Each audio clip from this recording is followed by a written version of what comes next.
We're gonna get going here. And we're gonna start with Senate Bill 806. Yes, okay. And we've got, I'm gonna call up some witnesses here. We've got Bob Etten, Steve Klitsch. Correct. Steve Klitsch. Is Mr. Etten here? Mr. Chairman, I could speak to that. Okay. Mr. Etten is in another hearing and he's the only witness. He just wanted me to. So I'm. Okay, Lori Graff had also signed up. She's not here either. Okay, well, if Bob Etten or Lori Graff show up, they can join at the witness table. But with that, why don't you present Senate Bill 806? Sure. Thank you very much, Mr. Chair. Distinguished members of EEE. For the record, Senator Craig Zucker here in support of. Can I just interrupt, Ms. Graff? You just popped in here. You're on this. What you're saying? Why don't you join Senator Zucker at the table? Okay. Mr. Chairman, colleagues, I know that you're going to have a long day, so I'll try to set the pace early. This is really a consumer protection bill, increasing liability insurance. I really want to thank Steve for bringing this to my attention. He said sometimes, given the cost, he said one of the situations he brought up was there'd been work at a house, there was a fire, and both parties wind up just suing each other. So this sort of brings us up to modern times. Good consumer protection bill. And with that, Mr. Chair, I'll turn it over to my panel. Mr. Steve, please. Thank you. Chairman, members of the committee, my name is Steve Klitsch, Montgomery County resident. I've been a home improvement contractor licensed by the Home Improvement Commission since 1979. Discovering a statute that I think is original to the creation of the Home Improvement Commission, 1963. Statute says minimum liability insurance requirement for home improvement contractors, $50,000. At the time, the median price of a home in Maryland in 1963 was $18,400. The median price today of a home in Maryland is $408,000. So we're asking for an increase of a liability insurance coverage for home improvement contractors to a minimum of $500,000. With the current statute, we're only adding 10 to the statute. We're not changing any of the wording, anything of that sort. And I believe this is in the best interest of homeowners as well as contractors to avoid liability issues, or the worst case scenario, I burn your house down because I had a plumber's torch against a 2x4. That's the worst case scenario. Some of my peers over the years have had catastrophic situations with destroying a house due to flame. It's unfortunate. However, they had voluntarily had over $1 million in coverage. Most insurance companies that I interviewed in researching this said they encourage all home improvement contractors to have at least $1 million liability insurance policy. Some insurance companies said they would write one as low as $300,000 if the recipient of that insurance would sign waivers, for the example of they would only do wallpaper and painting with no power tools. Power tools require electricity, power cords can fail, create fire, you get the idea. So think of the value of your home and think of the next time you hire a home improvement contractor, do they have the appropriate insurance that would be compatible with the value of your home? And we are hoping for a favorable response to Senate Bill 806. Thank you. Okay, thank you, Ms. Graff. Why don't you wrap it up? Good afternoon, Mr. Chair, Madam Vice Chair, members of the committee. Lori Graff, CEO of the Maryland Building Industry Association. We represent home builders, but we also represent remodelers and contractors on the residential side. And we too think this is an important bill. We think it's important to the industry as well as homeowners. And when I asked our members about it, they were like, this is very common sense. And not only is it a good bill, it's a really important bill. And it's important to the industry that something like this passes. Thank you. Okay, thank you. Mr. Chairman, I would just say thank you for your leadership here too. I know you and I spoke about it, and thank you. Any additional questions or questions? Senator Brooks. One quick one. Mr. Klitsch, you said the cost of a home back in 1963, when the Home Improvement Commission was established, the median price of homes in Maryland was $18,400. Liability insurance requirement was $50,000. So therefore, I said, as a contractor, I could burn down 2.5 homes and rebuild them under that policy. We can't do that today. Right. Okay. We cannot do that today. Okay. Thanks, sir. Thanks, Chair. Okay. Additional questions? Okay. Seeing none. Thank you, Senator Zucker. That concludes Bill here on Senate Bill 806. We're going to next go to Senator Carrozza on Senate Bill 807. And Senator, we've got Yvette Cross from Somerset County, one of the commissioners here, to join you at the table, Senate Bill 807. And so when you're ready, present the bill. Thank you, Mr. Chair, Madam Vice Chair, and members of my committee. I'm pleased to Senator Mary Beth Carrozza for the record representing Somerset, Worcester, and Wycomico counties. And I'm pleased to present this bill to you, Senate Bill 807. And this is local priority legislation that would authorize the Somerset County Commissioners to establish a body to administer the county's affairs relating to fire, rescue, and emergency medical services while maintaining the volunteer emergency services. The Somerset County Commissioners would also establish an Emergency Services Advisory Council to provide the county commissioners with recommendations regarding the operations of fire suppression, emergency medical, and hazardous materials services in Somerset County. As way of background, there are 8 organized volunteer fire companies in Somerset County. They include Crisfield, Princess Anne, Marion Station, Mount Vernon, Fairmount, Deal Island, and Ewell and Tylerton. The last two, Ewell and Tylerton, are on Smith Island. The only non-volunteer fire and EMS station in Somerset County is the Lower Somerset County Ambulance and Rescue Squad. So this highlights the fact that the county's volunteer fire companies carry a significant burden of protecting the constituents of Somerset County and for all of our visitors coming to Somerset County for the many attractions and events held in Somerset County, including the annual J. Millard Tall's Crab and Clam Bake, which many of you attend in Crisfield as the ultimate political networking event in Maryland.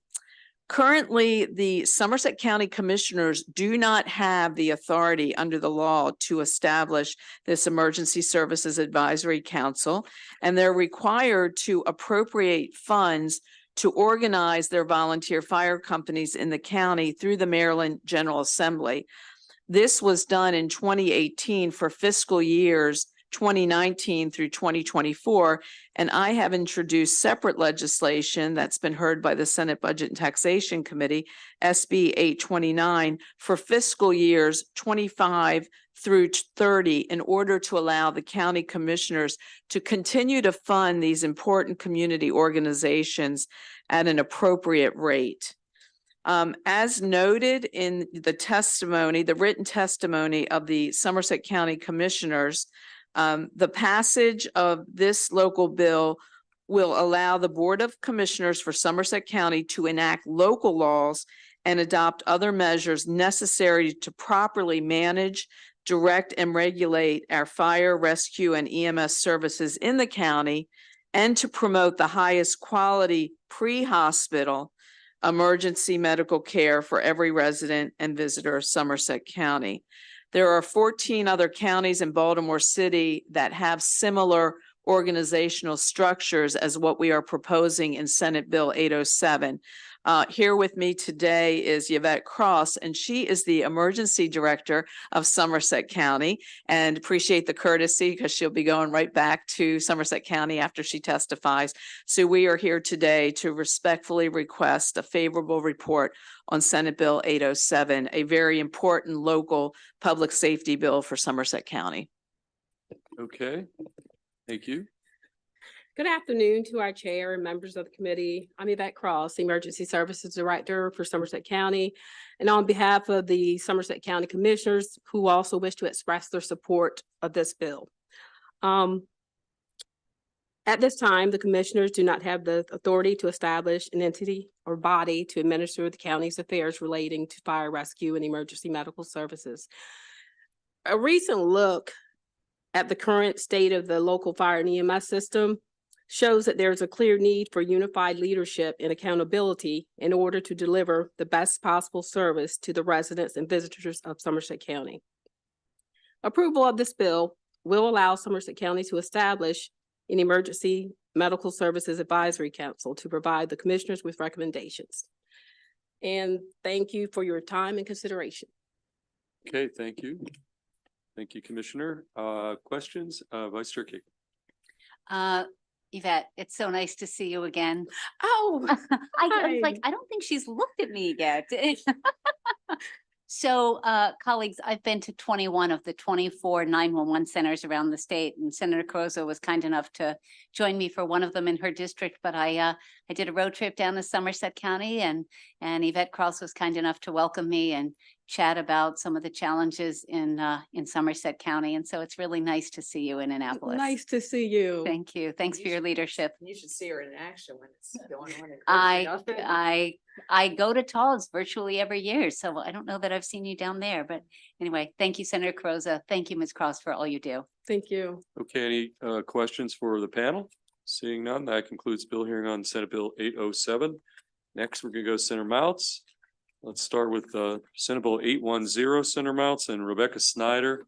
Oh, I'm sorry, she's unfavorable. No, you stay back. Apologize. Senator Mounts, you present the bill and then you're going to be followed by one unfavorable witness. So you better bring your A game on the favorable side of things here. Okay. Senate Bill, no, disregard that. Senate Bill 810. Thank you, Mr. Chairman and colleagues. I'm bringing my A game. Senate Bill 810, A game of, not sure which game though, there's so much going on right now. Senate Bill 810 is a Dorchester County delegation bill. This is a bill that was requested of the delegation from the county dealing with property leases. The bill would allow the county to enter into a lease without published notice as long as the lease is 5 years or less, and that lease is published at the county council meeting agenda for review and public consideration. The current process requires prior leasing of the county property be published for three consecutive weeks in at least one general circulation newspaper in Dorchester County.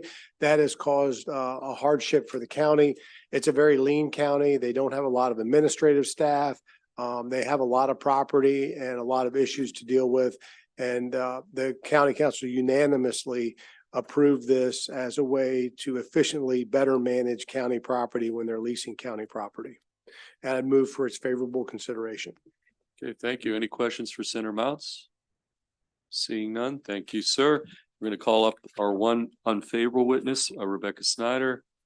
And Ms. Snyder, you're going to be on the 2-minute clock. And again, you're signed up unfavorable on Senate Bill 810. Good afternoon. For the record, my name is Rebecca Snyder. I'm the Executive Director of the Maryland, Delaware, DC Press Association. And unfortunately, we do have to ask for an unfavorable report on this local bill. When public notice is there to inform the public of government actions that may affect them. And I would just caution the committee that to remember that 5 years is a really long time. And what the commissioners are proposing here is that with just a note on the meeting agenda, which requires that someone needs to be dogging that meeting agenda, which puts the responsibility on a resident to really be seeking out this information.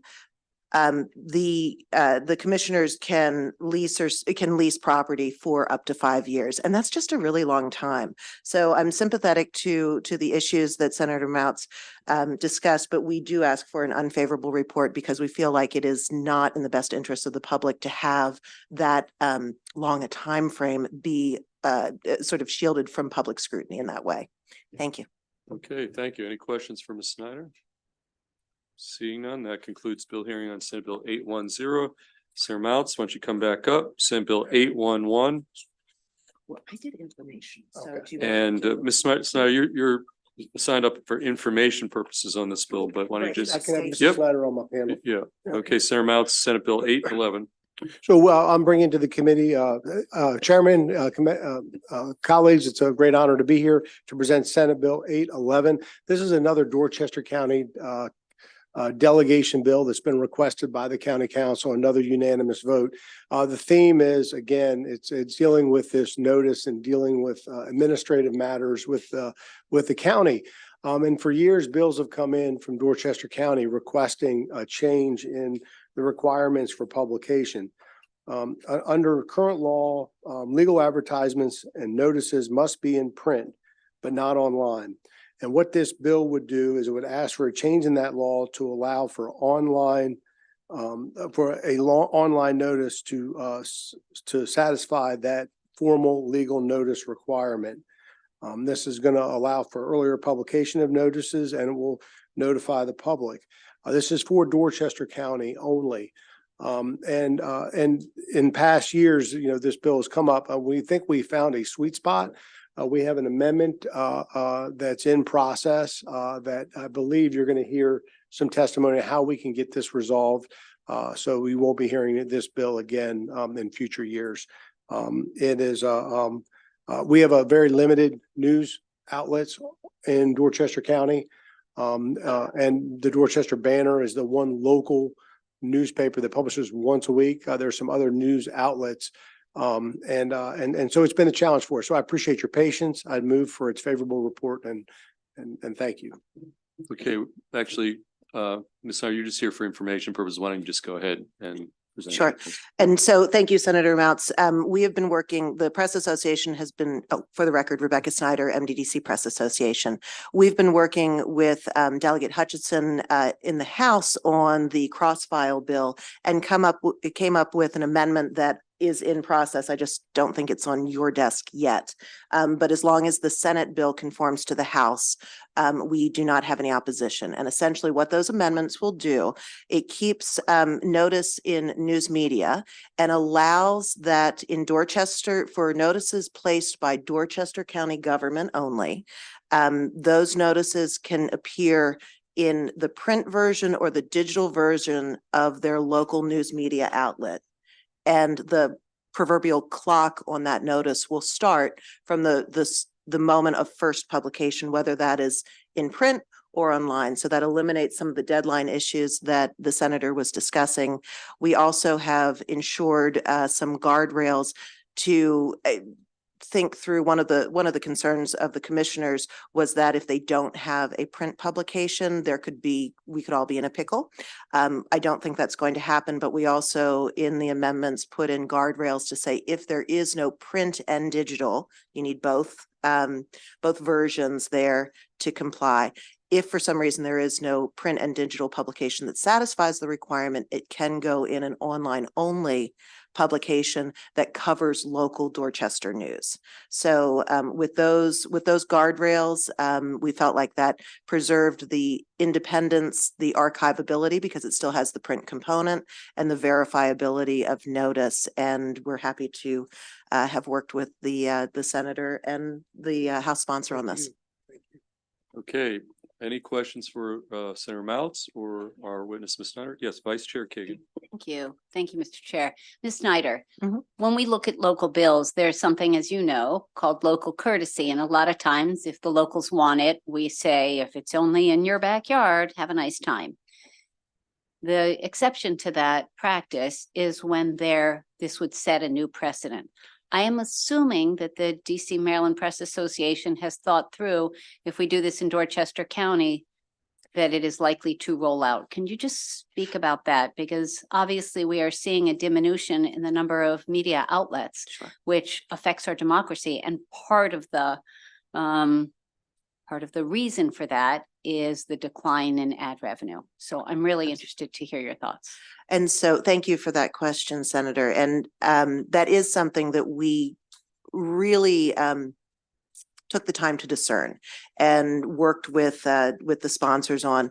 By keeping this in news media, that preserves the independence, and it's not going out of print, which was very important to us.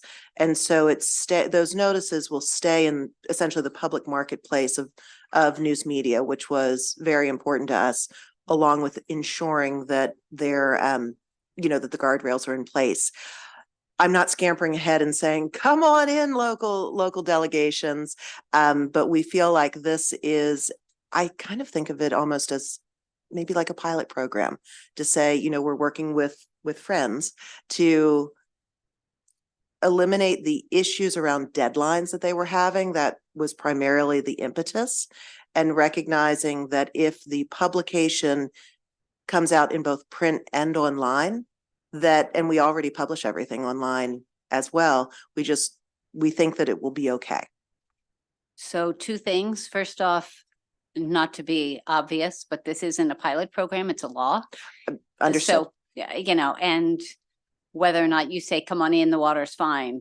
I Like understand. there really is the likelihood that we could hypothetically have 23 more jurisdictions coming in next year. So the one other thing that I would say in response to your comments, Rebecca, is when the Gazette newspapers, which was published and was a newspaper of record in Montgomery and I think Prince George's as well, when they went out of business, and one of the battles that is still being fought is trying to get them to digitize all of their decades of news stories, because we lose our history when we don't have that accessible, and it is not currently available. So we don't know that there's an always and forever. That is very, very true. And so I can't speak directly to the Gazette issue, but Sure. in general, you know, archives are available through libraries, through the ownership of the publications and so forth. And why the Post has not released those, I can't speak to It's that, unfortunately. problematic. Anyway, I might like to continue a conversation with you at some point. So, Absolutely. thank you. Thank you, Mr. Chair.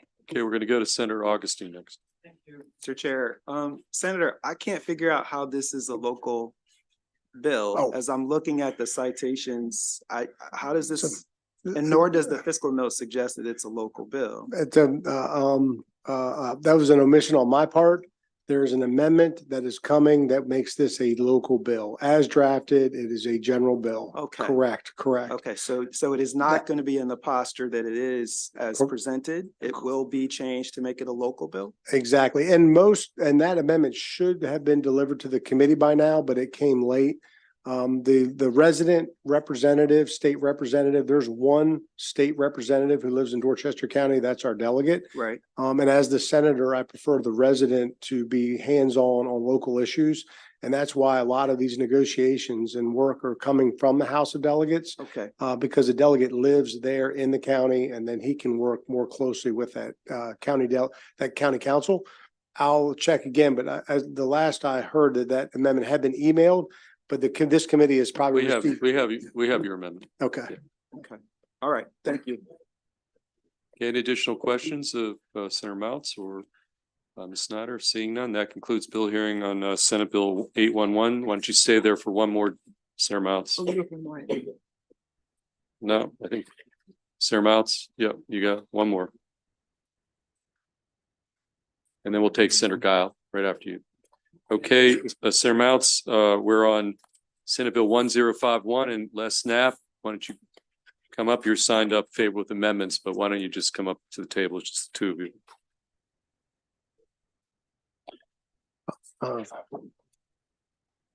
And again, we're on Senate Bill 1051. Thank you, Mr. Chairman and colleagues. It's an honor to be here to present Senate Bill 1051. Essentially, this legislation serves to eliminate what currently exists as the Dorchester County Sanitary Commission. We've had an enormous problem with the Sanitary Commission and issues surrounding the Sanitary Commission. This bill will enable the county to establish its own management for sanitary issues, and it would eliminate the Sanitary Commission. What's unique about this is Dorchester County is a charter county, so this bill is more as a matter of housekeeping in the code. The Dorchester County has the authority to eliminate the Sanitary Commission on its own. However, as a matter of good housekeeping, they thought it'd be prudent that we come back and have this stricken from the code to clean things up in case there should ever be any problems. I want to thank the committee. Last session, the General Assembly was very helpful. We've had a number of problems with BIP ponds and things like that in Dorchester County that are closely tied to the Sanitary Commission. And we're addressing those as we move forward. This is an after effect of us going back and cleaning up the code. I'd urge its favorable report, and I appreciate your consideration. Thank you. Okay, thank you, Mr. Knapp. Why don't you weigh in here? Thank you, Mr. Chair, Madam Vice Chair, members of the committee. Les Knapp on behalf of the Maryland Department of the Environment here in support with amendments for Senate Bill 1051. MDE absolutely supports the goal of this bill. We have been working with Dorchester County government for several years now to deal with emerging challenges that residents are facing with respect to wastewater, particularly as the senator mentioned, with respect to bermed infiltration ponds or BIPs that are many of them are now in a failure state. And it has also become clear that as it's currently structured, this current sanitary commission just is not suited to addressing these emerging challenges. So we are fully supportive of the county government stepping up and assuming direct control of the commission's responsibilities and reconstituting it within the county government itself. There have been a couple of concerns raised internally regarding potential legal issues with the bill. We're reviewing those. They may or may not need amendments. We will let the committee know by Monday if we do feel the need to offer amendments, but we do absolutely support the goal of this bill. Thank you. Okay, thank you. Any questions for Senator Mounts or Mr. Knapp? Seeing none, that concludes bill hearing on 1051. I did see, oh, there she is, Senator Guile. Why don't you come up? We're going to now turn our attention to Senate Bill 1045. And welcome back, Senator Guile. I've got 4 folks signed up as part of your sponsor panel. I don't know if they're all here, but we've got Richard Striner, Paul Spadaro, Paul Smale, and Russell Stevenson. And that is your panel. And so with that, it's all yours, and then we'll go to the panel. All right. Thank you very much, Mr. Chair, Madam Vice Chair, members of the committee. For the record, Senator Don Guile, District 33. Senate Bill 1045 would restore balance to aggrieved parties to challenge certain development projects that negatively impact their communities. This bill before this committee is meant to narrowly respond to a specific incident in my own community. Last summer, construction began on the development of 2 homes, each worth over approximately $1.5 million on steeply graded land in the Round Bay neighborhood of Severna Park, known for its involvement in the Civil War. The area of land, known as Mount Misery, was used by Union soldiers to temporarily set up camp early in the war. Because the land is well within the 1,000 feet of both the Magathie and Severn rivers, squarely within the critical area, the developer had to seek a modification to the law, which was granted to the shock of many local residents. When property owners in the adjacent lots attempted to challenge this modification, they were denied the opportunity to speak at the Board of Appeals hearing, given a lack of standing. Unfortunately, the high-income development proceeded in this environmentally fragile area to the detriment of immediate neighbors, as well as anyone who works to improve the health of the Chesapeake Bay tributaries in my district. Legal standing is simply the right of a person or property to bring a lawsuit in court. Historically, the legal doctrine of standing was developed based upon constitutional separation of powers concerns. The U.S. Constitution requires that only only actual cases and controversies be heard by federal courts to avoid those courts stepping out of judicial matters and into policy concerns. Just as important as understanding what the doctrine of standing is understanding what it is not. It is not relevant to the actual merits of any claim. It does not tilt the playing field in either direction for any party. This legal doctrine simply dictates when a person is entitled to bring an action in the first place. If a party has no case, then it will lose. If a party brings a frivolous lawsuit, there may be severe sanctions. Merely altering the scope of who has standing to be heard in court does nothing to alter the merits of a case. At various times in American history, the U.S. Supreme Court has interpreted the evolving standing doctrine in a broad or narrow fashion. But even at its narrowest and most conservative interpretation, federal standing doctrine has been far broader than it is in Maryland today. This should raise serious concerns for Maryland policymakers regarding why our state, without a direct constitutional directive, should be more restrictive than the federal government in determining who should be entitled to their day in court. Senate Bill 1045 will make changes to zoning actions subject to judicial review. The bill alters the legislative body zoning actions subject to judicial review by including a comprehensive planning or zoning action of a legislative body. The bill also allows a corporation or association or any other organization to request judicial review by the circuit court of the county of a decision of a board of appeals or a zoning action, including a comprehensive planning or rezoning action of a legislative body, if it, 1, consists of 2 or more members joined by mutual consent for a common purpose, 2, has 1 or more members who meet one of the standing requirements under the statute, 3, seeks to protect interests related to its purpose, And 4, neither claim asserted nor the relief requested requires a participation of a member. The bills also specifies that a person is aggrieved by a decision or an action if the person can demonstrate that as a result of the decision or action, the person is likely to suffer an injury in fact. Now, an injury in fact means, and these are legal terms, but it means an invasion of a legally protected interest that is concrete and particularized, actual or imminent, and not conjectural or hypothetical. It includes a property right or personal interest that is distinct from or specifically affected in a way that is distinct from a property right or personal interest of the general public. And 2, a negative impact or the threat of a negative impact to a person's health or use and enjoyment of a natural resource or the environment, including a negative impact to aesthetic, recreational, conservational, and economic interests shared among community members. This bill also make changes to judicial review. Judicial review may not be requested by a corporation, an unincorporated association, or any other organization if the decision of the Board of Appeals or zoning action is related to development of affordable housing under an affordable housing program as specified in the local government article, development of a brownfield site as specified on the tax property article, or redevelopment of a previously developed property. On the last point, I would like to make my intentions clear. This bill was meant to address a specific concern that was magnified by the Mount Misery incident. In this case, neighbors who any reasonable person could admit were tangibly harmed by this development, not at least of which by the increased runoff going through their property, could not use the existing appeals process because our state has interpreted standing in such a rigid, overly restricted manner. Because of this interpretation, these neighbors were not even given the opportunity to effectively challenge this development on the merits or seek reasonable modifications to the building plans. This development in question was also far from what anyone would call affordable housing. Given the housing crisis we find ourselves in, I have no intention of allowing expanded applications of standing to be used or abused by those who would seek to challenge smart growth policies. That is the reason why I included provisions outlining the extent to which this expanded standing authority cannot be used. We continue to welcome input and suggestions from stakeholders to strengthen those provisions, to prevent abuse, and to strike the right balance between protecting our environment and providing the additional development capacity that our communities need. And for these reasons, I respectfully request a favorable report on Senate Bill 1045, and I'm going to turn it over now to Russ Stevenson from the Chesapeake Legal Alliance. Okay, Mrs. Stevenson, and each of you are going to be on a 2-minute clock, okay? Thank you, Mr. Chairman.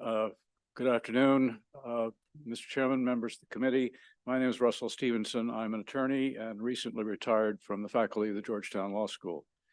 Rules of standing are not very sexy, but they are important. They are designed to serve 2 goals. First, they limit access to the courts to those who have legitimate legal claims.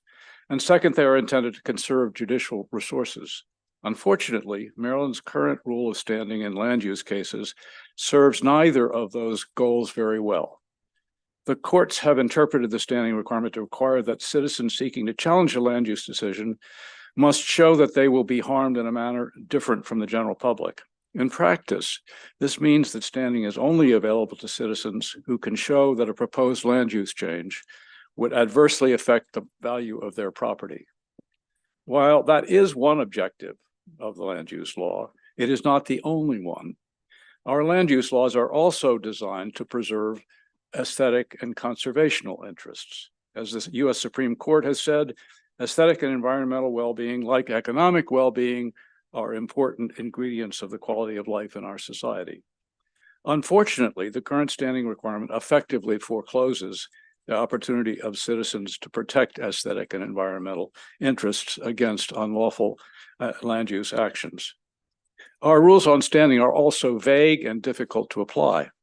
As a result, rather than conserving judicial resources, they bog the courts down in lengthy hearings on standing before they can ever get to the merits.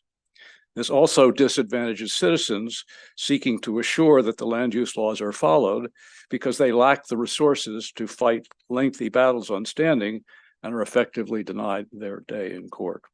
This bill would remedy these defects as well as others, and I urge a favorable report. Okay, thank you, sir. Why don't you go next?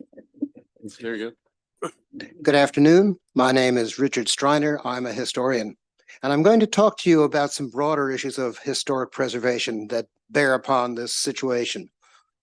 In 1963, an architectural masterwork, world-renowned building, Pennsylvania Station in New York City, renowned all over the world for its grandeur, for the exquisite ornamentation, designed by McKim, Mead and White, was blasted to pieces, blown off the face of the earth by a corporate owner who put up a featureless skyscraper. Almost everyone in New York City was outraged. The mayor, the city council, editors of the New York Times, everyone, but nothing could be done about it.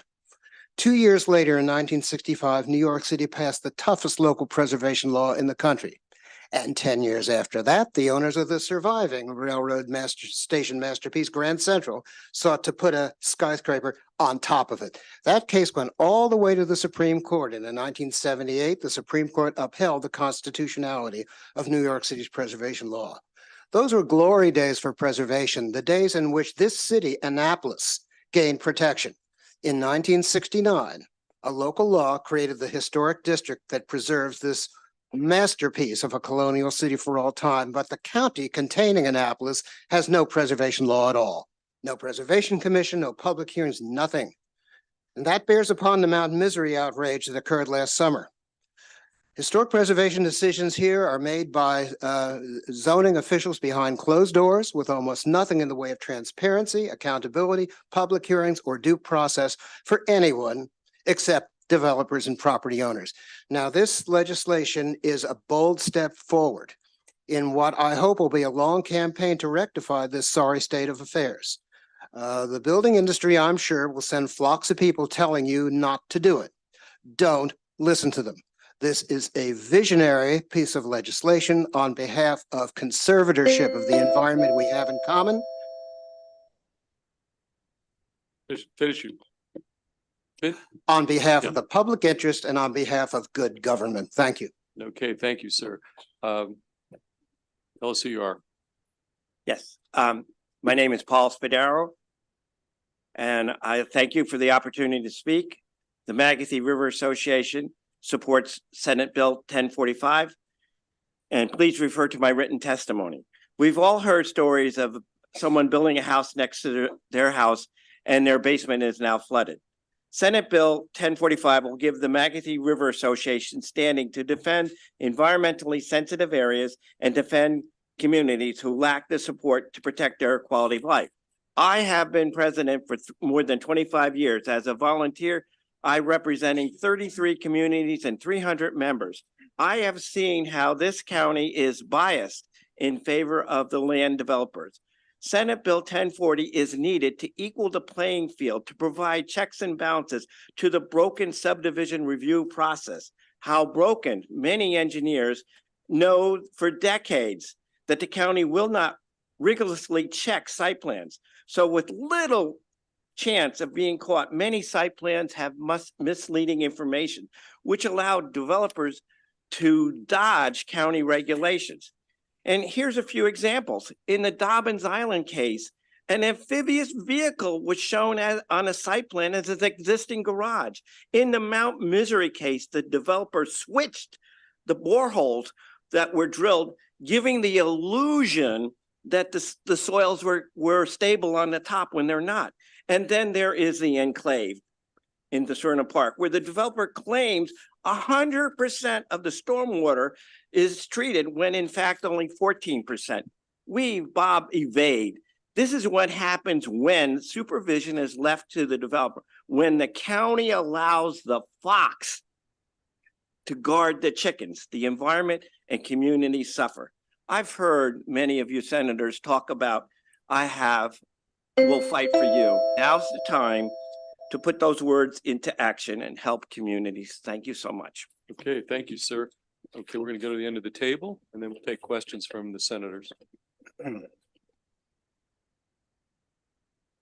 Good afternoon, Mr. Chair, Madam Vice Chair, and members of this committee.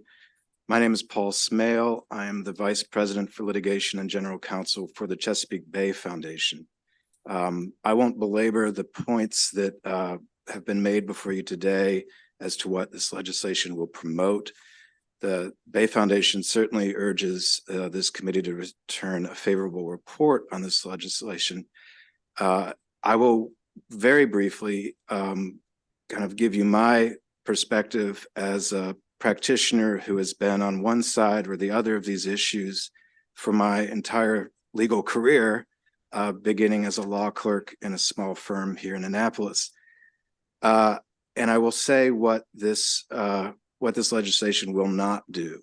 It will not allow every person with a beef, every organization come in willy-nilly to challenge these matters. Article 3 standing still provides guardrails for, that only permit justiciable, legally cognizable issues. We still, as an organization representing our members and individuals who are affected by say, environmental permits under Environmental Article 1-601, which incorporates Article 3 standing and a public participation requirement, we still face motions to dismiss for lack of standing by local jurisdictions. We faced this a couple years ago in stormwater permits. We defeated those motions.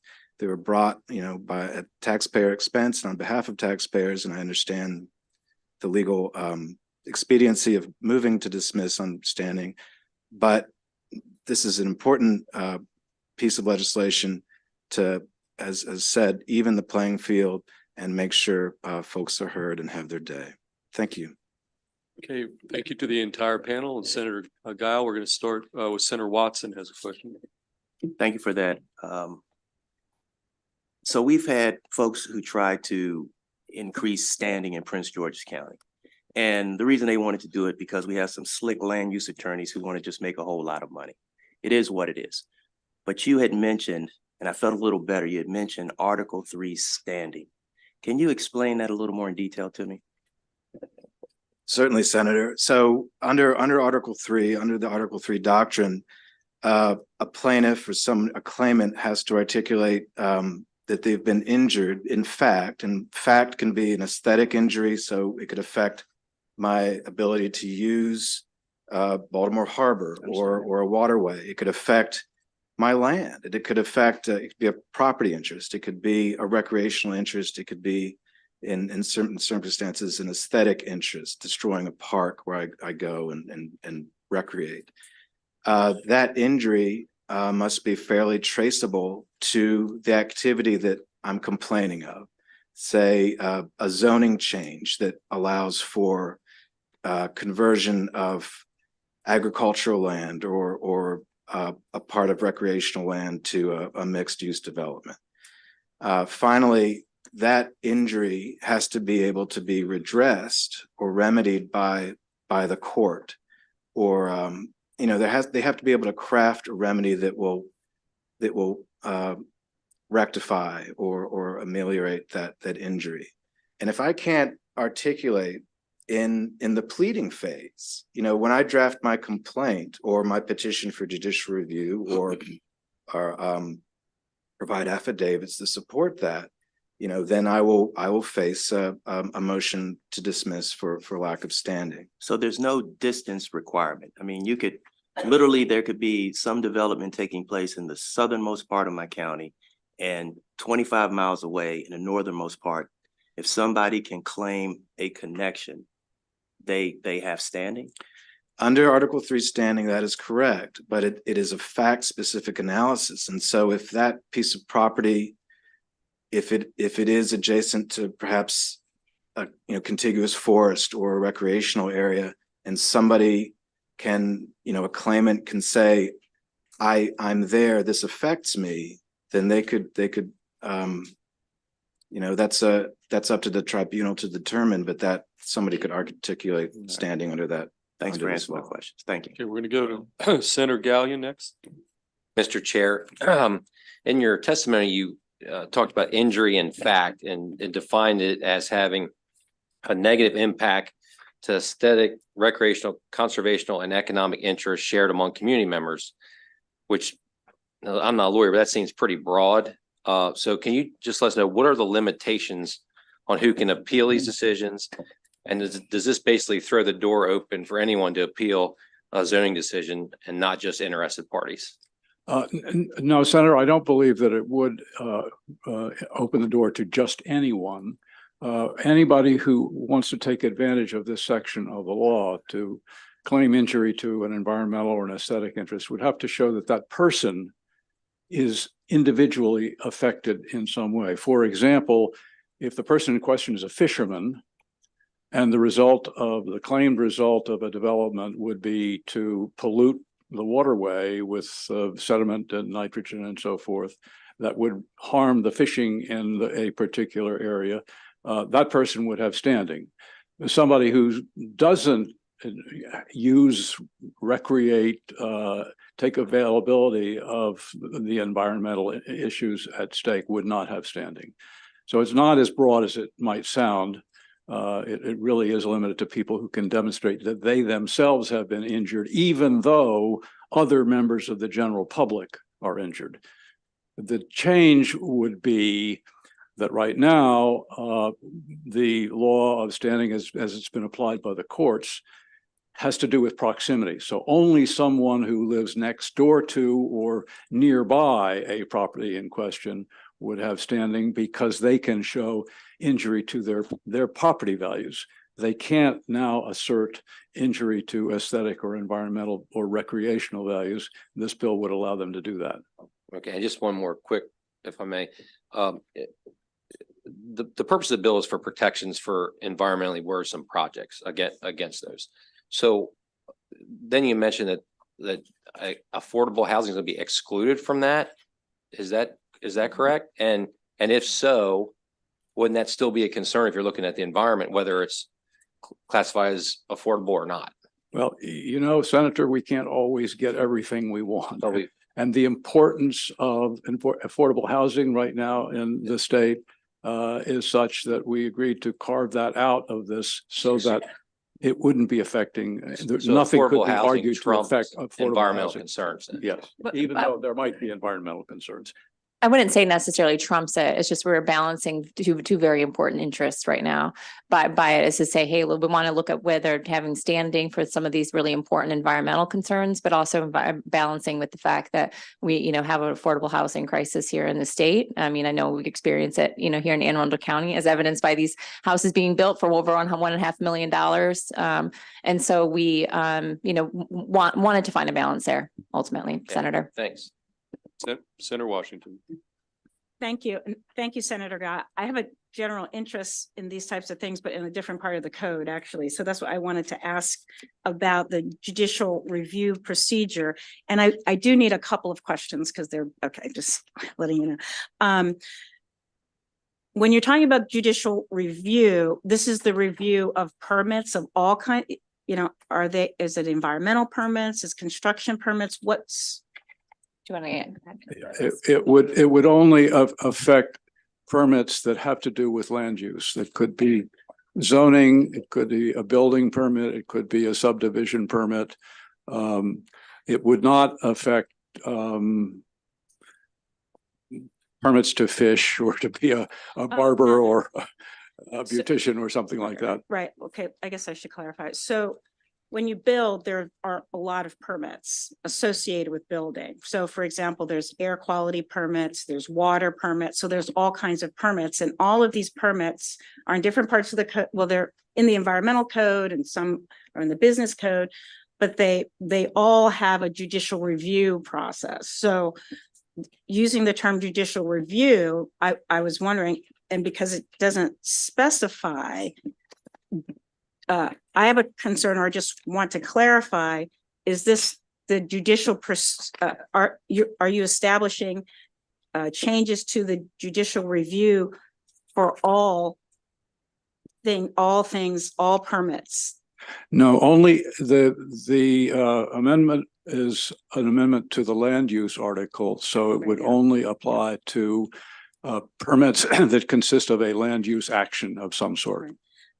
And then the other question is, you're including comprehensive planning or zoning action. So would this be the planning commission? And because we have boards of appeals, but then would it also be for the action of a planning? In Baltimore, for example, we have a planning commission that makes a determination, and then when we don't like the determination, then we have to go to the board of appeals.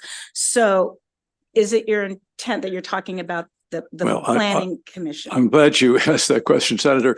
That provision of the bill would effectively reverse a decision made by the then Court of Appeals, now Supreme Court, called Anne Arundel County versus Bell. In that case, and I was counsel in a companion case, so I'm very familiar with it. The Supreme Court made up a new rule of standing that was not briefed, argued, discussed, or mentioned anywhere in the two court proceedings below. And in a 4-3 decision with a very strong dissent, the court decided that there is no proximity standing, which was the rule of standing in all other land use cases, when to challenge a comprehensive rezoning decision. Only taxpayer standing would apply, and that in effect would never apply because you have to show that your taxes are going to go up in order to bring a taxpayer standing suit. And nobody is going to complain about a development next door that's going to make their taxes go up. They're only going to complain when the value of their property goes down as a result of a development action, and therefore their taxes would go down. So this would reverse that decision. It would be a very unusual case, I might say, because comprehensive rezoning decisions are made by county councils. The case that I'm talking about was the last comprehensive rezoning proceeding in Anne Arundel County, in which the county council offered some 50 amendments to the plan submitted by the Office of Planning and Zoning, of which 25 were so bad that the county executive vetoed them. And then the county council overrode several of those vetoes, and several of us brought challenges to that change. Okay, got it. Thank you. Thank you, Mr. Chair. Okay, thank you. We're going to go to Senator Augustine next. Chair Feldman, thank you for bringing the bill, Senator Guile. I've gotten new interest in standing, actually. My question, though, is this seems to be a fairly narrow and reasonable. How do you respond to what I would imagine will be, at least some of what we will hear, a concern about frivolous lawsuits and folks and that concern? Yeah, go ahead. I think I can answer that, Senator. You'll hear, I'm sure, in a few minutes from opponents of the bill who would argue that there's going to be a flood of lawsuits as a result of this bill. There is absolutely no factual basis for those concerns. In fact, most of the counties in Maryland follow the state law of standing in cases before their boards of appeal. Several counties, however, have much more liberal, open standards of standing, and they don't have a flood of lawsuits in their boards of appeal. The same is true of other states. While many states, Maryland is one of the most conservative states when it comes to standing in land use cases. Quite a few states have much more open standards of standing that allow, for example, the assertion of environmental issues. And they too don't seem to have experienced any flood of litigation. In fact, to the contrary, I know of one case in the Anne Arundel County Board of Appeals in which the Board of Appeals held 8 separate hearings on standing. And in the comprehensive rezoning case I mentioned, approximately 2/3 of the briefing and argument before the various courts who were involved were about standing. The courts we really never got to the merits. And this bill would help resolve that. Thank you. Okay. Any additional questions for Senator or for, Senator Simon Ayer, sorry. I'm kind of out of your sight there. So, thank you. Just 2 things. Following up on Senator Gallions, I have a little concern about that one portion of the bill where it says you get standing based on basically the value of your house, which I don't know if we have any other, or you could look into it, any other examples where we do that. But the other thing is, I know this bill came out of Anne Arundel County, I guess. I was looking through the unfavorables and favorables. I didn't see anything from the county executive. Do you know where he stands on this from our county? Sorry. I honestly, I haven't had an opportunity to touch base with him on this particular bill, Senator. Okay. I have, in fact, had a conversation with the county executive of Anne Arundel County about this. At the Board of Appeals level, he wouldn't obviously be able to do anything about the state law. And he was generally favorably inclined to expanding standing before the Board of Appeals. But so far, we've been unable to get the county council to make that change. Okay, well, if you could relay to him, if you could get some testimony to us, that would be helpful in my decision. Yeah, thank you. Thank you, Senator. Okay, any additional questions? Okay, seeing none, thank you, gentlemen, and Senator Gao for your testimony. I think there was a reference to the flock of unfavorables, so we're going to invite the flock up here. Bob Enton, Phil Dales, Tom Valentine, Dominic Butchko from Mako, and Lori Graff. Those are 5 unfavorables. And we do have one virtual witness unfavorable signed up at least as well. And that's the extent of it. So Mr. Enton, why don't you lead off on the unfavorable panel? Okay, thank you, Mr. Chairman, members of the committee, Robert Enton, on behalf of the Maryland Building Industry Association. And with all due respect to the sponsor, we are very much opposed to this bill, this legislation. This seems to me to just be an unparalleled expansion of the whole notion of standing. Standing is a basic fundamental of law, that if you're going to sue somebody, you have to have standing to do it. You have to have been personally affected in some significant way if you're going to sue somebody. When you look at the bill, I'm looking now, I guess at page 4, in the definition of injury in fact, it says includes a personal interest that is distinct from a property right or personal interest of the general public. So if I happen to think that, the color purple is an awful color, and I don't want the color purple anywhere in my neighborhood. Maybe that's an extreme example, but the general public doesn't think that, but I think that now gives me the right to sue. When we talk about, includes a negative impact to the aesthetic interest shared among community members. Well, who's going to determine that, what the aesthetic interest is? When we go down to lines 19 through 21, it's going to enable a non-incorporated, quote, association, unquote, with two members to have standing to interact in this, to bring a suit, to appeal the decision, whatever.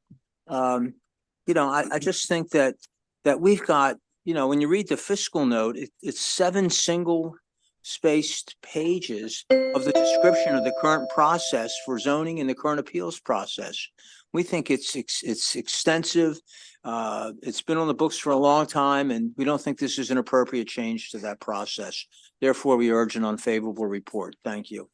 Okay, so why don't we go down the table? Sir, tell us your name. Thank you, Mr. Chairman. Phil Dales, Dales Associates, land use attorney here in Annapolis, Maryland. I was also counsel in the Maryland Supreme Court case that Mr. Stevenson referenced on standing for comprehensive zoning challenges. And I'm going to spend my 2 minutes here focusing on the impact of this bill on legislative comprehensive zoning actions. As an attorney, it's important to me that people are able to access the courts when they need to, but challenges to legislatively adopted zoning by narrow interest NIMBY groups just don't present that such need. Expanding standing specifically to those kind of NIMBY organizations, and specifically with regard to legislative actions of county and city councils, invites litigation by groups that already have a disproportionate influence on the planning and zoning process. That process is fundamentally legislative when it comes to comprehensive rezoning. County and city councils accept testimony, hold public meetings, hear and take written testimony and other public input for extensive periods of healthy debate. And then the legislators themselves debate and make decisions that reflect what they view to be the wishes of their constituents. they vote to adopt rezonings necessary to the systems of land use that are vital to all of us. That process offers robust opportunity to be heard and to influence public opinion and ultimately the vote. However, when a small group of NIMBY individuals doesn't like the outcome of that process, they shouldn't be empowered to take their agenda to a court and ask the judge to set aside the legislative will of that council. That's true now more than ever, as we recognize the damaging impact that NIMBY influence can have to prevent change on outcomes that are vital to our built environment. A housing shortage is the most obvious example of that impact, that harmful impact in our current public discourse. But in all key issues, encouraging litigation will rob legislators of their ability to effectively address key challenges through planning and zoning. There would inevitably still be cases in the courts on comp zoning, even without this bill, and that's as it should be. But the specific extension here will invite too many cases exactly by these groups that are most trying to prevent progress on these key issues. Thank you. Okay, thank you, Mr. Valentine. Good afternoon, Chair Feldman, Vice Chair Kagan, members of the committee. My name is Tom Ballantyne with NIOP Maryland. We're a commercial real estate trade association here in opposition to Senate Bill 1045. This bill makes broad changes to how individuals and associations can seek judicial review of both quasi-judicial decisions, single site decisions, and legislative enactments, which include comprehensive plans and comprehensive rezoning, and do that based on the threat of a negative impact to that person's use and enjoyment of natural resource, including their kind of aesthetic values, as you've heard. The comprehensive plan and comprehensive rezoning aren't quasi-judicial findings of fact on one property. They are broad policy decisions about the future local and regional growth needs. They're not final decisions to be reviewed on appeal because they require further administrative review and approval in order to be implemented. And at that time, aggrieved parties have access to judicial review of approved plans and permits. In Anne Arundel County versus Bell, the Court of Appeals held that comprehensive zoning is fundamentally legislative, and because of its broad interrelated policy nature, the rights of appeal are based on taxpayer standing, where agreement is based on potential harm to the appellant's property and to taxpayers as a whole. The Bell Court also evaluated the implications of granting adjacent property owners standing to appeal the comprehensive rezoning of more than 59,000 parcels of land, and they noted it would enable thousands of plaintiffs to access the court, and that would be entirely unworkable. This bill presents broader standing than what the Bell Court looked at. And for those reasons, we're here to ask for your unfavorable report. Okay, let's go down the table, Ms. Graff. Good afternoon, Mr. Chair, Madam Vice Chair, members of the committee. Lori Graff, CEO of Maryland Building Industry Association, in respectful opposition. As you know, our members build housing, and we are in a housing shortage. I'm not going to go into the details because you guys have already heard it. One of the reasons we're in a housing shortage is because it is very challenging to build housing in the state of Maryland. And that is because, as Mr. Dale mentioned, there is a lot of people that don't want housing. So this is one of the reasons that we're in this situation. We need to make sure we move the ball forward and not backwards. I'm going to talk a little bit about comprehensive planning. We talked a lot about Anne Arundel County. Other counties have different processes. Baltimore County, I'm pretty familiar with. I used to sit on the Baltimore County Planning Board. They are in the process of doing their comprehensive rezoning, and they have a very public process. They go to every councilmatic district. They have a hearing. Anybody can come. You can have an application to rezone any property you want, whether it's yours or somebody else's. They have an extensive public input process. You then go to the planning board where they also take public input, and then the council. So it's a very comprehensive process, which is why it's called comprehensive rezoning. And it's very deliberative, and it's been thought out for many, many years. So we feel that this is a good process, and we shouldn't be opening that up to judicial review. The only other point I'd like to make is the exemptions. Affordable housing exemption only applies to a limited number of projects. That would not apply to MPDUs or other types of kind of publicly subsidized affordable housing, or more just affordable, attainable housing that we're trying to build in the state, such as some of the projects we discussed with the governor's housing package. So I would carefully look at those exemptions before making a decision. And with that, we ask for an unfavorable report. Thank you. Okay, Mr. Butchko. Mr. Chair, members of the committee, Don Butchko with the Maryland Association of Counties here in respectful opposition to Senate Bill 1045. I do want to thank the sponsor. We did have a productive dialogue, but we're just not there yet. I really don't want to belabor the point. I echo the sentiments of the other folks on this panel and refer you to our written testimony. But again, thank you. We urge an unfavorable report. Okay, before we go to questions, we did have one unfavorable virtual witness from NAIOP. She's still on there? Okay, Kinley Bray. Ms. Bray, there you are. Okay, why don't you weigh in unfavorable and then we'll take questions, okay? Thank you very much, Mr. Chairman and members of the community for the opportunity to testify today. My name is Kinley Bray, and for 22 years, I've represented individuals, communities, local governments in land use and zoning matters. And this is a massive expansion of standing and goes well beyond rectifying what sounds like an unjust result in a single case, where, by the way, the neighbor who noted the appeal moved away. Anyone appealing from a land use decision ought to have an interest that is greater than that of general community interest in land use. The removal of the traditional aggrievement standards and the consideration of aesthetic impacts, among others, weakens the standard protections necessary to ensure efficient and predictable review and implementation of county land use decisions. Development without any variances or discretionary approvals often takes 12 to 24 months. Many needed uses like workforce housing, assisted living, and daycare require special exception approvals from the county boards of appeal, adding as much as a year. There are multiple opportunities for community input in these cases, but also there are significant avenues of appeal as well, not just of those decisions, but of also each permit decision.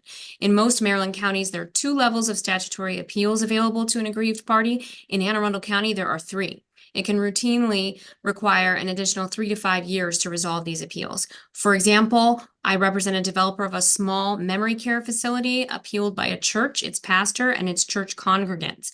Several people owned no property in Anne Arundel County and didn't live here. The Circuit Court and the Appellate Court of Maryland rejected these individuals who were not aggrieved, but granted standing to the pastor individually. It still required 6 years to resolve this case, and the memory care facility remains years from opening. Expansion of standing in zoning matters will make this the norm, not the exception.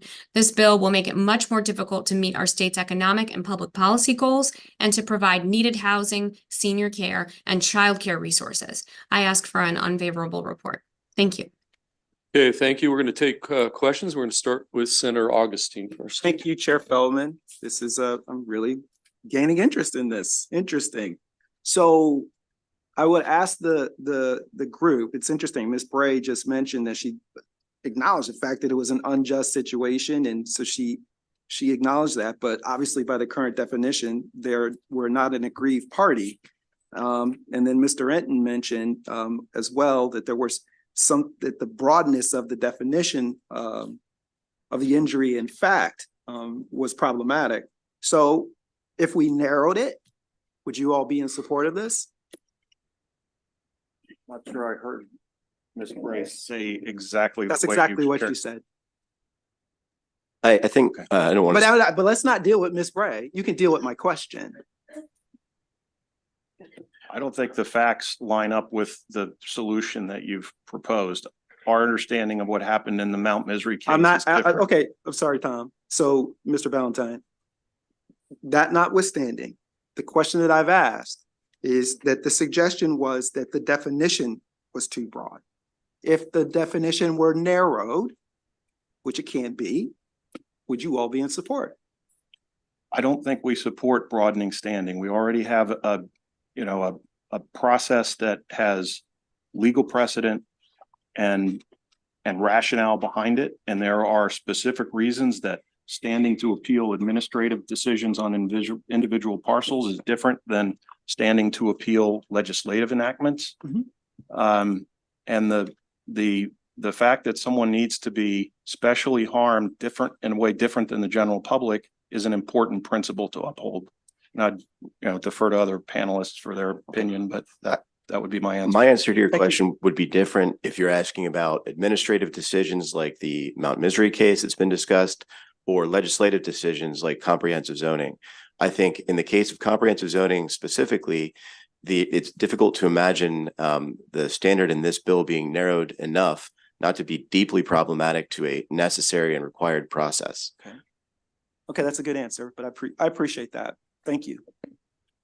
But, I did have one question that I guess I have not actually thought of. I forget which witness on the proponent side talked about Maryland from a national perspective is actually relatively conservative when it comes to standing. I don't think I've ever heard that statement before. I mean, is that something that you all disagree with or you adopt? I mean, good or bad? I'm just somewhat curious from that statement by, I forget, gentleman who made that statement. Do you guys practice elsewhere? Do you have interests elsewhere? Yes, Mr. Chairman, I'm happy to answer that. I've practiced. Okay, well, why don't we limit it to, how about Um, one? Ms. sure. Bray, why don't you weigh in on this one? I've practiced in Maryland and the District of Columbia, and I follow land use law all over the country. And I would say that Maryland's is not more conservative, although the associational standing is unique in Maryland. So the lack of the ability of an association that does not own property to appeal may be unique, but otherwise the aggrievement standards are not unique or more conservative, in my opinion. Senator Washington, you're next. As somebody who's read the entire land use code a couple of times, I find it is very interesting part of law. Ms. Bray, you mentioned, which is I think a point that I alluded to a little earlier, that's some of the problematic aspects around judicial review happening at multiple levels. You kind of mentioned that. Could you just clarify that a little bit? So if you're in one development, what are all the different opportunities for judicial review or administrative review of a decision? Sure. Thank you for the question. So on a zoning application, you might have an appeal of if you seek a special exception or a variance, you would have an appeal of that decision available to take you up to the circuit court in the appellate court of Maryland. And then when that comes back down, if affirmed and the project moves forward, one might seek a subdivision approval. That is a separately appealable action, and then a building permit, which is a separately appealable action. And if there are any administrative decisions granted in connection with the approval of subdivision or a site development plan, those could be individually appealed or appealed as part of the final plan approval. And that is not to say any appeals, that doesn't address any appeals that are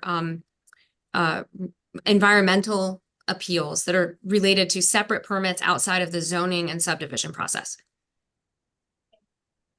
Okay, any additional questions for this panel? Okay, seeing none, thank you, folks. Thank you. And that concludes bill hearing on Senate Bill 1045. Thank you, Senator Guile, for bringing this. We're going to next move to Senator Kagan on Senate Bill 1068. And Senator, we've got Kevin Canali, favor with amendments. I don't know, he is the only additional witness. Can he come up? Senator Kagan, we just bring Kevin up here. Okay. And again, we're on Senate Bill 1068, colleagues. Thank you, Mr. Chair. For the record, Cheryl Kagan, very proud to be the senator from Gaithersburg and Rockville. Colleagues, I was gonna talk through this journey as a story, but I don't want to do that. It's too cute about something too important. You've heard me talk about how 3 people have died in my district when 911 has failed, and the genesis of creating a statewide 311 system or a merged 311 and 211 system started with that. Maryland's 911 system is among the best in the country. We have pivoted to next gen 911 in almost every county or are poised to do so in the coming months. Our funding, while insufficient, is vastly improved as a result of the Carl Henn Law.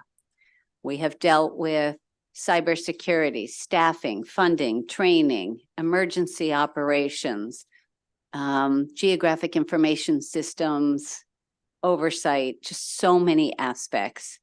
And so there's a lot that's working right. One of the challenges in Maryland and everywhere around the country is non-emergency calls coming into our 911 emergency centers. The CEO of NENA, the National Emergency Numbers Association, told me the other day, and they just finished doing another study that just just ended a couple of days ago. And he figures that it's roughly 30 to 35% of non-emergency calls that come into our 911 centers. Now, remember, colleagues, in every one of our counties, these are overstressed, understaffed 911 centers. And so they're getting calls that take their time.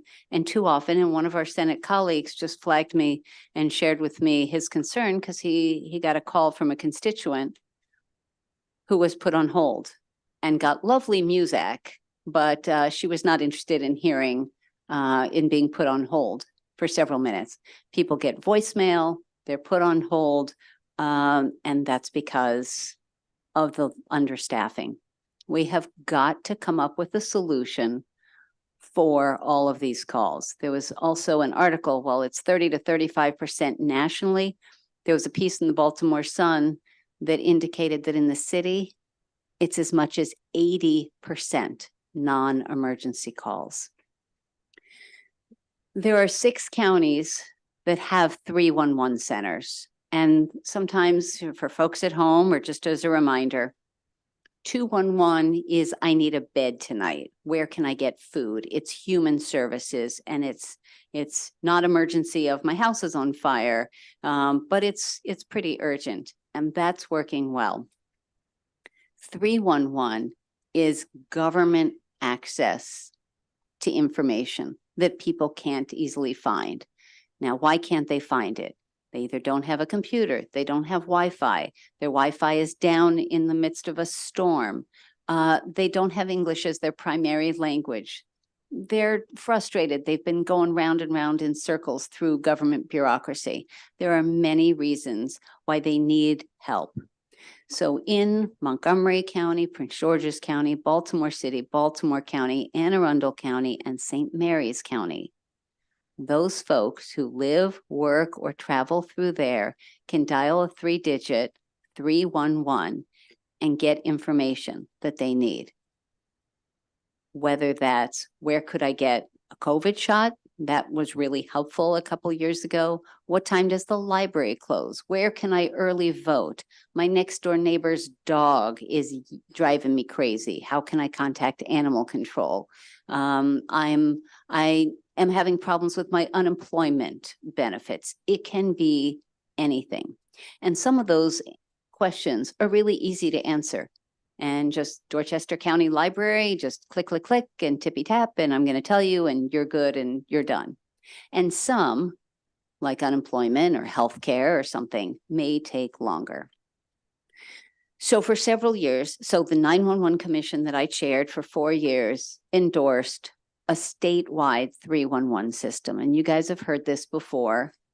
And we've been working to try to figure out how to make this best happen, to make sure that all boats rise is the way I talk about it. The governor talks about it as leave no one behind, but making sure that anywhere in Maryland that we can provide excellent customer service and help people connect to their government.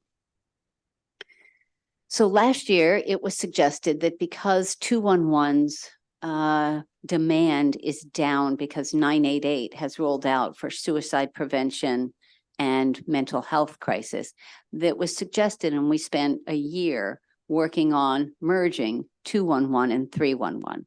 They have an infrastructure, we can learn from them, they've got an oversight board, and why recreate the wheel? Let's kind of partner with them. So I've been working with the CEO of 211. So thank you for coming along on this journey here. So as originally drafted, when this was to lighten the load on our 911 centers, we placed this 311 in MDEM, the Maryland Department of Emergency Management. Once we wove in 211, that made no sense. So we scoped around, talked to some cabinet level folks, and Secretary Lopez, the Department of Human Services, agreed that it did make some sense to put a combined 211, 311 in his department, but they are overloaded. They have such a heavy load. Now, this bill was always going to have a multi-year rollout. We don't expect that overnight we're going to be able to create staff, do all the technology, hire the people, have the oversight and the information all ready to go.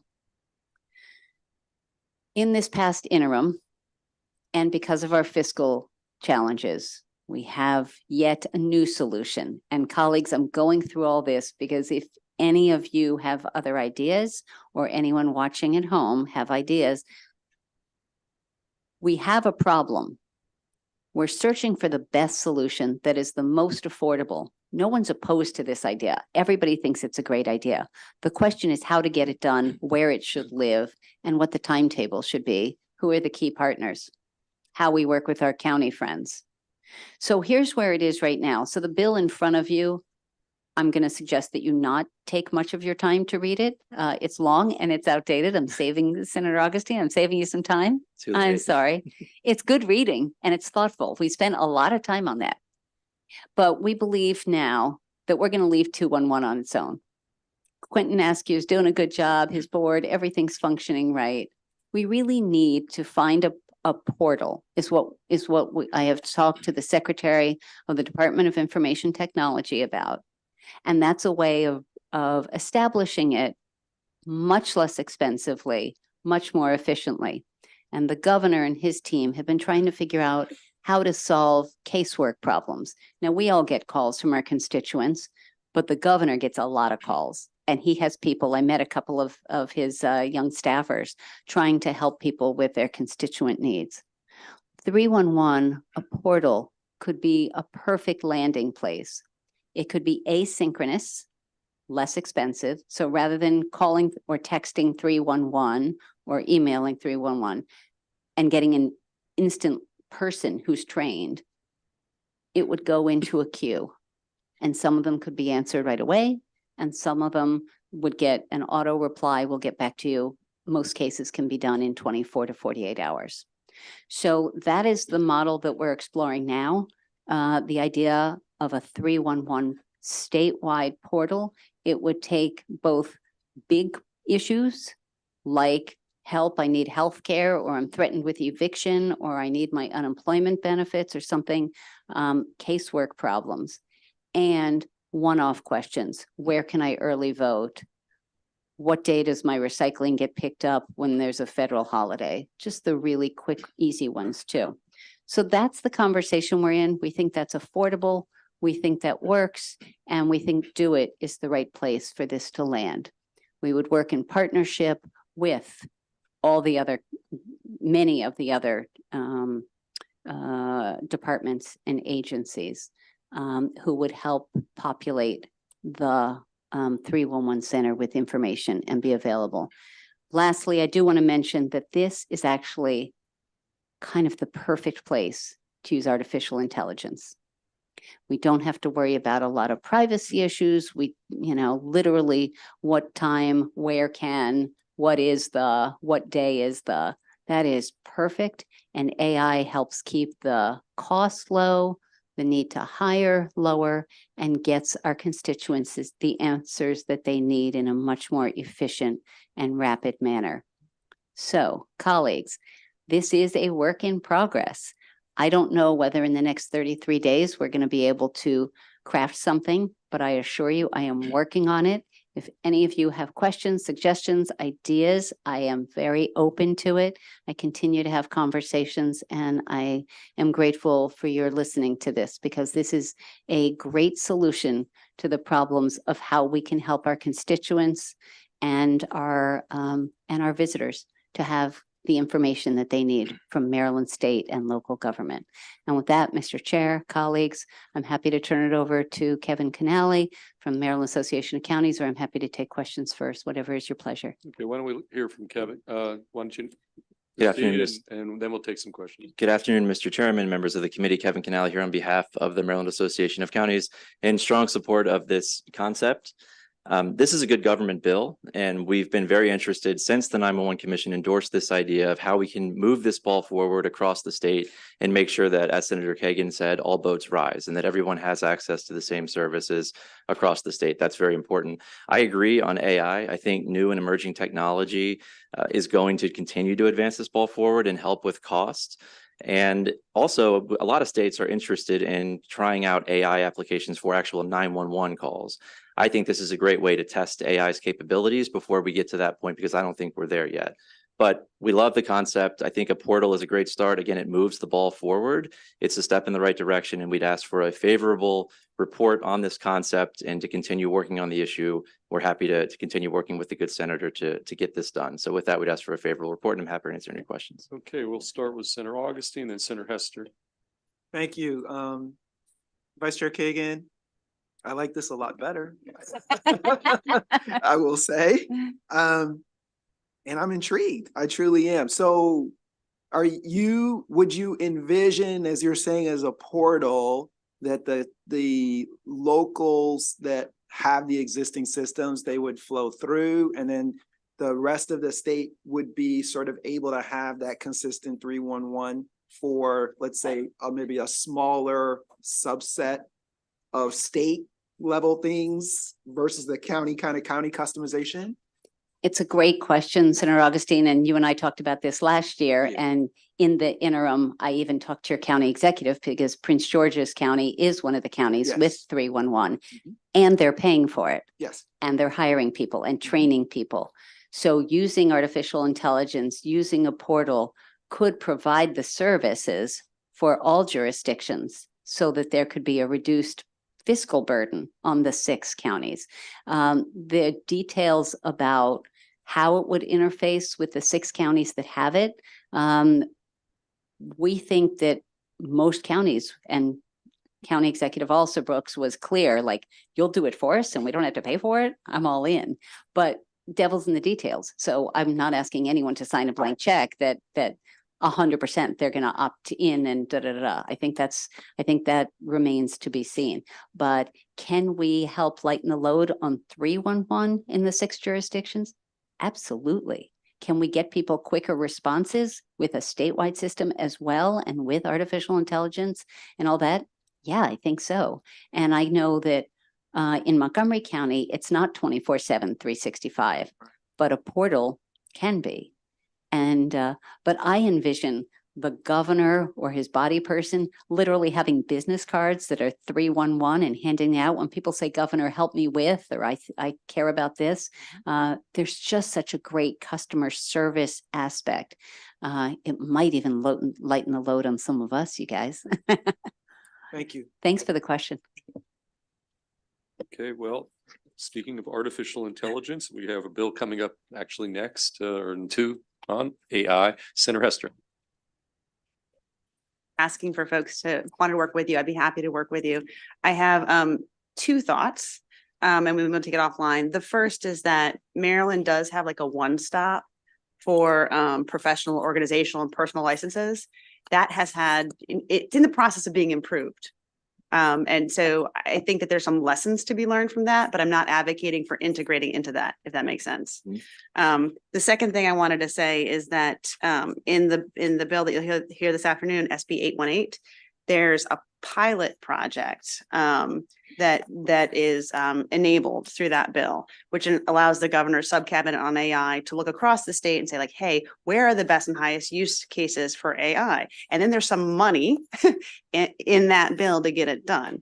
And so we could prioritize. I mean, like, if everybody agrees, this is like an awesome place to start. Yeah. Like, this could be one of our first pilots. And then you're able to test it in a safe space, because one of the things you don't want to do is release everybody's personally identifiable information through AI to expose it all. So this is kind of like an enclosed pilot that you can try before going live. Yes, brilliant. Thank you. We'll definitely talk more about it. And I didn't capture one of the ideas of this with the portal, is that that's where we would start. do it for 3, 4, 5 years and really gather data, ask customer satisfaction surveys. Were we quick enough? Did we get you the information you needed? Would you use it again? Have you talked to anybody else about this? And do you think they might be interested in using it? Then with that data, there would be a report back to us and we could decide whether to roll it out and go from asynchronous to synchronous. And should we actually start hiring people, or is the portal sufficient for customer service? So a pilot is actually totally part of the conversation that we're having with Do It right now, the Department of Information Technology. And Senator, I think a sandbox approach is great for this. I'd love to follow up with you offline, and I think Yeah. that's a fantastic idea. Yeah. Okay. Well, speaking of visions, I, as a result of this, have a vision of a Kagan, Hester, Augustine visionary piece of legislation for next session, breaking new ground for our nation and for the state. Okay, Love it. Seeing no additional questions, that concludes our bill hearing on Senate Bill 1068. Thank you all very much. We're going to bring up our friend Senator Ben Kramer to the witness stand on Senate Bill 1054. And he is our friend. He's my friend. I can't speak for you, but he's my friend. Okay, we're gonna call Emily Scar up here. We've got 3 folks. Well, actually, you've got several folks designated on your panel. Emily Scar, Amira Rahman, Ben Davis, Evie Schwartz, Kimberly Armstrong, and then we have one virtual witness as part of your panel. So I've got the 5 that were here in person. So Senator Kramer, 1054, and you start off and then we'll go to your panel, okay? Thank you, Mr. Chair, and good afternoon, committee. Ben Kramer introducing Senate Bill 1054. Colleagues, there was a bill to create a task force to study solar incentives. Mr. Chair, committee, I think it was a product that came out of this committee. And the bill before you is one of the recommendations of that task force. The bill would require that all the jurisdictions in the state through their permitting services implement what is called Solar App Plus. It's a web-based platform. It was developed by the National Renewable Energy Laboratory in conjunction with the Federal Department of Energy and some other players. And this app is being utilized nationwide. Actually, I think it's being utilized globally to facilitate permitting for rooftop solar applications. It is a time saver.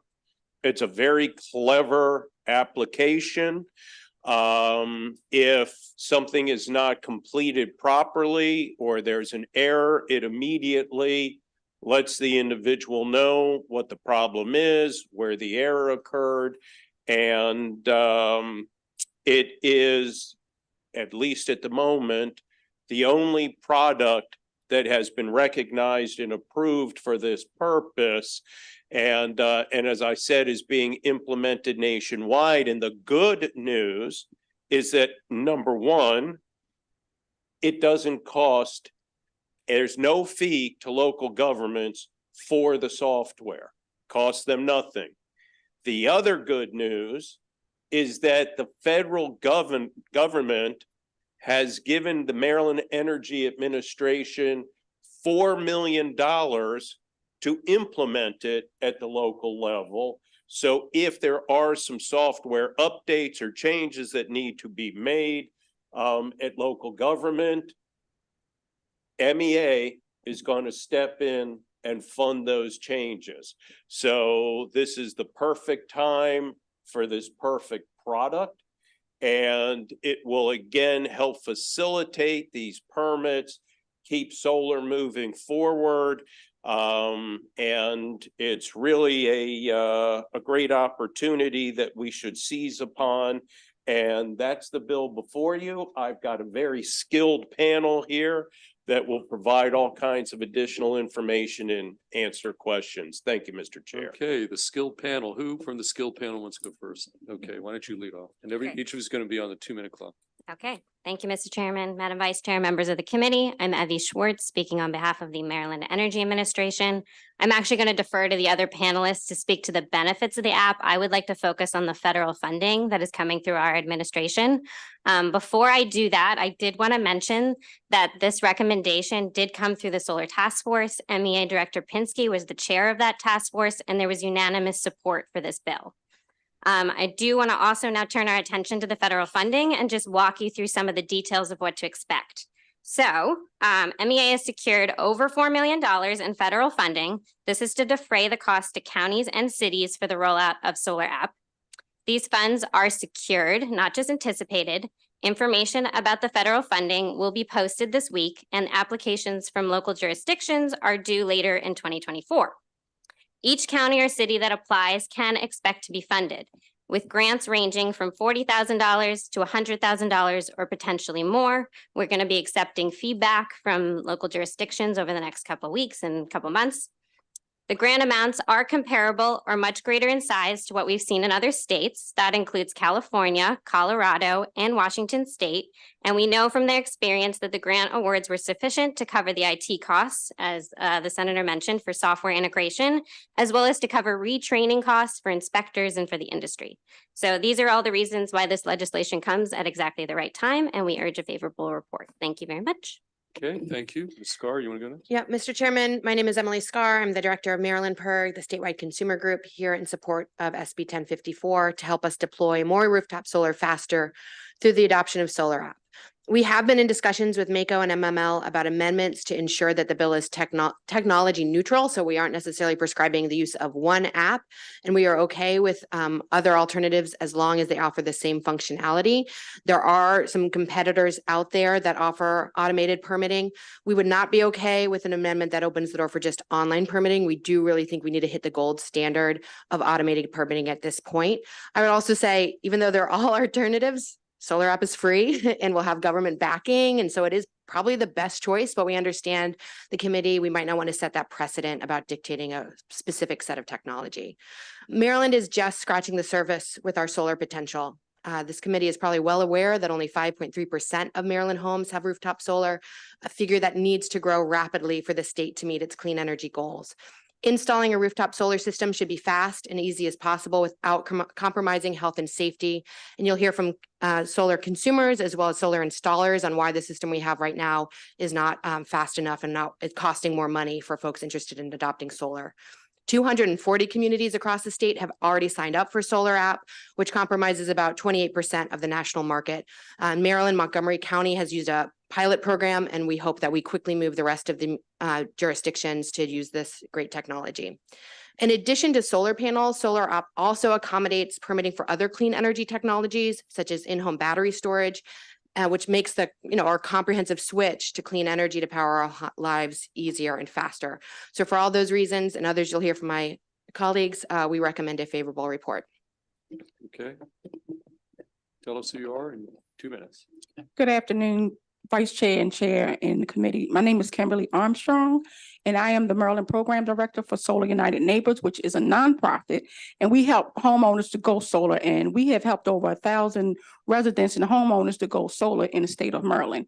And a lot of times I get emails or complaints or people that are just frustrated wanting to know what's the holdup with the installation of the solar, and it's usually because of permitting. So I like to use the analogy that I used last in the House is that, the commercial J.G. Wentworth, when people say, I want my money and I want it now.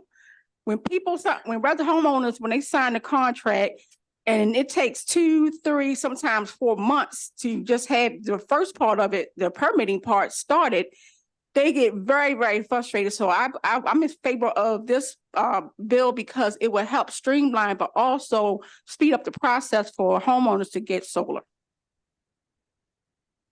Okay, let's go. Why don't you grab that mic right there and you can proceed 2 minutes. Sure. Good afternoon. Thank you, committee, for the opportunity to speak with you today. My name is Amira Rahman. I'm the operations manager at Standard Energy Solutions.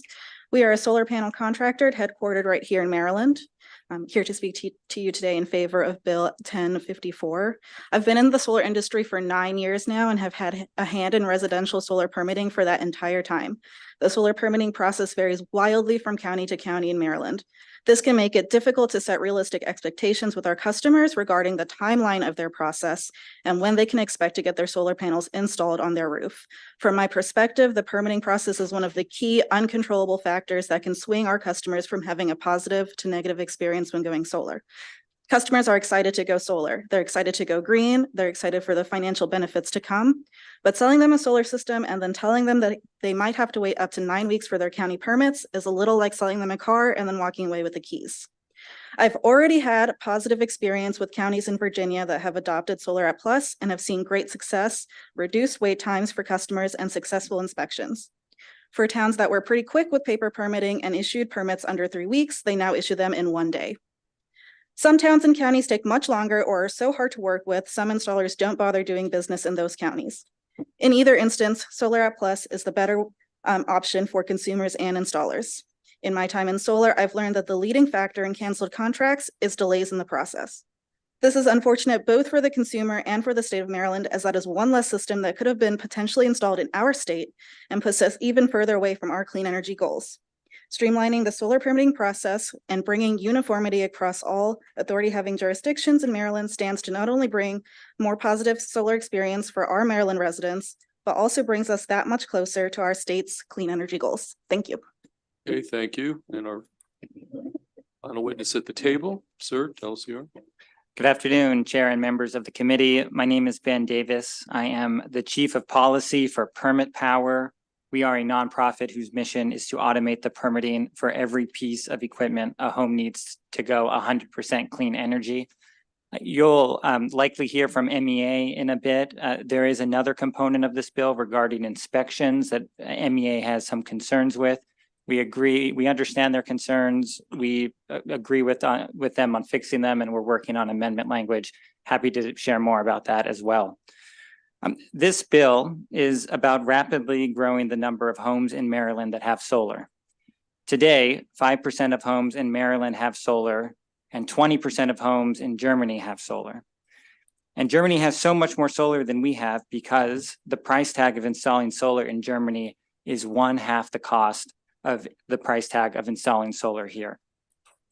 We have similar hardware and labor costs to Germany, but what's different is that Germany and the rest of Europe, for that record, much the rest of the developed world, they've completely cut the red tape. And permitting for residential solar in Germany is completely automated and it's completely standardized. Automated permitting significantly reduces project costs because you have eliminated the delays and the back and forth between the installer and the building department. And solar installers can then take the staff time previously dedicated to securing the permit and devote that to actually installing the solar. Additionally, by eliminating the permitting delays, the financing costs, the customer acquisition costs, the customer retention costs, and the project cancellations, they all go down. So this bill is a highly innovative and effective way to spur solar growth across Maryland, and I respectfully request a favorable report.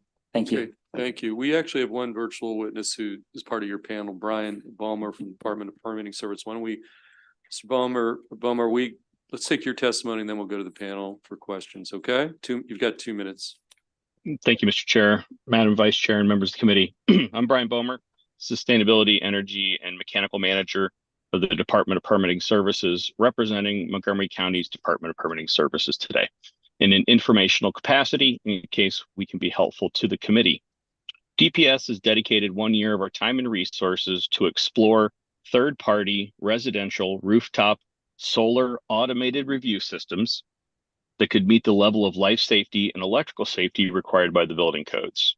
Our pilot program was a success, and we are ready to transition to full implementation utilizing Solar App as an approved provider because of the quality level of technical assistance, collaboration, and resources they've provided us along the way. This is in line with our county's executive's vision for the Montgomery County Climate Action Plan, and we look forward to delivering options designed around our customers' needs. I'm happy to answer questions pertaining to the customer application process, plan review, inspection, permit record keeping, fees, or any other permit related topics. Thank you. Okay, thank you, sir. We're going to go to Senator Hester, Carozza, then we'll come back to Senators Augustine and Gallion. So Senator Hester, you're first. Thank you. And thank you, Senator, for bringing this bill. I like solar and I like IT, so it seems like a good match. I do remember there being a discussion about this on the Solar Energy Tax Incentives Task Force. And I'm wondering if staff can address whether or not that was a voted recommendation and whether this applies to whether it applies to what types of, rooftops it applies to. And then finally, is there just one provider? Like, are we legislating like just one piece of software, or is it like in general? Like if a second company came in, would they be allowed to also participate? I'll address the first half of the question and then defer to Emily for the second half. So regarding the task force, it was a voted recommendation, unanimous support. The language this app is specific to the residential solar sector. So this is not about commercial or utility scale, purely residential. The discussion really shifted, of course, when we mentioned the MEA funding and how much funding was available to support counties. That made it a funded mandate instead of an unfunded mandate. So that was a big part of the discussion. And then the second piece is the language was around requiring, there is opportunity for exceptions. And it didn't specify solar apps specifically, but it did specify that an online it did say standardized tool would be really beneficial to Maryland, and then left it up to the legislators to, to figure out the details. And I'm going to pass it to Emily to speak to the technology. As drafted, the bill is technology specific. We are open to an amendment to adjust that. I think our concern is making sure any alternative has the same functionality and is automated. I understand why you might not want to set that precedent. I would say, however, there are reasons we would hope most people choose Solar App, not in addition to the fact that it's free and have long time support, has grants to apply it. It also makes it easier for solar companies to work across the state. They don't have different places to work. That being said, there are competitors in California. I think about 12% of the municipalities use one of those competitors. So we're okay with that amendment as long as it's clear. And not opening the door, I'd say, for just online permitting, which we think is weaker than the automated permitting. Okay. Senator Carozza, you're next. Thank you, Mr. Chair. Just want to let the sponsor know and the panel know, I heard from 2 of my 3 counties that I represent with specific questions and concerns. So I have 3 questions. The first comes from the Worcester County Department of Development Review and Permitting. And she says, if you look, the bill language, she says, is unclear. If you look at subsection D4, which deems a permit approved if a jurisdiction does not conduct an inspection within 10 business days of receipt of the application. If a permit is automatically approved and issued by Solar App, then there is no pre-permit inspection. Is this intended to refer to the final building and electrical inspection approvals? Followed up by, given this 10-day shot clock, would we then be mandated to issue an approval for work that the county has not seen? There's going to be a correction made via an amendment. Currently, it says 10 business days following the county or municipality's receipt of the permit application. That should not say permit application. That should say request for the inspection. The permit application happens at the beginning of the process. It could take more than 10 days to even build, to even build the system. So having approval on the solar system within 10 days is not realistic and was not the intention. I think there's another concern there, which is that is 10 business days enough for the inspectors to get out there and do the inspection? And MACO has similar concerns and pushing that back. The counties that you represent, Senator, we would be interested to hear what is a realistic number, how to push that back, and how to amend that I would section. ask that you follow up specifically. This is very detailed, and I only took one question out of her So my second question comes from Somerset County. Somerset County has many challenges. They were actually just before this committee less than 2 hours ago asking for support on how they can organize their fire EMS medical services. So this is coming from the president of Somerset County. And he points out that they currently do not support online or credit card payments for planning and zoning fees. Mandating this would create additional work and processing that we do not feel is necessary or warranted. Allowing permitting online should be left to individual jurisdictions' control to implement as they see best fit for their own county. So I'd like a response to that. And then my third question is, are there private actors that are making a profit off of the adoption and usage of this application? No, it's government run, developed by the Department of Energy and NREL, so it's not for profit. There are competitors that make a profit that would open up the bill to. One of the great things about the MEA money is it's designed to provide all the resources to any municipality that does permitting to be able to meet these standards. So the grants that EVI has available can let people scale up online payments with credit card, all of that technology, because it definitely slows things down if you have to do a paper check. People don't even have checks these days. So I'd imagine, hopefully, that would be a benefit to Somerset to be able to add that to their toolkit. There's a dramatic difference between the resources and staff in Montgomery County and Somerset County, and this doesn't appear to address those sensitivities. Absolutely. And I think EVI should probably check with them directly to talk about how it could work and if there's any needs for these smaller counties that we're not hitting. Okay, Senator Augustine. Chair, thank you, Chair Feldman. Kind of in keeping with what Senator Carrozza said, but talking about municipalities, I mean, these municipalities, you're asking them to do this, they can't, I can't see how they could. I mean, could you address how they may be able to do this? I mean, I got some that are 500 people. They don't even, everything is done on paper. They don't have permitting. They don't do any of this. It doesn't apply to them if they don't have permitting. This is just for, there's a few set of municipalities and Prince George's and Montgomery County that do, but most don't handle solar permitting. It's for those that do have a solar permitting option. Okay, I didn't read it that way, so I'll read it Yeah, again. if it only applies to folks who are already doing the permitting. We're not creating a new permit. We're just saying, if you have a permit, you should use this technology that's available. Okay, but what if you are small, right, and you have it? You're asking in the same situation though that Senator Cruz, I would still suggest to you. Yeah. There's still a similar situation where I do have and where they do have a permit. And I think we'd be really open. Very small. Yeah, we definitely would not want to put any tiny county in a position that I'm they talking can't. about municipalities. Yeah, or municipality, excuse me. And we can absolutely work on a way to adjust that. We don't want to create a mandate that we can't fulfill. Thank you. Okay, Senator Gallion, why don't you weigh in here? Thank you, Mr. Chair. So there's been a little talk about the municipalities in the county. So, MACO looks like they're favorable with amendments, MML's opposed. So to the bill sponsor, have you been working with them on amendments to get them on board, or have there been any agreements with those two organizations to try to make this more palatable? Well, first of all, I believe there's been some conversations happening around some of the conversation we're talking about now for amendments. I have not had MML reach out to me. Whether they have reached out to work with the Maryland Energy Administration in trying to address what concerns they may have with the MEA that may be occurring. But I have not personally had them reach out. Just so you know, MML and MACO will be testifying after this panel, so to the extent, okay? But in any event, anyone interrupt?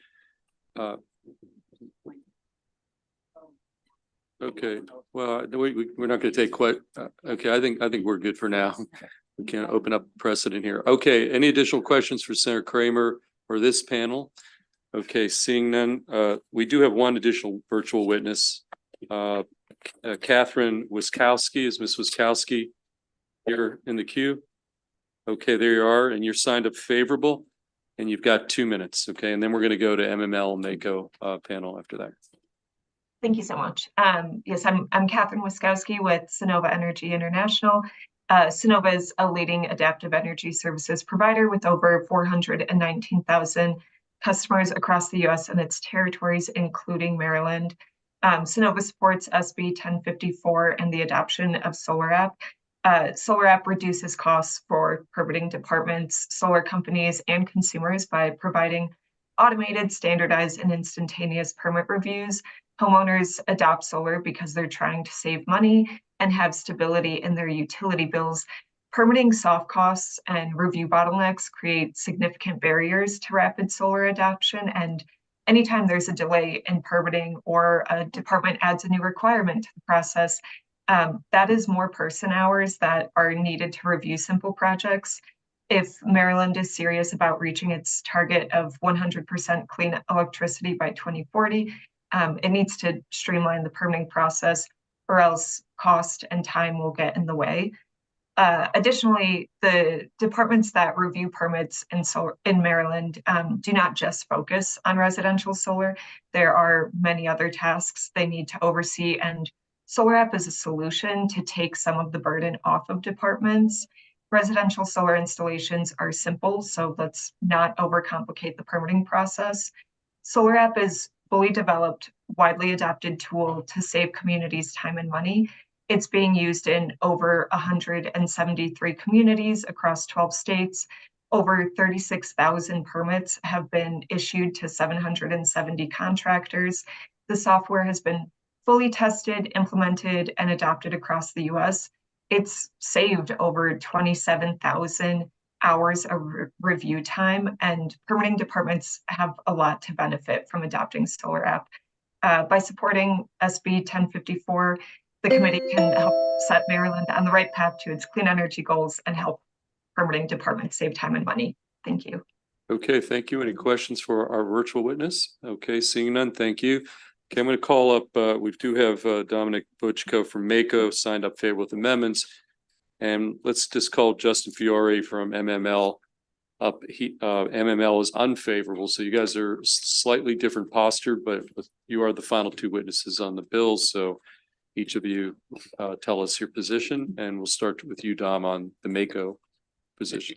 Mr. Chair, members of the committee, Don Butchko with the Maryland Association of Counties here, favorable with amendments on Senate Bill 1054. First, I do want to thank the sponsor and the advocates. We have had some dialogue, but unfortunately, we're really just not there yet.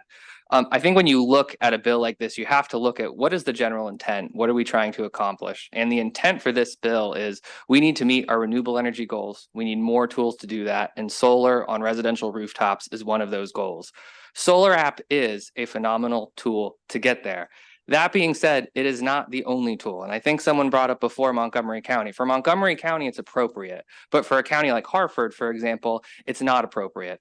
Local governments invest hundreds of thousands of dollars, if not millions of dollars, into their IT software. For a county like Hartford, for example, not only are they doing permitting for their jurisdiction, but they're also doing permitting for their municipalities. And so their IT system is then connected to other IT systems. And so to mandate that we're going to go in and require Solar App, I mean, our folks looked at this, and to untangle that and have to install this. Additionally, there was a comment made about processing times. Well, we've been talking about this app now for about 4 months. And so I asked our jurisdictions, what are your average processing times? Roughly around the state, 5 business days. It's not 9 weeks. It's 5 business days or less. Most are already processed through an automated system, and most are getting done faster than 5 business days. So while we view Solar App as a component of tools, as a tool to get there, it is not the only tool. And if you review our written testimony, our amendments reflect all of that. One final thing I want to address in our amendments, this does say, this bill, that if you fail the first electrical inspection, you cannot go back and do another inspection, which means you submit everything to the county through Solar App. Let's say you fail, well, then you can still proceed with the project. That's putting your constituents' lives in danger. So again, urge you to look at our written testimony and urge a favorable report. Thank you. Okay, why don't we take MML and then we'll take questions. All right. Thank you, Okay, Mr. Chair. Justin Fiore. Madam Vice Chair, members of the committee, Justin Fiore here on behalf of the Maryland Municipal League in opposition to Senate Bill 1054. You've heard a little bit about the app. I want to talk about some of the other provisions in the bill, provisions that were not recommendations from the task force. Primarily, we're looking at mandating that local jurisdictions use remote inspections. So it's not allowing our inspectors to go out and view these properties. If the developer wants to use a remote inspection, we have to take it. You can't check a wire, et cetera. That should not be the standard for how we do this. Further, if an inspection is failed, we can't require a second one to follow up and again, check why did that fail? Has the problem been remedied? And then furthermore, this is a free app. You don't need to mandate that we use a really good free app. Like our folks are going to jump to the forefront to use this, right? Especially to save 5 business days. Like you don't need to do this. So we respectfully request an unfavorable report. Happy to answer any questions. Okay, Senator, Vice Chair Kagan, and then Senator Hester. Thank you, Mr. Chair. Justin, since Mr. Fiore, you just talked about the free app. There was some other testimony that talked about sort of sole source, you know, the redheaded Eskimo, and saying solar app is the solution. You don't have the problem with that others do, or do you? I think for the municipal world, doing online permitting can be a challenge. I agree the bill's currently written that every jurisdiction would have to do it. That's problematic. We don't have an issue with solar app itself. I think it's good. I don't know that it makes sense to put it in state law that that's the only one you can use. There's no guarantee this will stay free forever. There's no guarantee it won't become obsolete or defunct at some point in time just because it has government backing now. Doesn't mean it will for eternity. I don't know that that's good policy for the state. Thank you. That's helpful. Okay, Senator Hester. I was just wondering if you could clarify, I guess Mako is favorable with amendments. Now, are these amendments that are being, what's the difference between those amendments and the other amendments? Yeah, so that's a very good question, Senator. So our amendments are broad, just like we talked about, where we view solar app as a tool, but you shouldn't mandate it. And if a local jurisdiction is meeting whatever benchmark we set to get solar out faster, let's do that. The amendments that we've seen so far from the advocates are really, in our view, just a workaround to make sure that we have to adopt solar app no matter what.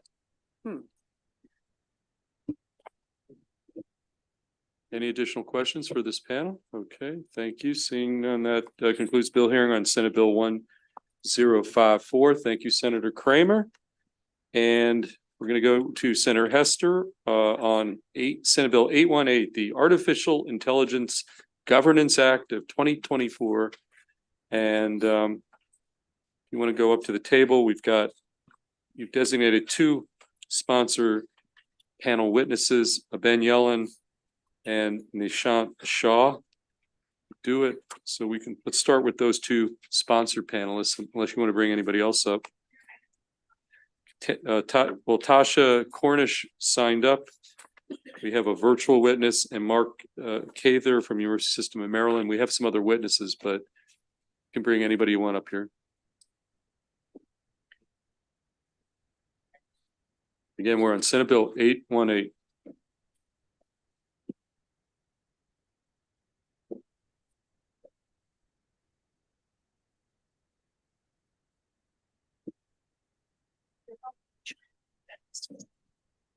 Chair Feldman, Vice Chair Kagan, members of the committee, thank you for your consideration of Senate Bill 818. We've had a lot of talk about artificial intelligence this session so far, and as it continues to permeate various sectors of society, that includes state agencies. And here we must establish clear boundaries and harness the benefits of AI while mitigating the potential risks. And so what Senate Bill 818 does is it represents a really crucial first step in navigating the complexities of artificial intelligence technologies. It both recognizes its transformational potential to improve public services, like we just talked about, and it also balances that with potential risks. So some of the benefits of AI that you might have heard me talk about before, things simple like improving health department disease contract tracing rates, providing traffic flow analysis to reduce accidents and congestion, supporting constituent services with great new projects that Kagan is working on. Excuse me, and defending our state's information technology with AI-powered cybersecurity tools. So those are the benefits. On the downside, there are some risks that we want to make sure that the state prevents. For example, we want to make sure that we do not inadvertently utilize a biased tool. when screening applicants for state jobs. We want to make sure that any use of AI in the determination of state benefits has human oversight. We don't want to install a chatbot that gives faulty or even dangerous responses. And there's other dangerous, decisions and negative impacts that it could have.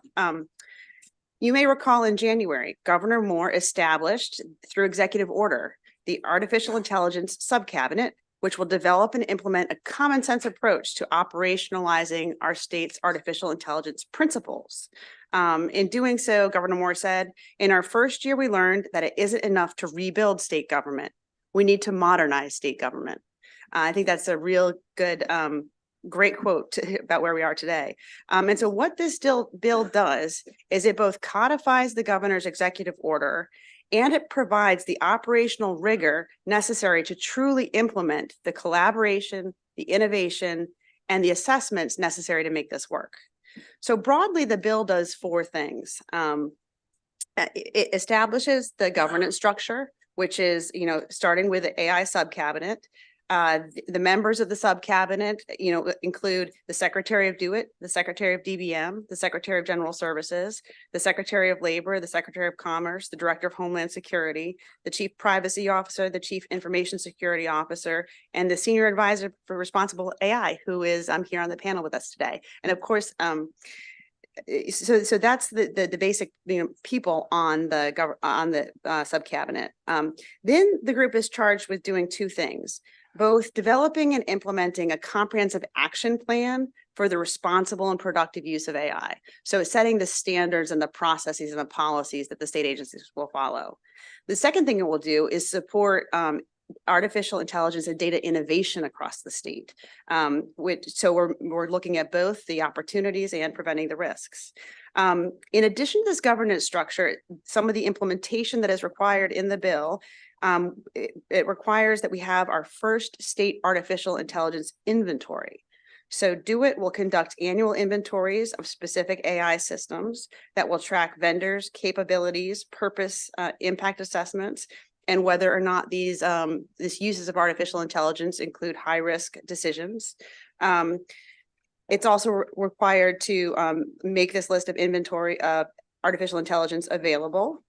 And then once we have the list, we start with the assessments. So DO-IT will promulgate processes where we look and we say, how do we make sure that this artificial intelligence is responsible and productive during its development, its implementation, and its the ongoing assessment for it. It sets a deadline. By February 1st of 2025, each unit of state government shall conduct an assessment on any new purchases of artificial intelligence that it does.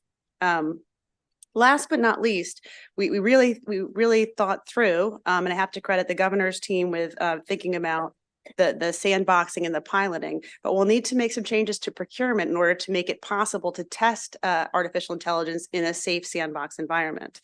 And so in the bill, there's some proof of concept requirements, and it establishes pilot program protocols so that we can, use this new technology in the safest way possible. So I would just say before I turn it over to my expert panel that this bill is the product of a number of hearings and collaborative sessions that we had with the Joint Committee on Cyber, IT, and Biotech over the interim. We then worked really closely with Nishant Shah and DO-IT and the governor's office in crafting this bill. And we're continuing that there's obviously it's a big bill. We want to make sure we get the definitions right. So we're continuing to work through multiple amendments that have been offered. But I think that we are, all in all, this is a great bill that represents a thoughtful and pragmatic approach to integrating AI within government operations. And it really balances the potential of AI to contribute to the public good with the imperative that we manage its risks responsibly. And so for these reasons, I'm respectfully asking a favorable report on Senate Bill 818. Okay, thank you, Senator. Oh, who do we have here, sir? Why don't you tell us who you are and you take yes. 2 minutes. Absolutely. Well, thank you, Senator Hester, and good afternoon, Chair Feldman, Vice Chair Kagan, and members of the committee. I'm Nishant Shah, Senior Advisor for Responsible AI with Maryland's Department of Information Technology, otherwise known as DO-IT. Thank you for giving me the opportunity today to give testimony in support of the goals of Senate Bill 818. As a set of technologies, AI has tremendous potential to improve services to our residents and also to support our state workforce in delivering those services. Of course, it's also a double-edged sword, as Senator Hester mentioned, and carries with it the risks that you already heard about at length.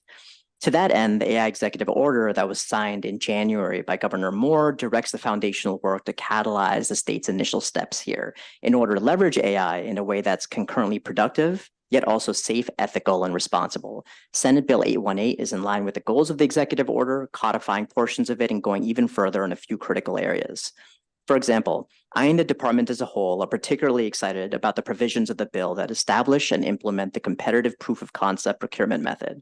This would be used to solicit proposals for the conduct of a proof of concept prior to full implementation, which gives us a pathway to more quickly testing and experimenting with AI tools in a safe environment, ensure that they deliver the benefits predicted, and to do so before spending the money and the time to scale them. And I think this is crucial for any emerging technology that has associated risks. In addition to the procurement provision, we're also keen to get a definition of AI in statute, which will add much needed specificity to exactly what we're governing, and establish a mandate for an AI inventory, which will underpin oversight of the state. I'll conclude by noting that AI governance is a nascent area that's changing rapidly. So it's particularly important that legislation takes that rate of change into account. What's true today may not be in 3 to 6 months. The devil's very much in the details here, particularly around impact assessments and the concept of high-risk systems. And so we look forward to working with the committee and workshopping some of the language in the coming days, and thank the drafters for the time they're spending in this vital area. Okay, thank you. Sir?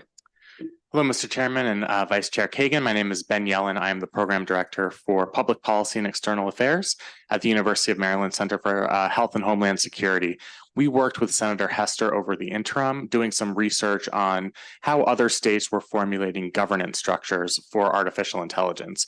And one of the things you come across in doing this research is the horror stories of state agencies having AI systems that are faulty and can lead to really detrimental results. So there was one example, a state used an unemployment benefit system that wrongly accused 20,000 to 40,000 people of fraud as a result of a faulty AI platform. We've seen wrongful arrests based on faulty facial recognition technology. And of course, as Senator Hester mentioned, racial bias in AI systems that have led to unjust bail and probation decisions. Many other states, including the state of Connecticut, have set up similar systems as the one proposed in this bill, requiring inventories of AI systems and mandating public reporting. I also want to note that a lot of states have set up task forces. These are outside task forces comprised of a multidisciplinary group of members from the public and private sectors. I think we can formulate an approach where we're setting up this governance structure within our state agencies, while at the same time simultaneously bringing in experts from fields like sociology, criminal justice, to make sure that we are creating an equitable system when using artificial intelligence. Finally, I'll note that generative artificial intelligence and these large language models are still in their relative infancy. And particularly since there is a gap in terms of federal regulation, it is incumbent upon the states to take the lead in establishing guardrails. And with that, I will respectfully request a favorable report on Senate Bill 818. Okay, thank you. Any questions for Senator Hester or the two panelists on her? Yes, we've got Senator Watson. One question. Do we have currently today, to your knowledge, any system in the state at all that utilizes artificial intelligence? And I'm being very specific to the definition that I see in this bill.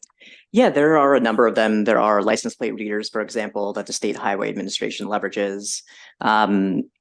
AI is in use in lots of software without it being sort of realized as being AI. Sort of text prediction and sort of, autocomplete is also artificial intelligence, and that would actually also go with that definition that's in there. So that's automated technology. That's not artificial intelligence. It is also artificial intelligence. And so you're saying it's an inference versus simple pattern matching. Now, we don't need to get into it. We spent our summer going through this, but I just want to make sure that everybody is comfortable with what we're going to put in statute as to the definition of artificial intelligence. You guys just said it's very, very new.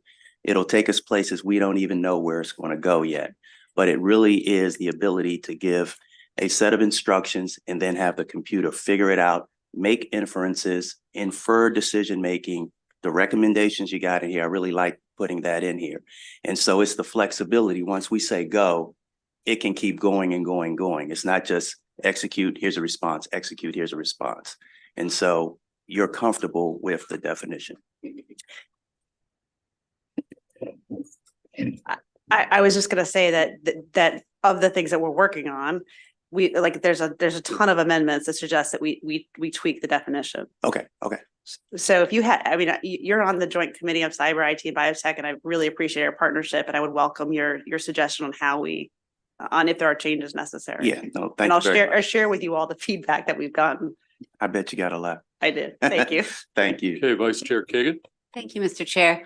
Mr. Shaw, and Senator Hester. On the one hand, we hear AI is on its way. It's not ready for prime time. On the other hand, you just told Senator Watson some examples of what we're using already. Where along the spectrum of the continuum of that is where you sit, or is that an it depends? Can you just give us some clarity on that, please? It depends is the best answer I could give there. You know, the big change in the last few years is generative AI versus think of, you know, what came before as sort of classical AI. Generative AI comes with it issues in bias, in hallucinations, and accuracy. Some of those same issues are also there in sort of classical AI, but manifest differently. So the big issues are, of course, like what are the use cases that we're actually using these systems for? Is it low risk? Is it higher risks? Is there a material impact to someone's rights or livelihood or safety or health by use of such a system? Does it make an automated decision? And those are all sort of clear and important context to take into account on whether a system is risky or not.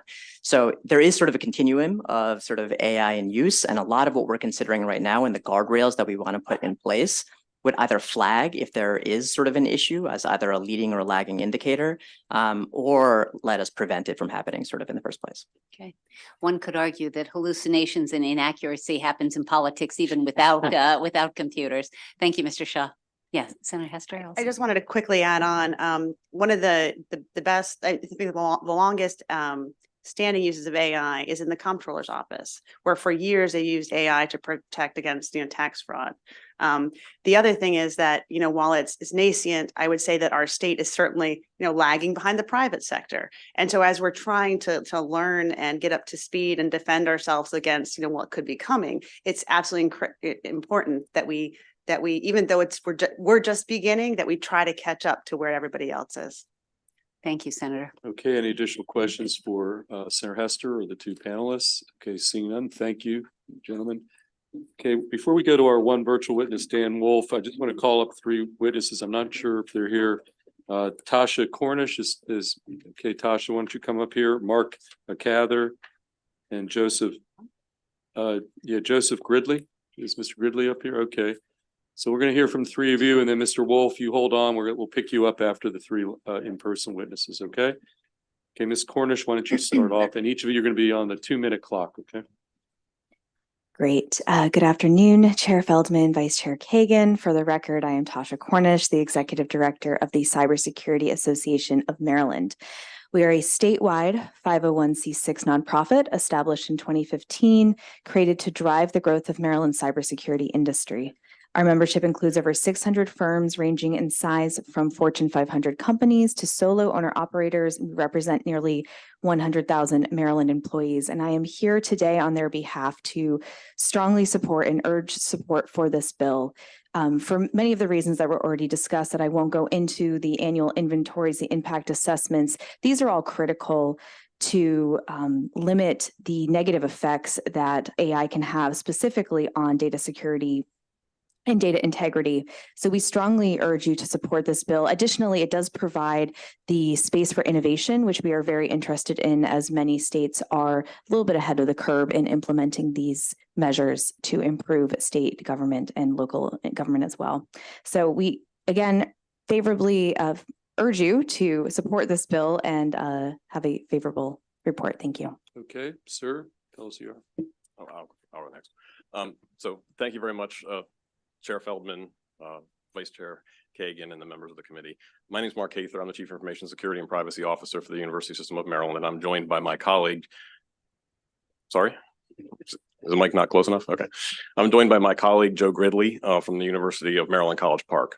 One of the core principles at the heart of Senate Bill 818 is to protect individuals from any possible harm caused by algorithmic decision-making. And while we at the USM agree with this need, we have suggestions to improve the bill. This bill requires all units of state government to create and annually maintain a solution inventory for all AI solutions and then do risk assessments for all IT solutions that include AI functionality.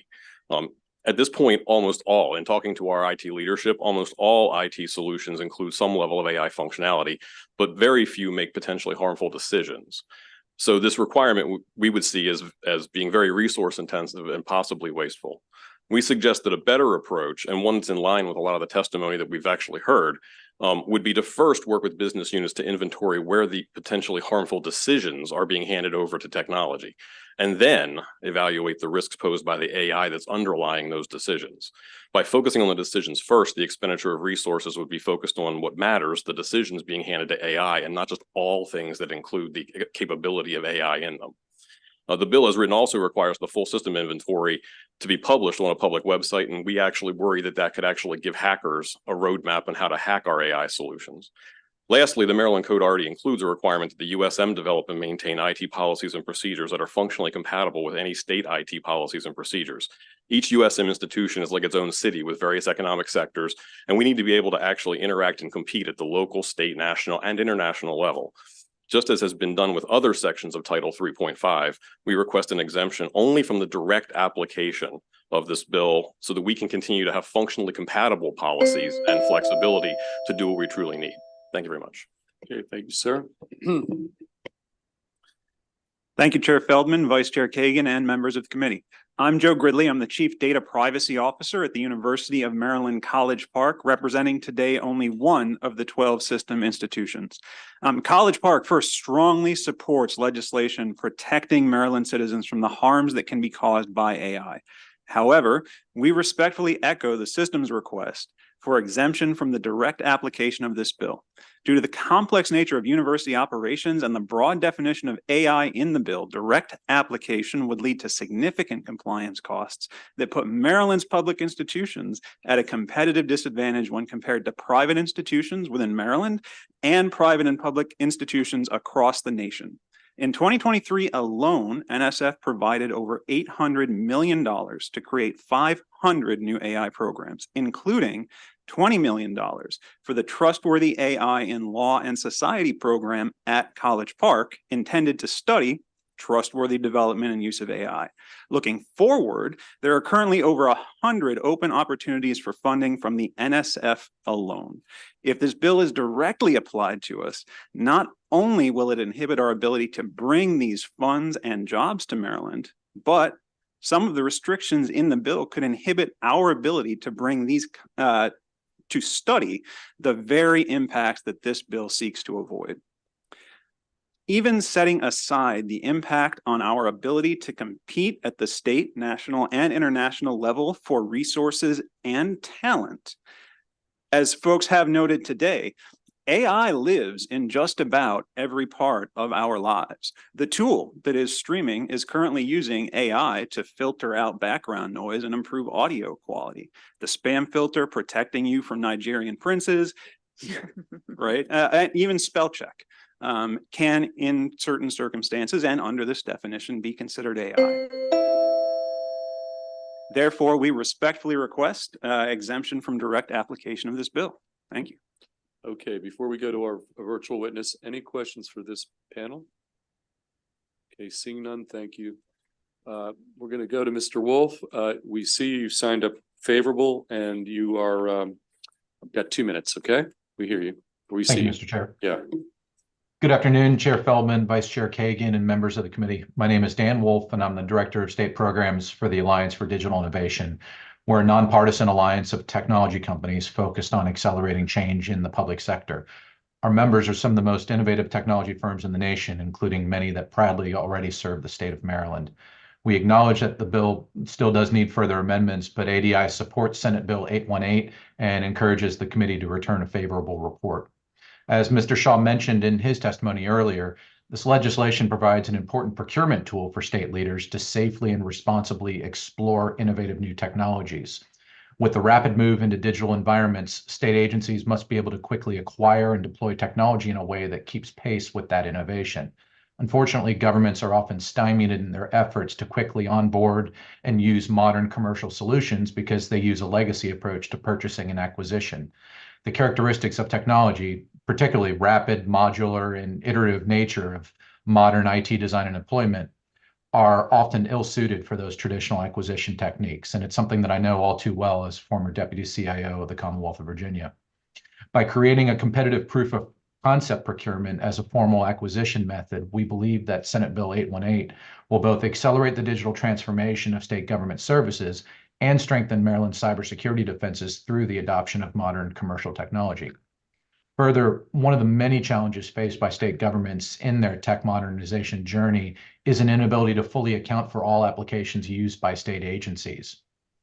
The existence of this shadow IT increases cybersecurity, financial, and operational risk for state government. These applications can create unknown access points to government systems for malicious actors, create duplicative spending, or even lead to unanticipated disruptions in services. 818 would represent an important tool in the fight against that shadow IT by requiring transparency and risk assessments for the use of AI-enabled technology in Maryland government. Thank you for your time, and please consider us a resource as you deliberate on this legislation. Okay, we'll take questions now from Mr. Wolf. The sponsor, Senator Hester, has a question. For, Okay. University, is that okay? Absolutely. Yes, absolutely. Thank you on both. And I'd like to thank you for serving on the Modernized Maryland Commission as well. I was just wondering if you could describe kind of the current internal controls you have on the use of artificial intelligence. And, you know, when you're using either research data or student data, like how do you ensure that that's used, you know, appropriately? So as far as the processes and procedures specifically to AI, we're actually in the process now of discussing that and actually trying to build out those kind of procedures. Same as many organizations are trying to figure out how to get their hands around that currently right now. We've been talking to the different institutions. They've been working on different guidance and things like that. Again, what we're trying to focus on as we have those conversations is looking first with the business units at the decisions that we're handing over.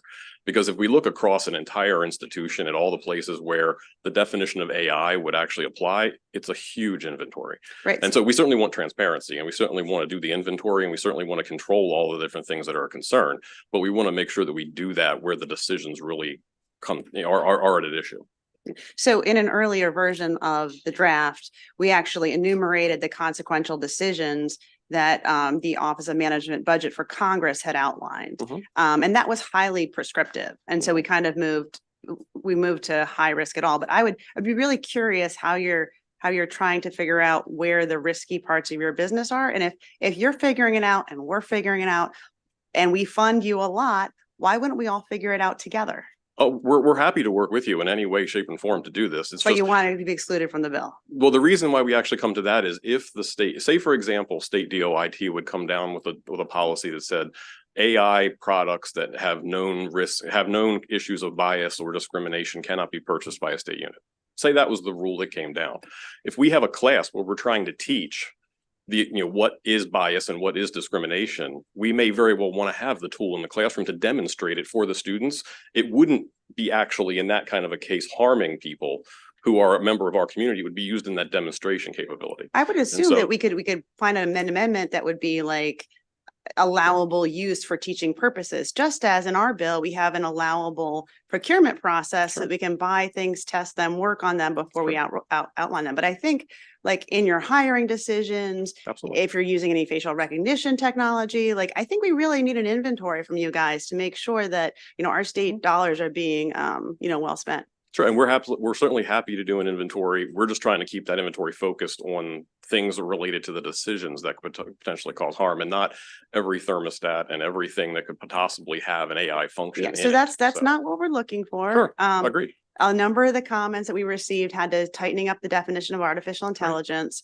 and the definition of high risk. So if you'd like to get back on comments on how we could improve both those things, I'd be happy to discuss. Great, happy to. Thank you. Okay, any additional questions for this panel or for Mr. Wolf virtually? Okay, seeing none, that concludes bill hearing on Senate Bill 818. We're going to next move to the next bill. Thank you, gentlemen. And Mr. Cornish, we're going to go to Senate Bill 981, also Senator Hester. And this bill is jointly signed with the Budget and Taxation Committee. We are joined by Senator J.B. Jennings. And I'm going to call up Ben Yellen, and actually got some virtual witnesses, but the only other person you've designated sponsored panelist, well, I don't know who you want to bring up. We've got Dan Wolf, but he's back virtual. Okay, so Tasha Cornish is going to come up. We're going to bring up, we'll hold off on calling back Dan Wolf back to the. Oh, and we've got one. And Ben Yellen, yes? What online? Jim Corns is online from Baltimore County Public Schools. He isn't signed in or queued in. You'll send him a text? Okay. Fabulous. So we'll go with these three and then we'll dial up Mr. Wolf and then we'll take it from there. Okay. Thank you, Mr. Chair, members of the committee. For the record, Senator Katie Fry Hester, here to ask for your favorable support of Senate Bill 981. This important bill will ensure our local school systems have the tools and resources they need to meet state minimum cybersecurity standards. Nationally, the K-12 Security Information Exchange estimates that there have been more than 1,330 publicly disclosed school cyber attacks since 2016. The risks of cybersecurity breaches cannot be overstated, as they jeopardize sensitive data, disrupt vital services, and inflict substantial financial loss. Here in Maryland, we had a cyber attack that targeted Baltimore City Public School District in 2020, which ultimately incurred about $10 million in recovery costs and impeded access to remote learning for lots of students.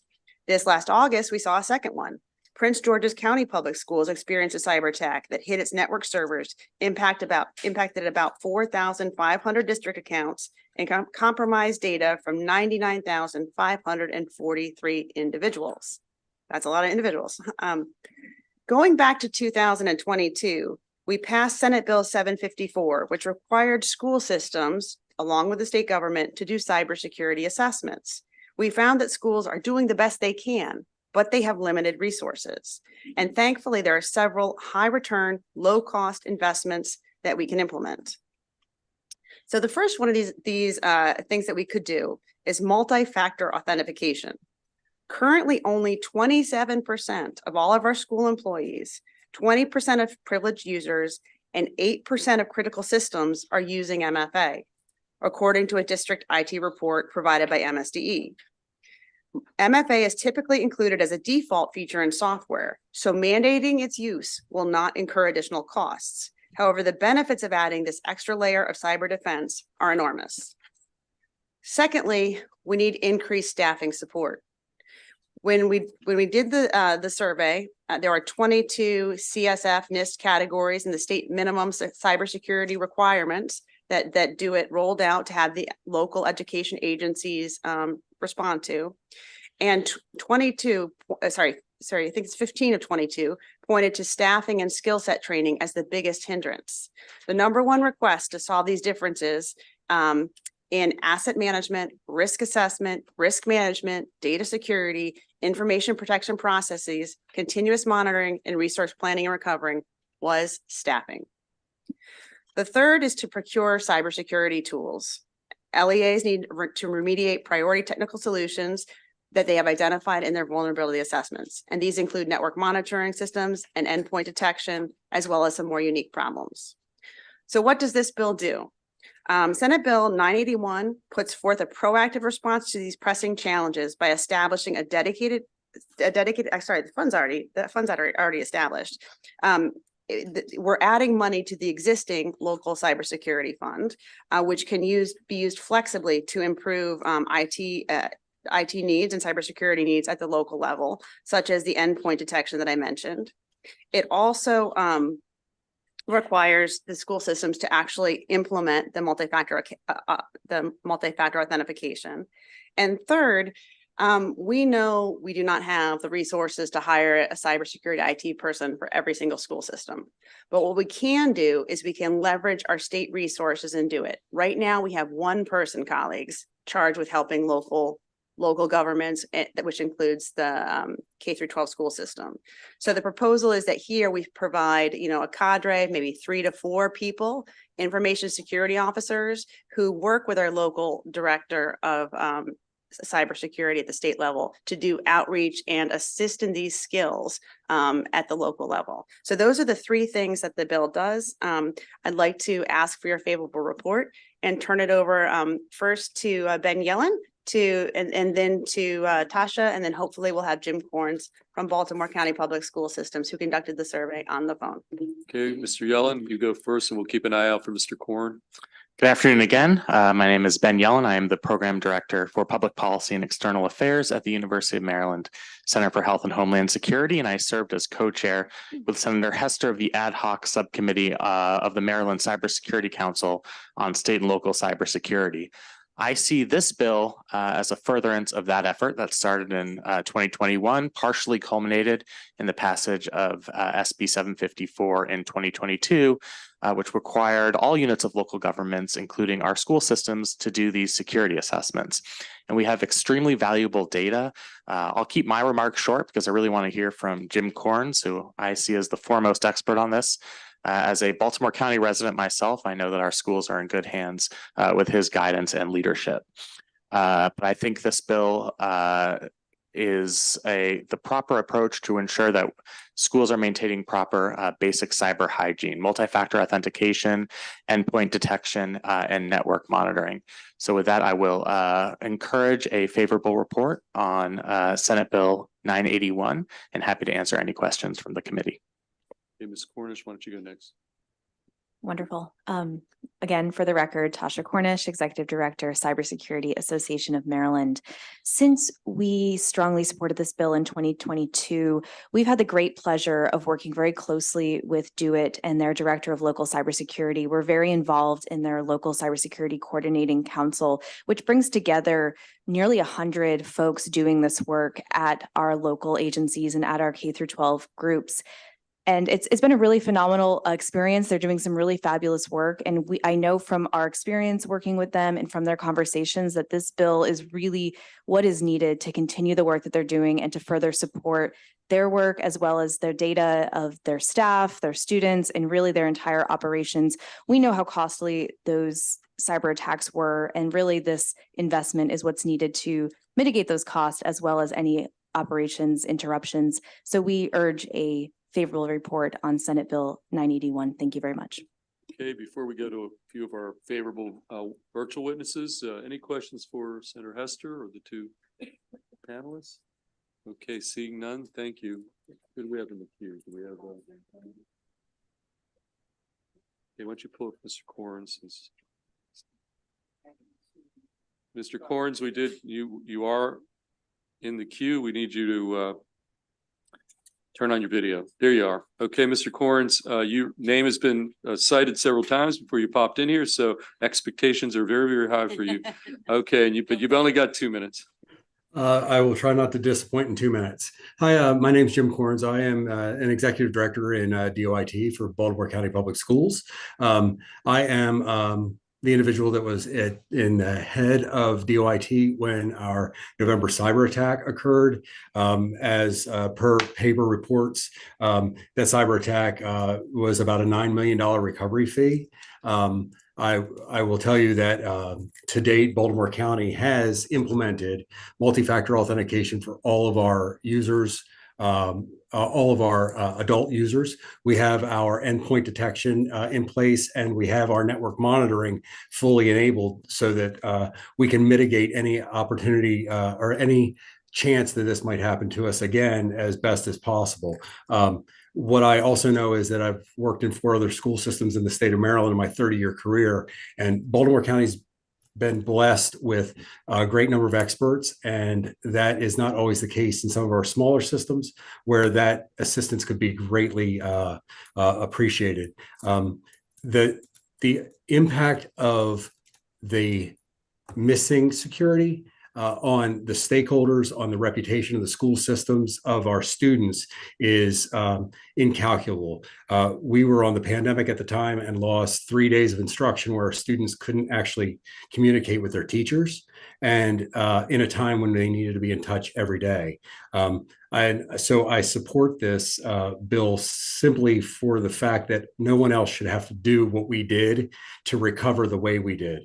Proactive stance is the best way that we can keep our schools safe and keep our systems secure. And these three areas that we've pointed to are the most bang for our buck, so to speak, to really get our schools in a position where they can strongly support security. Thank you. Okay, thank you, Mr. Corns. Any questions for Mr. Corns? Okay, seeing none. Thank you, sir. Let's go, Dan Wolf. We'll go back to you for next second time in two bills. You've got 2 minutes. Again, Thank you, Mr. Dan Chair. Wolf. Good afternoon again. My name is Dan Wolf, and I'm still the Director of State Programs for the Alliance for Digital Innovation. We support Senate Bill 981 and encourage the committee to return a favorable report. State and local government networks and systems face increasingly sophisticated cybersecurity threats every day, as you've heard now from several experts. In recent years, we've seen cyber attacks across the country that have imperiled election systems, shut down school districts, and crippled law enforcement networks. Ransomware attacks have increased greatly in recent years, especially against local governments, school districts, and critical infrastructure. Government organizations have to have sufficient resources and adopt best practices that will protect against malicious activity and prepare for recovery from a cyber attack. In the cyber realm, states are only as secure as their weakest link, and it's vital that leaders develop those strong cyber policies that include not just state and local government, but also higher ed, K-12 schools, and public utilities. Around the country, states are increasingly coming to the realization that many local governments just need more support for cybersecurity, as they simply lack the resources to adequately protect public systems. That's why more states are moving towards a whole of government approach to cybersecurity, often through programs like what you see in SB 981 that help to raise the floor for locality cybersecurity programs. By establishing baseline goals for cyber tools, requiring regular cybersecurity assessments, and increasing the availability of information security officers for local governments, SB 981 represents an important step forward for the state of Maryland. ADI strongly believes that local governments and K-12 schools should have access to additional funding to strengthen their cybersecurity, particularly as these organizations are reliant on connected devices and endpoint devices. Now, thank you for your time. Please consider us a resource as you continue to deliberate on this legislation. Okay, thank you. Any questions for Mr. Wolf? Okay, seeing none. Next up, we've got the mayor of the city of Mount Rainier, Mayor Selena Benitez. Ms. Mayor, you're at two minutes and you've signed up favorable. Thank you so much. I'm going to make this short because I'm going to give you guys some of your time back. The city of Mount Rainier wholly supports Senate Bill 981 in an era where cybersecurity threats are increasingly sophisticated. And persuaded the provisions of SB 981 are not just necessary, they are critical to safeguarding the integrity of our local government and school system. The funding is essential for cities like Mount Rainier, but also schools, enabling us to fortify defense against cyber threats that jeopardize the private security and welfare of our citizens and residents at large. In the city of Mount Rainier, we believe in the paramount importance of securing our education institutions from cyber threats, which not only pose risks for information security, but also to the safety and well-being of our children. Senate Bill 981 represents a comprehensive and forward-thinking approach to enhancing cybersecurity preparedness across Maryland. By supporting this bill, we're not only investing in the technology resilience of our local governments and school systems, but also in the safety and security of our communities. I urge your favorable support on SB 981. Thank you. Thank you. Any questions for the mayor? Okay, thank you, Mayor, for your testimony. We have one additional witness, Kevin Canale from MACO, is signed up favorable with amendments. So Kevin, why don't you come up and tell us what kind of amendments you're offering to this committee. Good afternoon, Mr. Chair, members of the committee. Kevin Canale here in support of the bill with amendments on behalf of the Maryland Association of Counties. I think it's a great bill. I'm just here to talk about a few things, and this goes back to 2022. So in 2022, you passed a suite of really good bills. There was supposed to be some money that came with that in the local cybersecurity support fund. that never showed up. I think some of it has trickled in, but we didn't get the 10 million that was meant for that account. So we'd really like to say, please do that. I know obviously this is probably a bad year for that, but any money that is available to support the kind of things that fund is used for, we would certainly appreciate it. And those are for assessments, training, other support from the state. The only other thing in this bill, we'd like to make sure that the funding is flexible in terms of this is meant to go directly to local governments, but we want to make sure there's some flexibility for the state to provide direct services to local governments. Some local governments may not be able to handle those resources without some state assistance. So things like shared service agreements, training, piggybacking on contracts, those are all really good ideas, and we'd like to make sure that moves forward. So again, great bill. Just wanted to make those two comments, and we'd appreciate a favorable with amendments report. Again, we know it's tough this year for the budget, but anything you can do is certainly appreciated. Okay, Senator Hester. You really were right there with us in 2021 preparing for this. And my recollection was actually that we were hoping to get $25 million, right? Is that correct? Yeah, I think so. So we asked for $25 million. And at that point, there was a couple of transfers into the dedicated purpose account, both for $100 million. And so for a while that we had $250 million sitting in that dedicated purpose account. And unfortunately, for some reason, it was never moved to this specific account. And now it's been transferred out. But I mean, we're in the budget process. So I'm really hopeful that some of that money from the dedicated purpose account, they just took $150 million out. I hope we can spare $10 million for this critical program. Thank you. I agree. That's why, yeah, Senator JB Jennings is here to deliver for. He's going to get it for us. Correct. Yes. Okay, any additional questions for our witness? Seeing none, that concludes bill hearing on Senate Bill 981. We're going to next move to another bill from Senator Katie Fry Hester, Senate Bill 1082. And I will call up Josh Smith from CI Renewables. You may be here, and Kristen Harbison are your two designated sponsor panelists, and then we have some additional witnesses after that. But we're going to start with you and your panel. Senator Hester, you take the time you need to present Senate Bill 1082.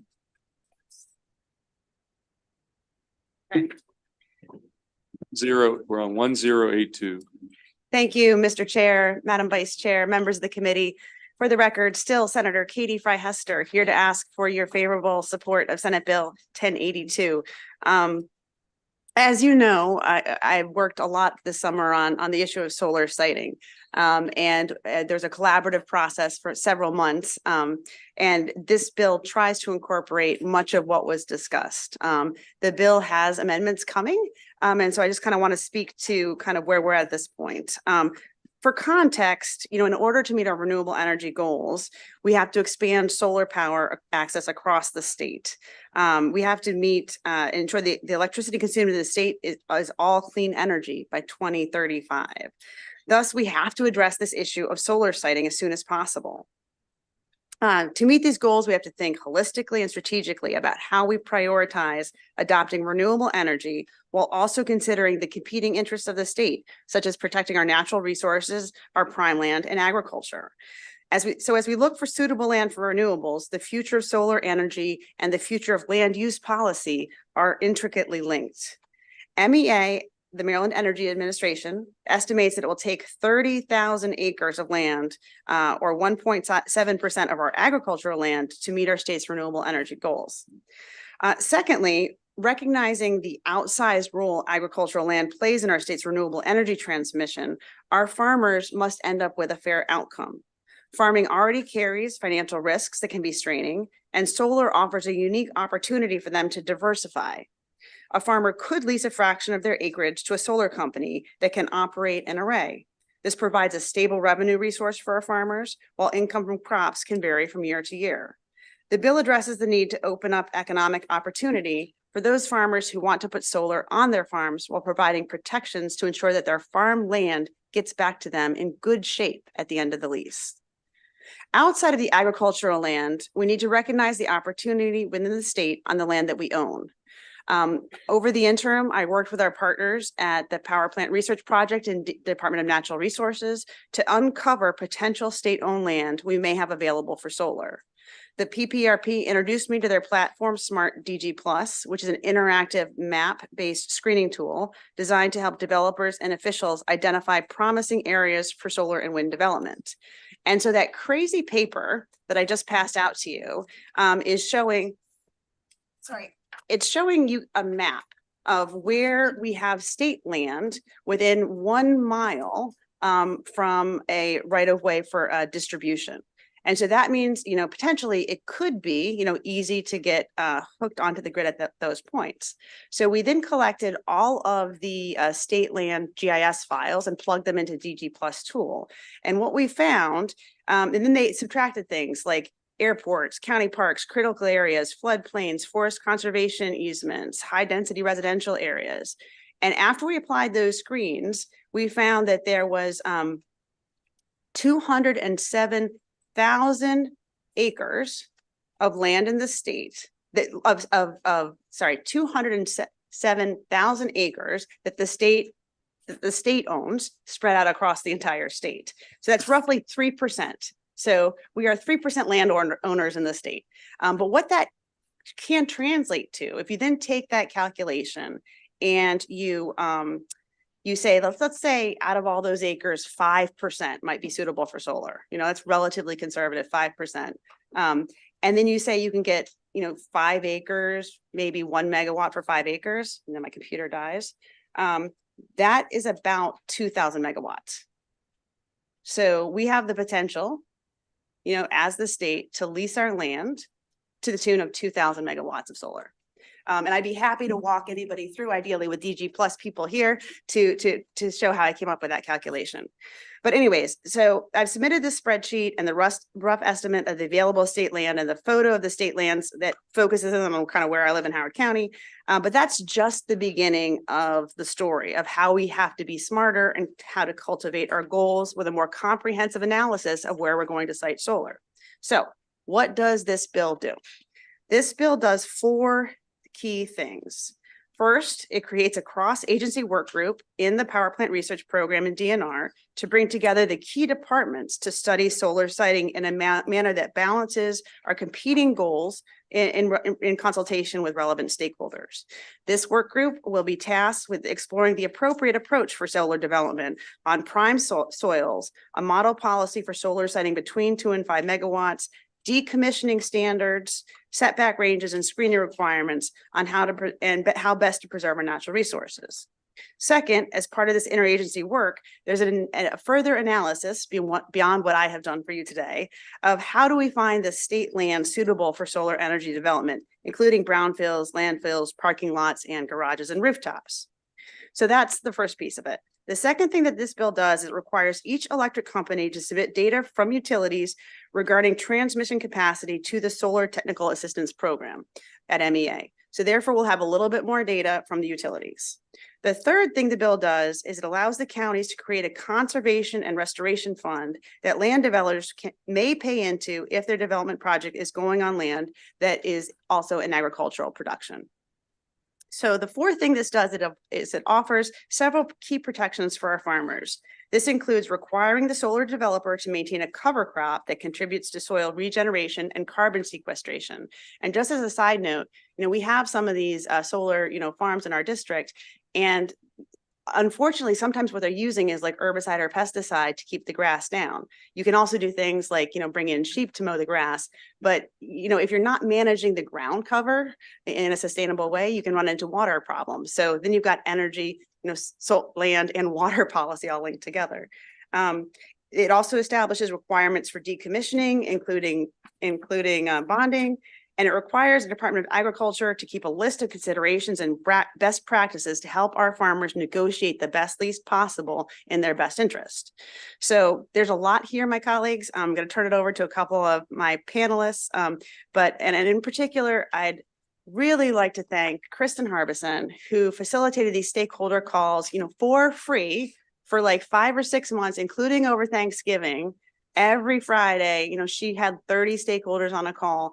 And God bless her. She's never going to do it again, but it got us to this point today. And with that, I'll ask you all for a favorable report on Senate Bill 1082. Okay, with that introduction, you go first because, and also we're going to welcome Senator Elfreth here representing the Budget and Tax Committee. Okay, Kristen, why don't you weigh in here? You're going to be on the 2-minute clock though.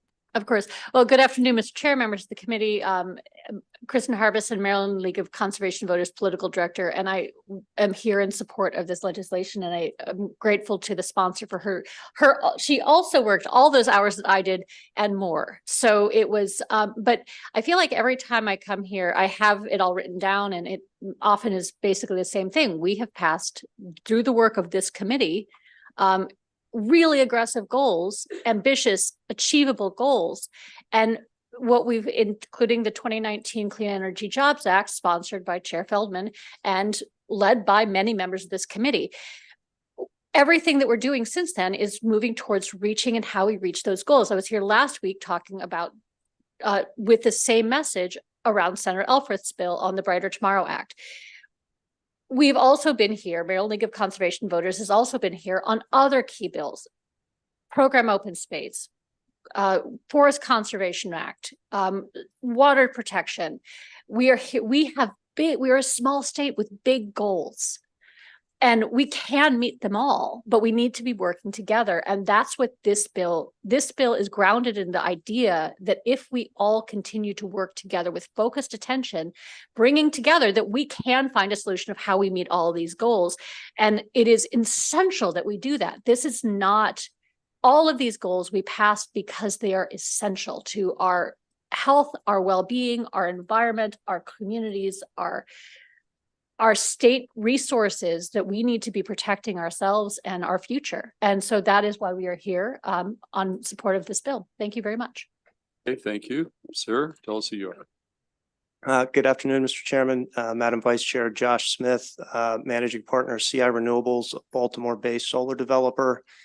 Here to ask for a favorable review. I think, to borrow something that Kristen just said, working together. I think we see this the same way from an industry perspective.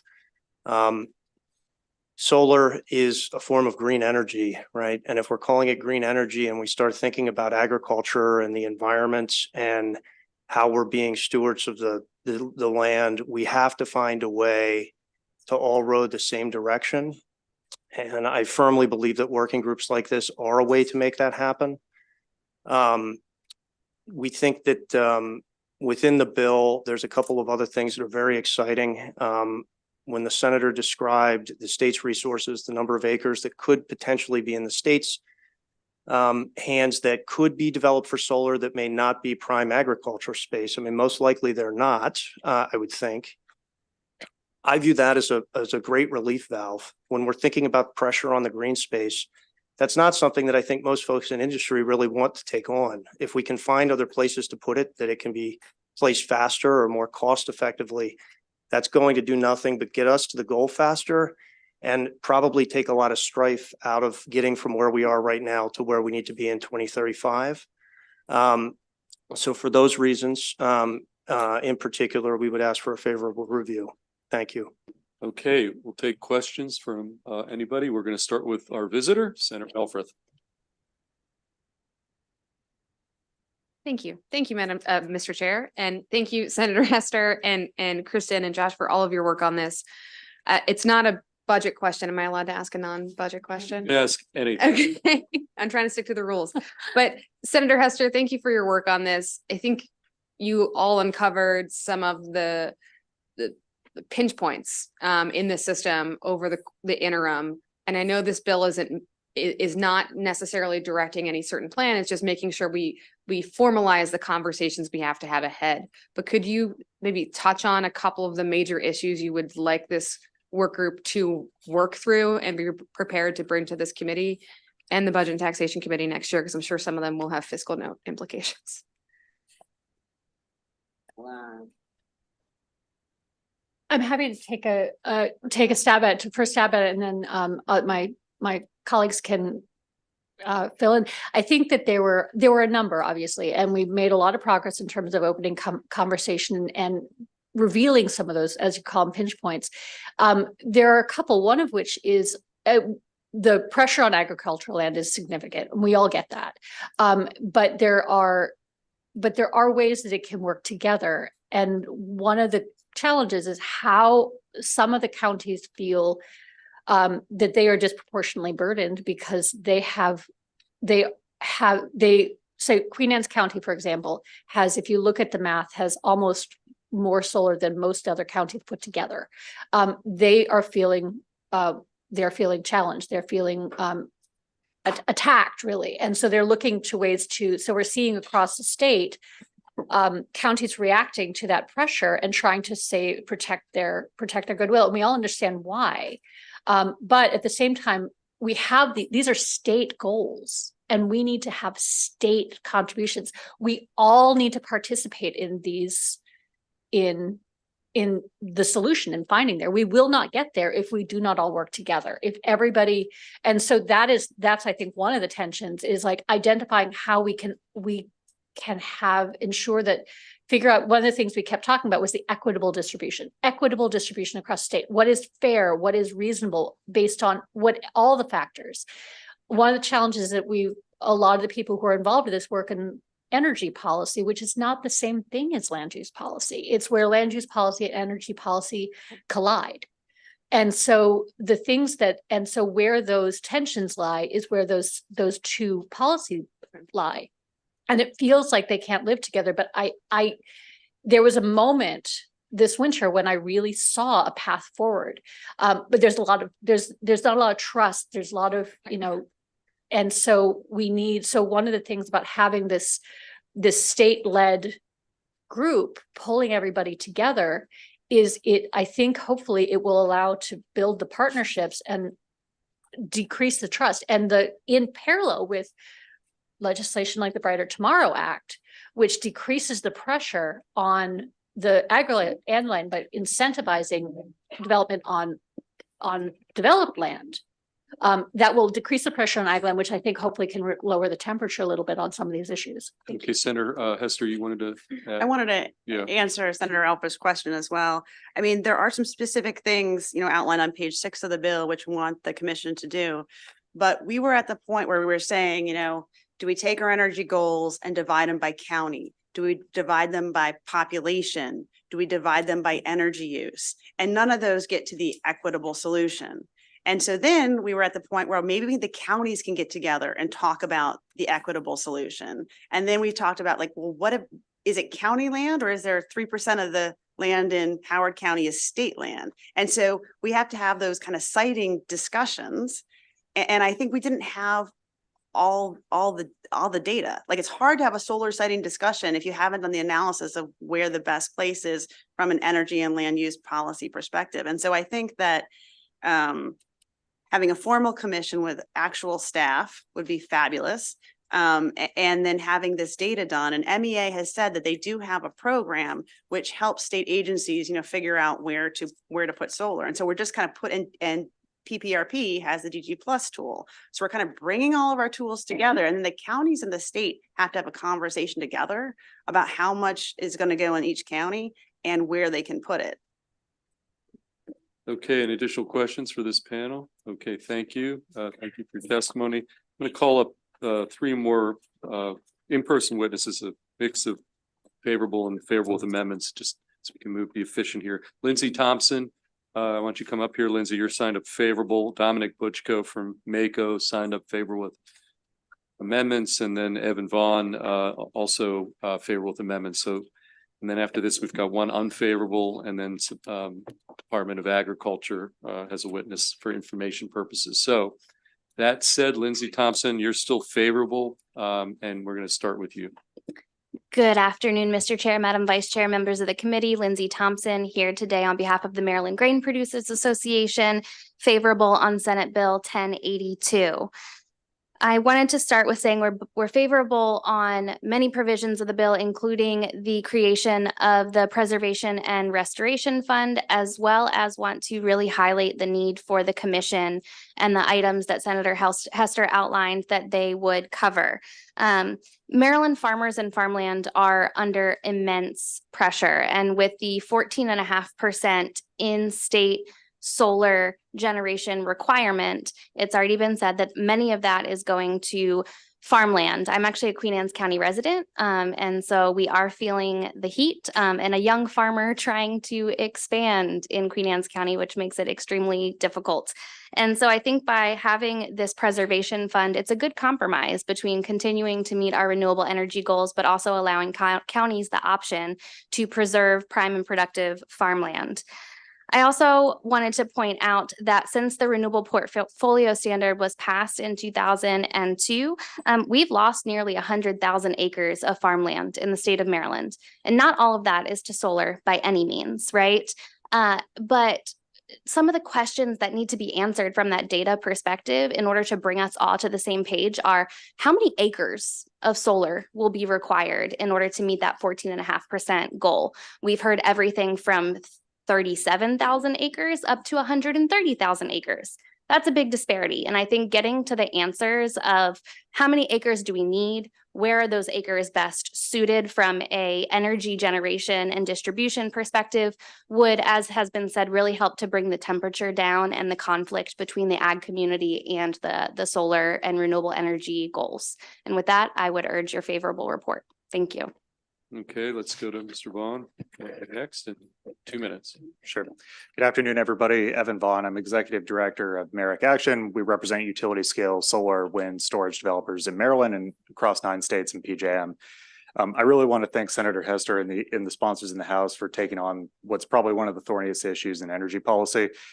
This bill does seek to balance tensions, which are real, although I think maybe not as broad as some folks think, between solar and other forms of land use, including agriculture.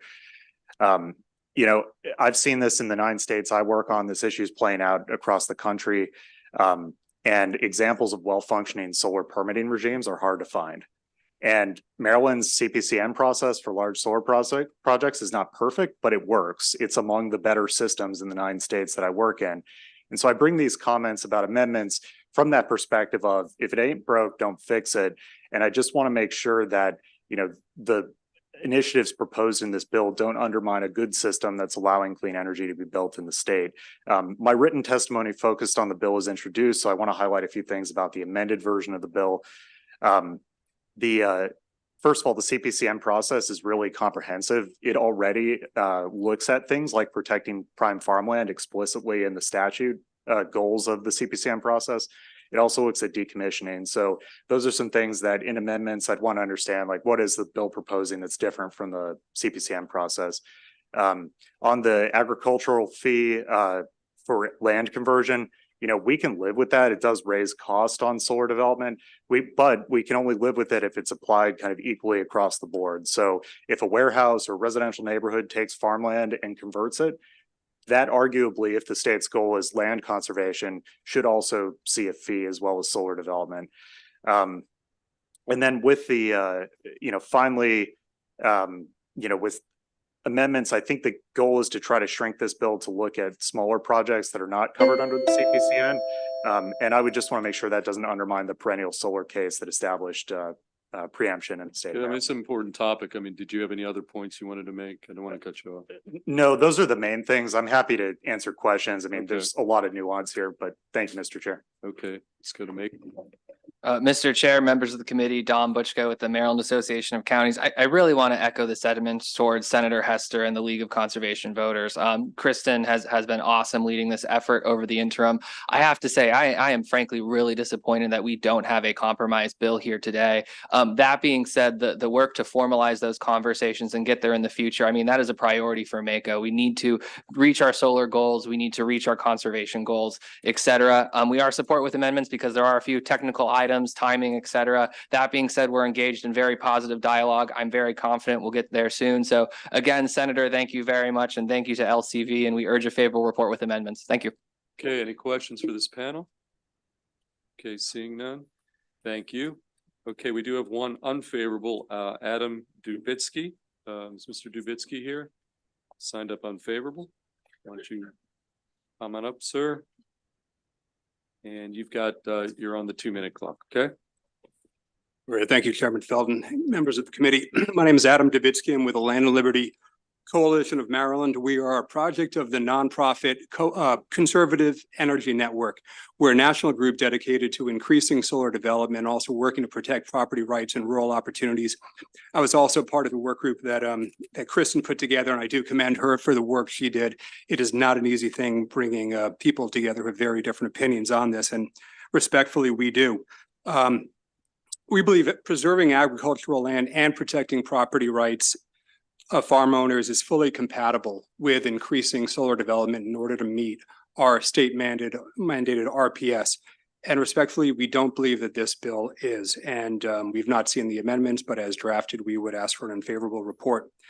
Maryland is a national leader in renewable energy ambitions as established in our RPS, yet we rank approximately 36 or 37 in the nation in terms of how much renewable energy we currently use. In order for us to get to the point where we either meeting the RPS and meeting the solar carve out, we're going to have to do a lot more development than we are currently doing right now. We are currently years behind. We see the main obstacle of reaching those goals as burdensome restrictions at the county level. Just 2 days ago, Dorchester held planning and zoning hearings that would increase their restrictions on it. In the past year, Anne Arundel functionally banned solar in many of their areas. Carroll County did in their ag reserve on community solar, and there are similar restrictions in counties throughout the state. I would like to talk about the number of 28 to 30,000 acres being required to hit the solar carve out.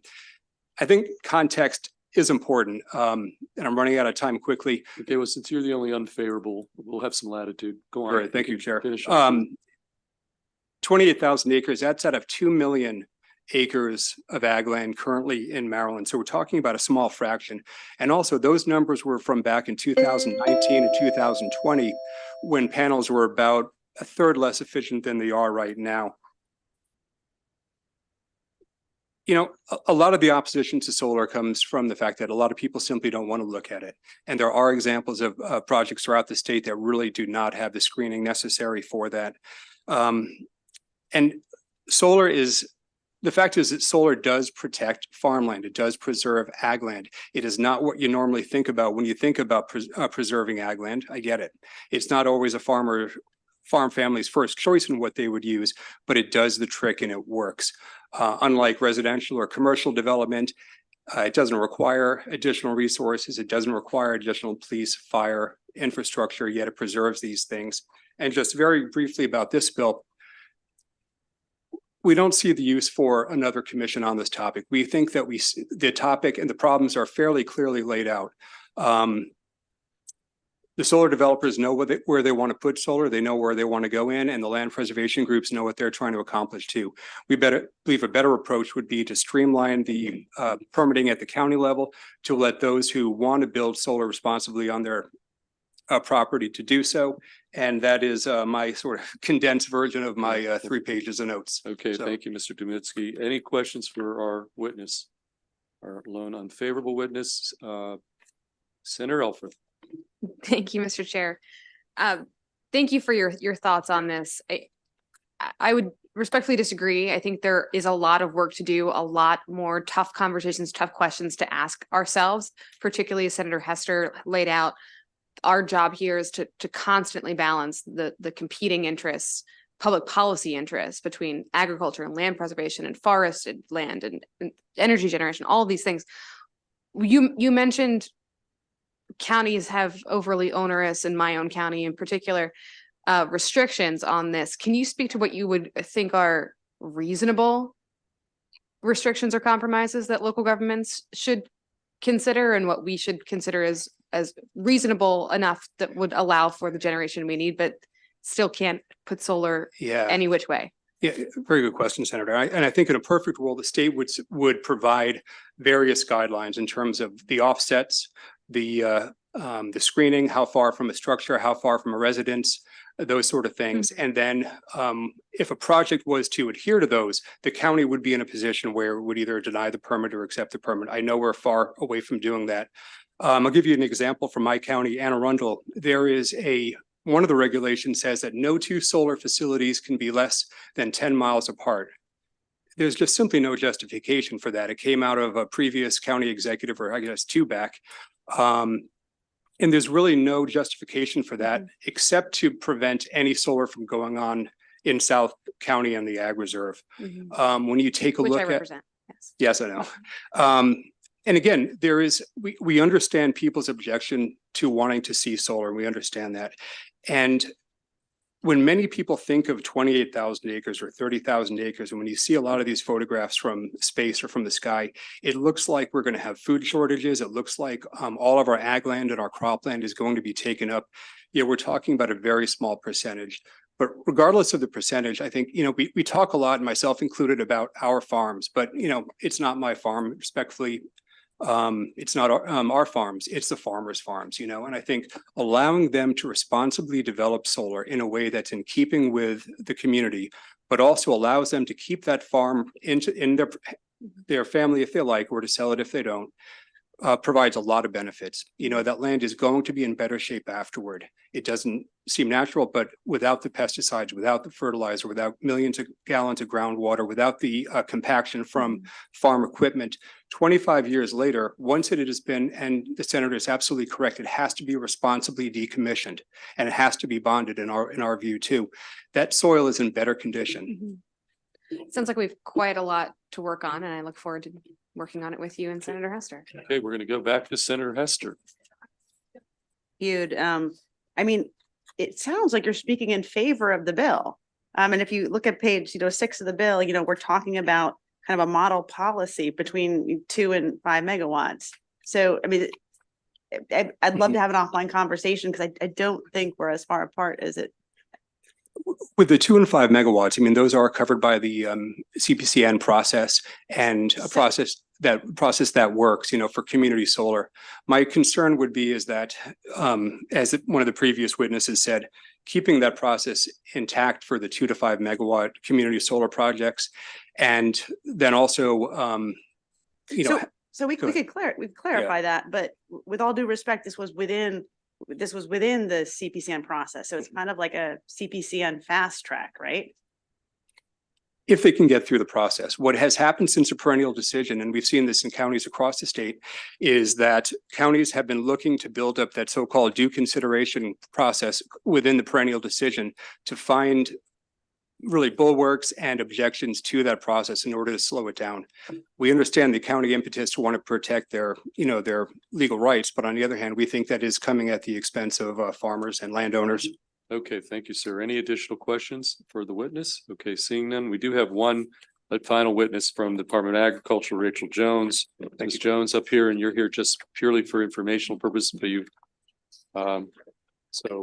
Yes. weigh in on this bill 1082. Yes, sir. Thank you, Mr. Chair, Madam Vice Chair, Committee. The MDA supports the state's renewable energy goals and the governor's renewable energy goals. We also understand that Maryland agriculture is our #1 commercial industry, and with low water tables and drought in California and the West, we understand that in the future, agricultural production here in Maryland and activities are going to need to still be sustainable. We think that the mitigation fund in this bill would be beneficial in those land preservation efforts, but we also understand that the goals need to be met. In recent months, the MDA, in conjunction with the MEA, we have been working to develop an FAQ for farmers across the state that gives them answers to all kinds of questions about how they could go about reviewing and researching what kind of solar operations might be best for them to consider in this effort to meet the state's renewable energy goals, explaining the existing laws that created the goals and all of that.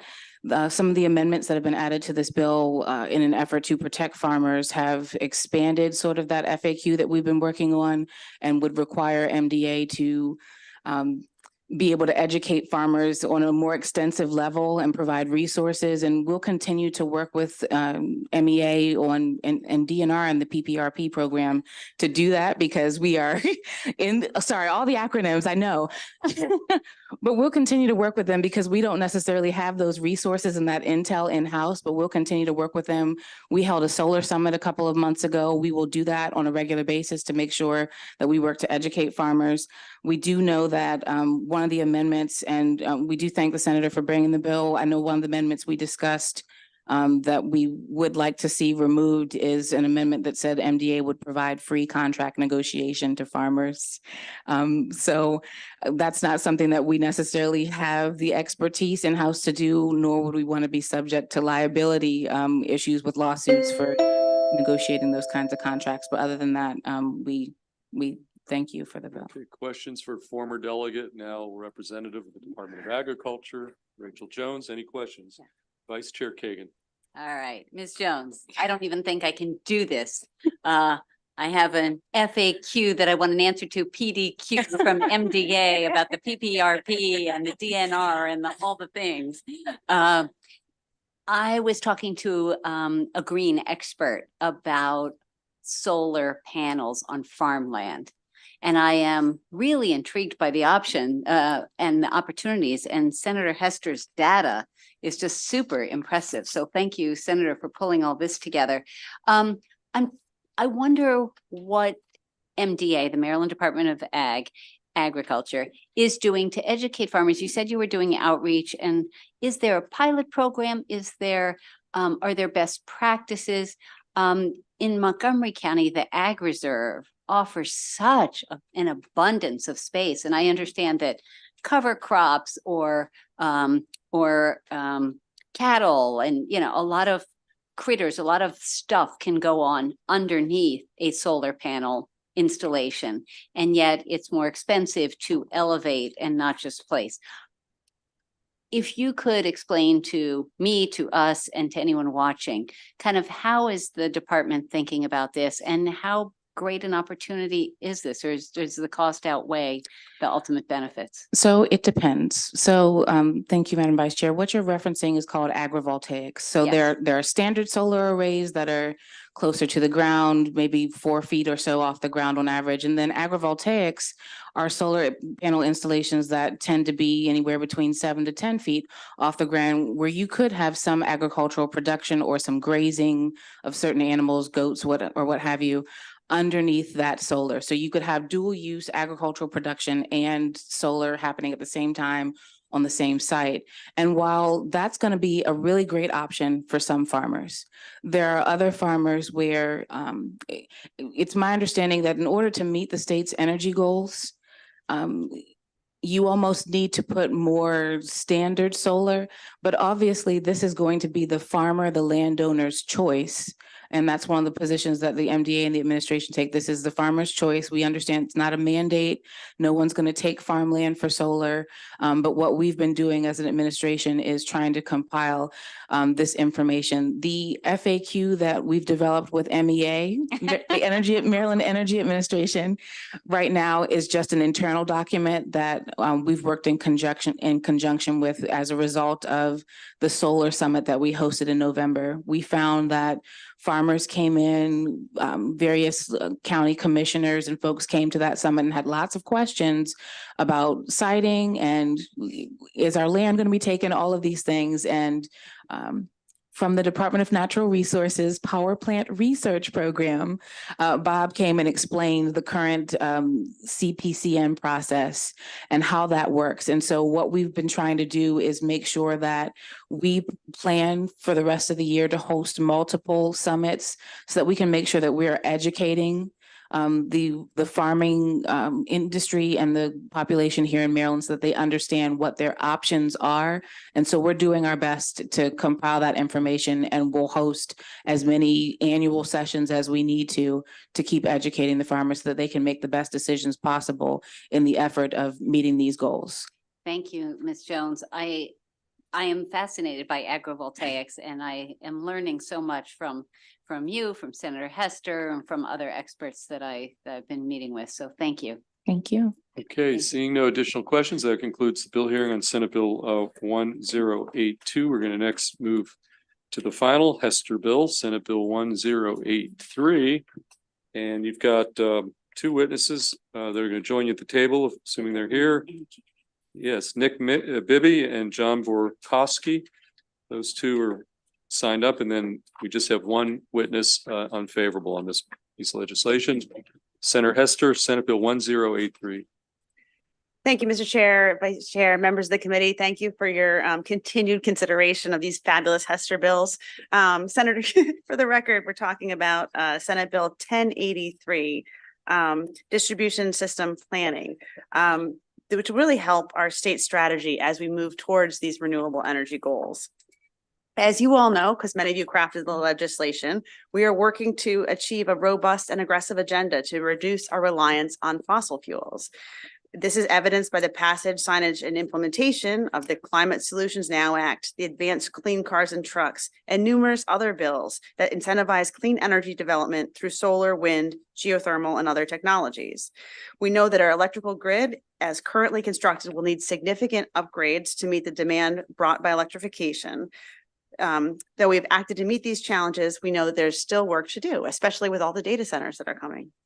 Senate Bill 1083 seeks to take the next steps to ensure our electric distribution grid is sufficient for the future. A new grid reality requires new methods of planning, and this legislation will direct the Maryland Public Service Commission and electric utilities to more accurately forecast where we need upgrades to the distribution system will be needed to handle the influx of electrical vehicle charging and building electrification as initiated by this body. My bill will also ensure that electric companies in the state are proactively planning for where distribution system upgrades will be needed. And finally, it will direct coordination between gas and electric companies to ensure that new capacity is available ahead of expected increases in demand and that infrastructure investment adheres to our goals for electrification. Colleagues, you know that there are already work groups commissioned by some legislation referenced earlier, such as the Distribution Planning Work Group, which have taken on the challenge of finding solutions to make our grid ready for the future. This bill does not seek to interrupt or duplicate their process. Rather, it's to add a few more tools as resources for their work and for the General Assembly to make the best decisions on modernizing our grid. Specifically, this legislation would, first of all, enhance Maryland's electric distribution system planning by using more highly localized bottom-up forecasting to identify changes in customer demand. This type of forecasting is granular in nature and identifies changes in customer demand from residential and commercial buildings.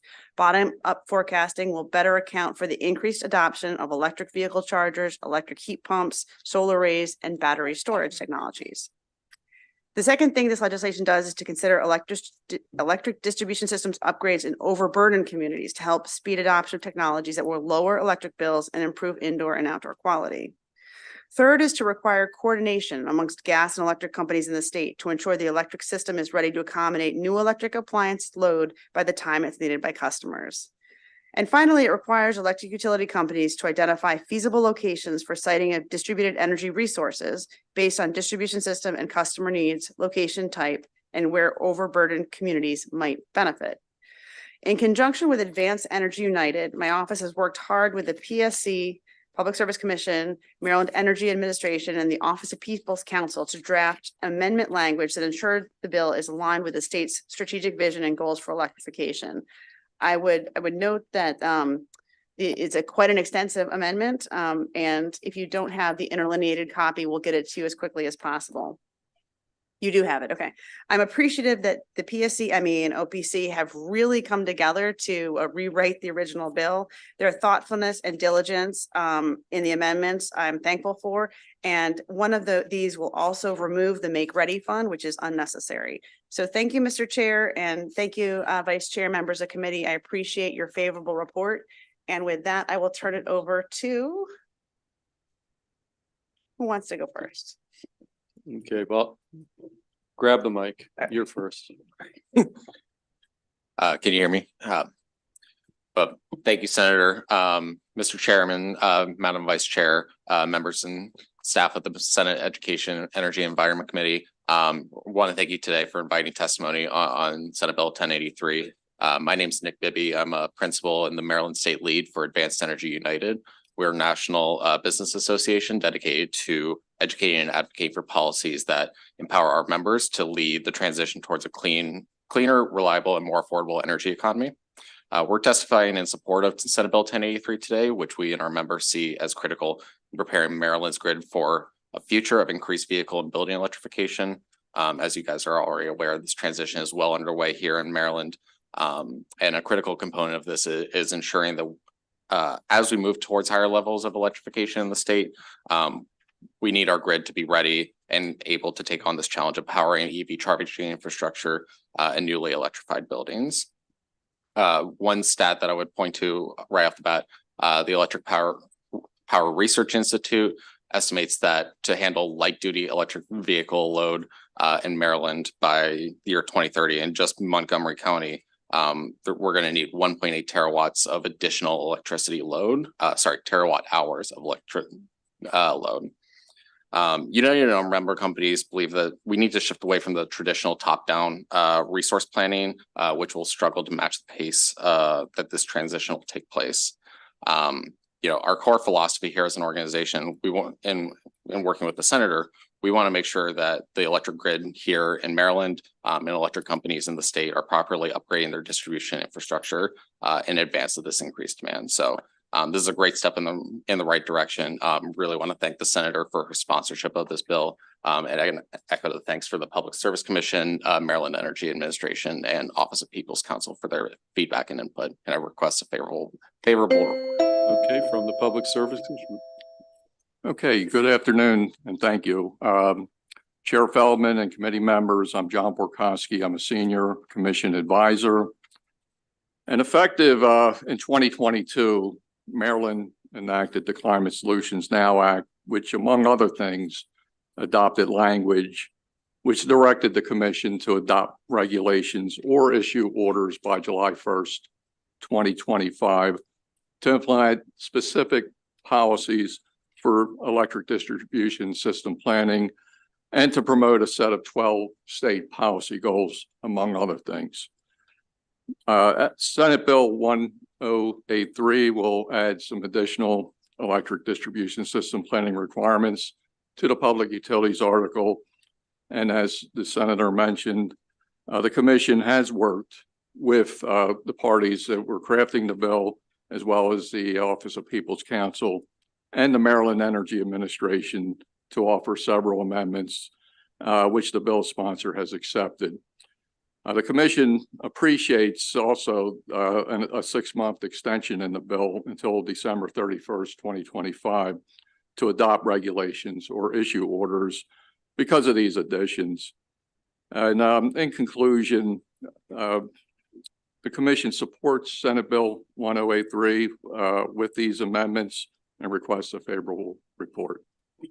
Okay, thank you. Any questions for Senator Hester or the two panelists? Okay, seeing none, thank you. We do have one unfavorable, Tom Dennison from SMECO. Mr. Dennison, why don't you come up here and explain your unfavorable position or position of SMECO. And you'll be on the 2-minute clock. Good afternoon, Mr. Chairman, Madam Vice Chair, Tom Dennison, Vice President, Government and Public Affairs for Southern Maryland Electric Cooperative. Yes, indeed, I did sign up opposed to this bill yesterday, but after further discussion with the bill sponsor and the Public Service Commission, I have offered some language to the bill sponsor. I've shared that language with the Public Service Commission. Our concern with the bill was the duplicative nature of the bill in line with what was already established, the working group that was already working at the Public Service Commission. However, after speaking with the commission and the bill sponsor, I think we can certainly get to a favorable with amendment position with our language. All our language does, Mr. Chairman, is it provides legislative intent to the Public Service Commission that when they come up with these regulations for distribution system planning, that they take into consideration all of the aspects of each utility. Southern Maryland Electric is far different. Our service territory, our membership structure, we're a cooperative, we're not for profit. We're very much different than Pepco. We're very much different than Baltimore Gas and Electric. So I just want to point that out, and I'm happy to take any questions that you have, and that'll conclude my testimony. Okay, thank you. Any questions for Mr. Dennison? Okay, seeing none, that concludes the bill hearing on Senate Bill 1083, which brings us next to Senator Brooks, Senate Bill 1025, and Vice Chair Kagan will handle this hearing. Okay, so in addition to Senator Brooks, David Bugelman, Ernesto Villaseñor, Jake Springer, Rob Garagiola, and Leslie Elder are all welcome to come to the table, sit in any order. And we will begin SB 1025, Distributed Generation Certificate of Public Convenience and Necessity. Huh, that sounds like CPCN. Senator Brooks, you may begin your right. testimony. Vice Chair Kagan and members of my great committee, thank you for the opportunity to testify before you on Senate Bill 1025. That's Public Utilities Distribution Generation Certificate of Public Convenience and Necessity. For the record, I'm Senator Ben Brooks, representing the 10th Legislative District in Baltimore County. The purpose of this bill was to, look at a new certification process requiring that operating solar energy between 2 and 5 megawatts in the state of Maryland. The new process is designed to streamline the development of renewable energy infrastructure while ensuring environmental protection and public safety. We made permanent the community solar program last session. Siting came up several times during the solar task force meeting, but it was evident that there needed to be more time to adequately address such a complex or complicated matter. We all know that we have lofty goals, and in order to get there, siting will need to be, and it has been, is being addressed, as demonstrated by the handout and the bill of Senator Hester. Yeah, multiple bills have been introduced around solar siting as a whole. Just this week, I participated in a meeting with advocates, fellow committee colleagues, Senator Hester, solar advocates, environmentalists, and MACO. SB 1025 is one avenue that we can explore. I do understand the position of the PPRP and on the PSC on implementing such a change, and we are open to working with them and the counties to get there. With that said, before I get to that part, we had set a carve out of 14.5% by 2030, and as of 2023, we're just at 4%. So, and that's just the 27.6% of the goal, which means that we still got 72.4% to get there in the remaining 7 years. Okay, with that said, I will turn it over to my panelists in the industry to further elaborate on why they believe a streamlined version of the CPCN process will be an effective means to move community solar forward. Great. Thank you, Senator Brooks, for sponsoring Senate Bill 1025. I also want to thank Senator Hester for her leadership on these issues as well. Rob Garagiola with Compass Advocacy on behalf of CCSA, the Coalition for Community Solar Access. This is a very narrowly focused bill. It focuses on community solar. Many of you passed supported the legislation last year, making that program permanent. I want to thank Senator Brooks for his leadership on it. It really put Maryland on the map. What we're dealing with now is we're going to have a number of projects that are going to be coming forward in the state of Maryland. And the CPCN process in that narrow 2 to 5 megawatt range was not designed for, and I'm going to use cookie cutters as an analogy, wasn't designed for community solar. It was designed for coal, natural gas, nuclear, large scale wind, large scale solar in the later years.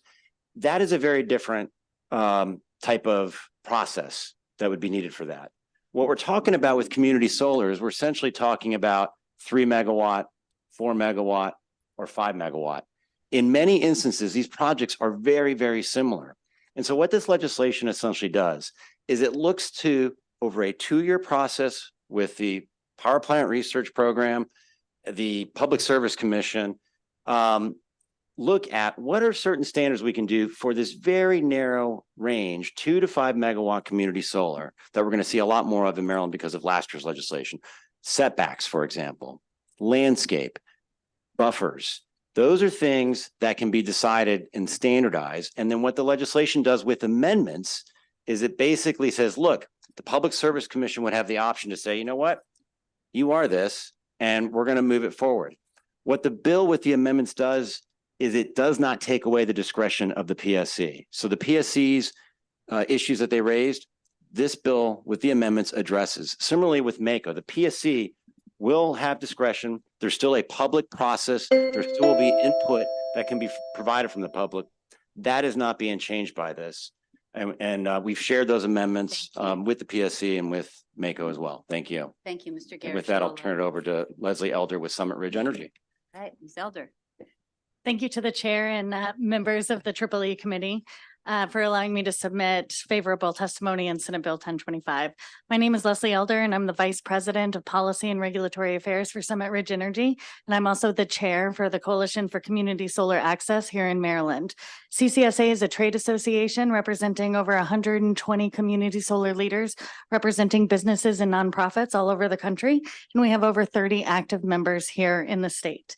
I'd like to thank this committee for your leadership on community solar and specifically Senator Brooks for passing the Community Solar Permanent Program last year, which brings me to why I'm here for you today. The most immediate challenge to achieving the goals set forth in the Community Solar Permanent Program and the ambitious renewable energy goals that we play a part of for this state is relieving the barriers and bottlenecks in permitting. Senate Bill 1025 would narrowly address the challenges for projects in that 2 to 5 megawatt size. CCSA surveyed our members, and we have found that over 130 projects will be seeking the CPCN process in the next few years. This is a significant increase from the 63 applications that the PPRP and the Commission have reviewed over the last 13 years. This dramatic increase in volume will inevitably place significant burdens on the agencies of jurisdiction, ultimately resulting in delays and significant cost. It is CCSA's goal to ensure that we will effectively deploy cost-effective, efficient renewable assets that maximize benefits and savings to consumers. SB 1025 creates the right size permitting process for community solar projects so we can deliver on that goal. Thank you again for your time, and we ask for a favorable report. Next witness. Thank you, Vice Chair, members of the EEE Committee. My name is David Bugelmans. I'm a lawyer at the law firm Gordon Feinblatt, here on behalf of the Coalition for Community Solar Access. I'm the regulatory counsel for CCSA and also work with many individual solar developers. At this point, I've handled the Certificate of Public Convenience and Necessity permitting for more than 50 solar projects across all regions of the state, from just larger than 2 megawatts all the way up to more than 200. I can tell you from my personal experience that the Power Plant Research Program and the Public Service Commission conduct a very detailed review of applications under the current permitting process. It's a very difficult and time-consuming process, and this bill is not a criticism of either agency. But the fact is, the CPCN process that exists now has major downsides for all stakeholders, especially when considering a large volume of smaller projects. Under current law, the Commission must review applications for solar projects under a list of 10 or so very open-ended factors. These are terms such as aesthetics, economics, impacts to water quality, environmental impacts, very open-ended terms. And because of those open-ended review factors, there are no specifics regarding siting standards and design standards for solar projects subject to CPCN review. Instead, each application is handled case by case through a contested evidentiary process. That means that it's similar to what you would see in a trial. So you have lawyers, there's testimony, cross-examination, there's a judge, there's briefing. For a county or other interested stakeholder to participate, that's a very intensive time commitment that can get expensive, taking 8 to 12 months. That's a common range that you'll see. This bill would remedy that issue by defining the requirements for projects up front to avoid that litigated process. I will end by noting that we've reviewed the comments from the Power Plant Research Program and the Public Service Commission. We believe most of those comments are addressed through sponsor amendments, and we're happy to discuss those that testimony. Thank you. Bugelmans. Next witness, please. Thank you, Mr. Chairman, Madam Vice Chair, members of the committee. My name is Jake Springer. I'm the Policy Director. Nexamp, we're a leading clean energy company that's invested in Maryland and specifically in community solar since the beginning of the pilot program back in 2017. Solar siting and permitting is a contentious topic. We all recognize that. But as this committee knows, making progress is critical to achieving the state's clean energy goals. I know Senator Hester and others are particularly focused on this effort. SB 1025 takes on one part of this effort, the existing CPCN process for projects from 2 to 5 megawatts. Importantly, the bill focuses stakeholder efforts on improving an existing process, leveraging existing experience within Maryland. The goal, to identify best practices and standards for solar siting and to streamline the process for projects meeting those standards. As you've heard, the current CPCN process focuses on litigating these issues for each individual project. It can be cumbersome and unnecessary for many small-scale projects. There's still going to be disagreement, and it will take effort, but this approach would make an upfront investment in this dialogue by front-loading these discussions rather than relitigating the same issues project by project. This improved and more efficient process will benefit all stakeholders. It will provide greater clarity for developers on siting considerations for projects at the beginning of the process. It will remove the need for costly and time-consuming interventions for all stakeholders, including local governments, and more efficiently manage state resources. Importantly, however, the revised process still provides for local government and public input on each project, and the PSC would retain discretion to issue a final determination on each project. But perhaps most importantly, getting the standards right here will drive development towards projects that reflect best practices, creating projects that communities can support while deploying clean energy more quickly to meet the state's goals. Thank you, and I welcome any questions. Thank you, Mr. Springer. And wrapping us up, Mr. Villaseñor. Good afternoon, Chair, Madam Chair, members of the E3 committee. I don't call it EEE, E3. My name is Ernesto Villaseñor Jr., and I'm the policy manager at Chesapeake Climate Action Network Action Fund.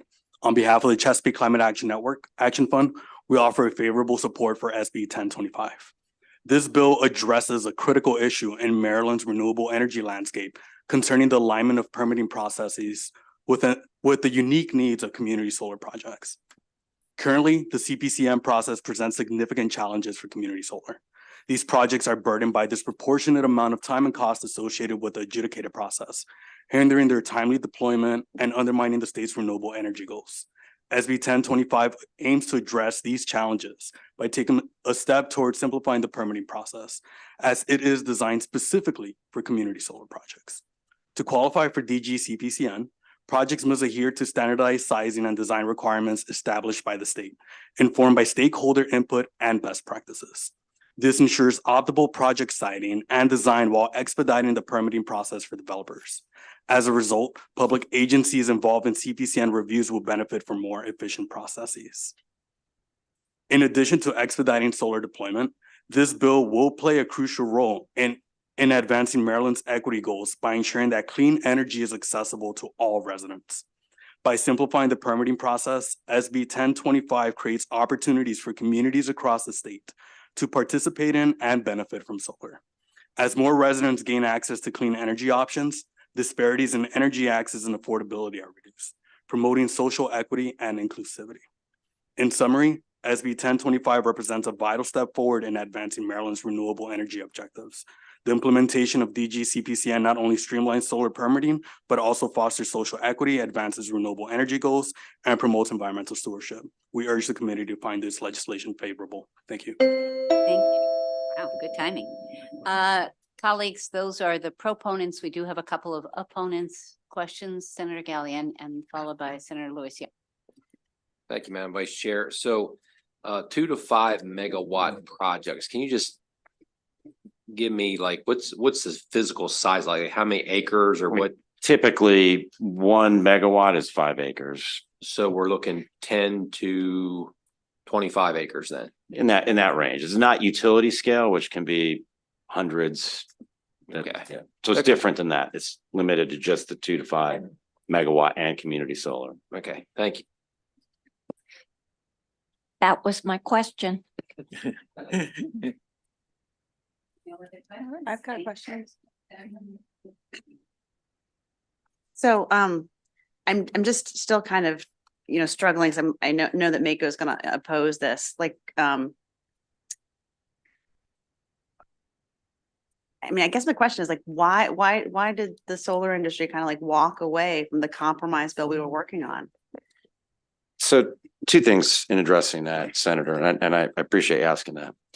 The thrust of MACO's opposition to this bill, we believe we've addressed with amendments, and we provided that to them yesterday. Okay. In talking to Michael Sanderson earlier today when we were having this bill hearing in the Economic Matters Committee, he's looking at that, and we're going to provide additional language, I think, that will also hopefully satisfy MACO's views. So that's in addressing the question related to MACO. Regarding your second question, I would argue that there was no walking away. I represent 4 different solar associations, and they were engaged in this process all the way to the end. So I think that's a mischaracterization, and we're happy to engage, and was engaging yesterday in your office, and want to continue doing that. Okay. And so then, I'm sorry, I'm tired of too many bills today. It's okay. On the cookie cutter approach, like if it's the answer that you gave Senator Gallion, it's 10 to 20 acres.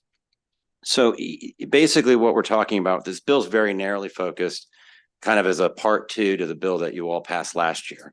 And so you're talking 2 to 5 megawatts. So what I was using with the cookie cutter is that basically many community solar is very, very similar.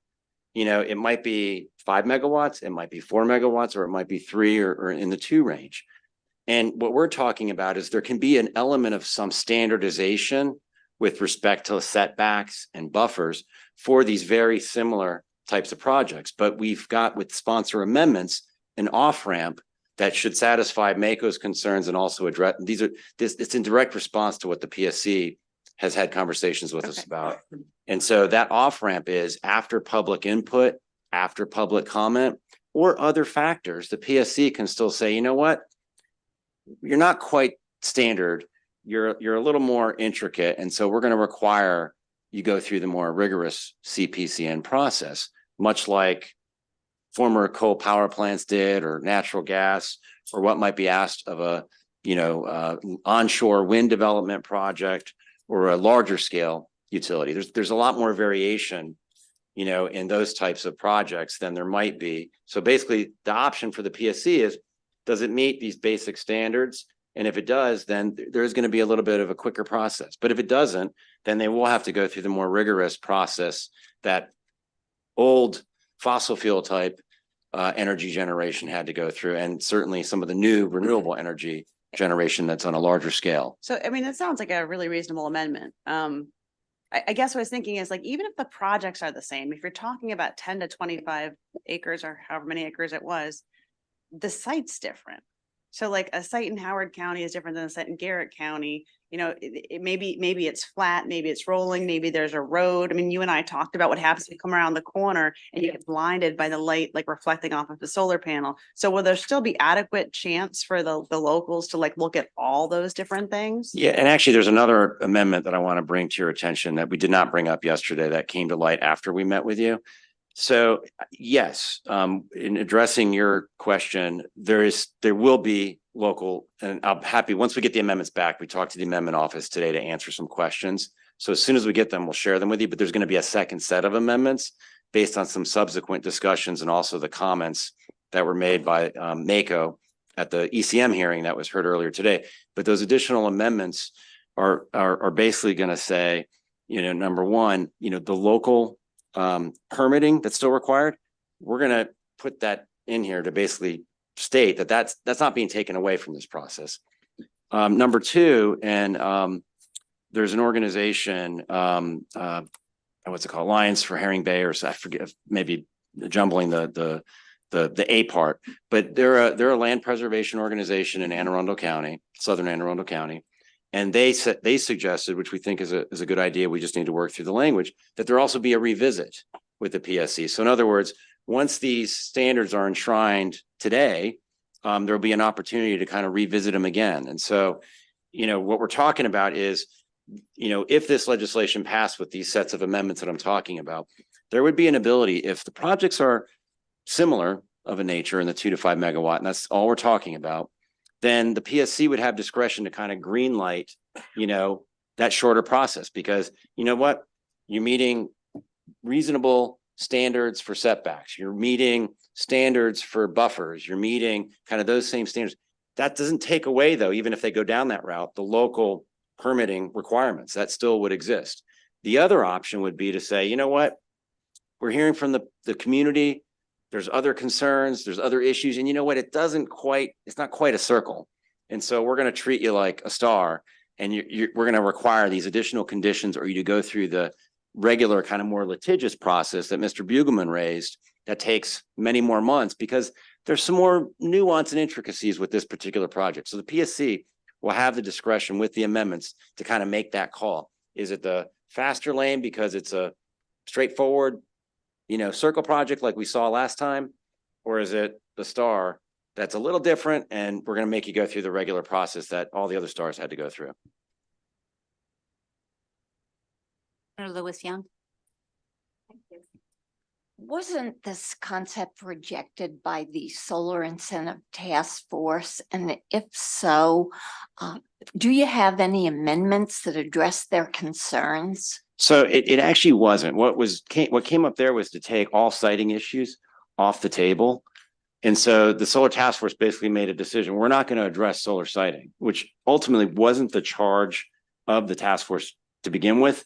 But that got brought into it. And there was a lot of discussion because we thought, well, maybe that's a venue to have these discussions. But ultimately, discussions were still going on with Senator Hester, with LCV, with other stakeholders. So, what we had suggested to the Solar Task Force was, let's not make a recommendation. There's still ongoing conversation. So the task force itself, it didn't, I don't know if it has, the MEA, I don't know if there's testimony from the MEA. What I can address is what the DNR said, and I believe we are addressing what DNR said based on their testimony. What MACO is saying in its first paragraph, which essentially is the thrust of their opposition, I believe we're addressing, and they're looking at it, and they're testifying on what the bill was as drafted. And like many of you, you got your bills. I know Senator Brooks, his assistant, called me 2 hours before the deadline to drop the bill in the hopper, and I couldn't change it then. So we had amendments that we wanted to make changes to, but then we've also had further conversation as recently as today with other stakeholders for kind of a second set of amendments to address, MACO's concerns. PSC, I think we've addressed their concerns. And so those are the kind of favorable with amendment or info or opposition testimony that I'm aware of. And that's what we're reacting to. Thank you. I see no other lights on from my colleagues, so that finishes this panel. Thank you. Thank you, Senator Okay, Brooks. thanks. Thank you, witnesses. Madam Vice Chair, if I could say, we hopefully we can get somewhere with this. We've got 1/3 of the time left to make up 2/3 of the project. So thanks. I hear you. Thank you, Senator. We're going to bring up 3 opponents: Amy Mordock, Queen Anne's County; Dominic Butchko from Maryland Association of Counties; David Chi from the PSC, the Public Service Commission. Welcome. Sit anywhere you want. Mr. Butchko, since you sat down fast, why don't you start us off? You get up to 2 minutes. I would love to, Madam Chair. Madam Chair, members of the committee, Don Butchko with the Maryland Association of Counties here in opposition to Senate Bill 1025. First and foremost, I want to thank Senator Brooks. His office has been great in the dialogue. We really aren't there yet. We are still in adamant opposition, but the communication has been phenomenal. So thank you, Senator. That being said, we have a number of issues with this bill. First, the advocates brought up the idea of a cookie cutter, that these projects are cookie cutter. One thing I want to tell you guys is, when we look at what the size of these projects, we are talking 8 to 40 football fields in your jurisdiction. Additionally, they brought up the idea of public input. I want to be very clear, in the bill text as it is now, and in the amendments that MACO saw, this bill more or less cuts out public input. There is a process in the bill that says that you should get public input, but nowhere does it outline that the PSC has to consider that. In fact, what it does is it sets up a process where PPRP would have to come up with a set of uniform standards. And then if that project meets those standards, you shall approve that project. Now, I believe the amendments that Rob brought up do massage that a little bit, but let's be very clear. This does not adequately take into account public input. input. This goes against environmental justice. On the idea that these are cookie cutter, who exactly is to decide that these are cookie cutter? As Senator Hester brought up, the state's diverse. So if you're on a certain road and you're going to get glare in your eyes, no one's going to know that other than the jurisdiction. The PSC is not equipped, doesn't have the 40 to 50 plus people that they would need to understand everything going on, to understand building codes, to understand the health impacts, et cetera. And one final thing I want to bring to you guys. We thought we were going to have a solar compromise bill here today. The reason we don't is because the solar industry decided to pursue this rubber stamp legislation and walked away from the table. Let's be unequivocal about that. With that, we urge an unfavorable report. Thank you. Oh. Ms. Moordock, you want to go next? Yep, thank you. Thank you, members of the committee. My name is Amy Moordock. I'm the planning director in Queen Anne's County, and I appreciate this opportunity to speak. What I want to bring to you today, I had submitted in my opposition testimony, and it's more of a positive message to you in that there are local jurisdictions, and I'm representing Queen Anne's County specifically, that has put forward thoughtful legislation and has approved a lot of projects. And we do in Queen Anne's County take very seriously our role in meeting the renewable portfolio standards. We're on our way to assisting to meet those goals. The numbers that I gave to you outline approved and constructed projects in our county that occupy about 650 acres and carry 98 megawatts. We have an equal number of projects in the queue for review and set up for building permit approval in accordance with our codes. We have 88 megawatts pending. That brings us up to about 186 megawatts, which occupies 8% of the pie chart of the goals that we are all have been established to meet by 2023. At the local level, we have that experience to collaborate with our state partners to look at stormwater and sediment control, at critical area regulations, collaborating with the State Highway Administration, and on top of that, collaborating with PPRP staff and the Public Service Commission to ensure the success of projects. So I have a lot of questions about the authority and the expertise of the Public Service Commission to authorize approvals, and then what does the local jurisdiction do with those approvals once we have to issue building permits that must be consistent with our local ordinances? Okay, and finishing us up, Mr. Good afternoon, Chair and members of the committee. My name is David Chai, and I'm an advisor to the commissioners at the Maryland Public Service Commission. I'm here to provide informational testimony on SB 1025 related to a distributed generation certificate of public convenience and necessity, or DGCPCN. My testimony today will focus on two aspects of the bill as originally proposed. One, the potential reduction of commission oversight over the CPCN process, and two, timelines and resources required to implement the bill. First, with respect to the commission oversight of the CPCN process, the bill's current language calls for expedited proceedings for DG CPCNs and states that applicants who satisfy certain standard siting, design, and licensing requirements, quote, shall be granted a DG CPCN. These process changes may potentially impede the commission's ability to uphold its present mandate to protect electric system reliability and stability, as the bill does not clearly set forth what guardrails would be in an expedited hearing, nor does it afford the commission discretion to consider unique project issues that may arise on a case-by-case basis, as is typical of many CPCN applications. Second, with respect to implementation timeline and resources, the promulgation of regulations required by the bill would likely require extensive public comments and hearings that may not be feasible to complete in the 6-month timeframe contemplated by the bill. The commission also anticipates that the bill may lead to a substantial increase in the number of CPCN applications that would exceed the commission's current review resources and capacity. In the event the bill passes, the commission would almost certainly require additional staff to carry out its intention. All that said, senators, the commission recognizes that the existing CPCN process was designed long ago to certify large, central, often fossil fuel generating stations rather than the distributed and clean energy sources increasingly needed in the state today. Given that, review of the current CPCN process and its requirements may be appropriate. Should the committee endeavor to undertake such review, the committee stands ready to assist as needed. That, Senators, I conclude my testimony. Chai and colleagues, just to correct the record, Mr. Chai was here informational and not unfavorable. So thank you for that. Correct. Thank you, Vice I Chair. apologize for the error. Senator Croza, question for this. Madam Chair, right now. My question is to Mr. Butchko. Yesterday, we spent a lot of time talking about transparency and education. Today, you just made some strong statements about the public input when it comes to these projects and the review of them. And so I'd like to better understand if you're saying that the public input language is not strong to ensure that there is adequate and early public engagement. I'd like to better understand. Yeah, so let me clarify, and thank you for the question, Senator.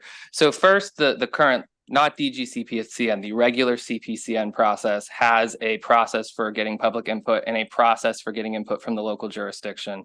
We have issues with that process. That being said, this goes even further.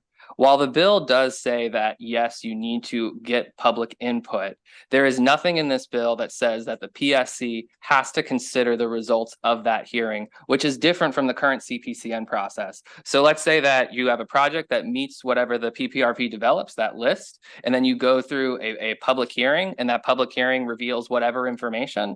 There is nothing that would require the PSC from acting on that information. And you can have some very serious health or community issues, environmental justice issues, et cetera. Nothing in here is protecting your constituents from that.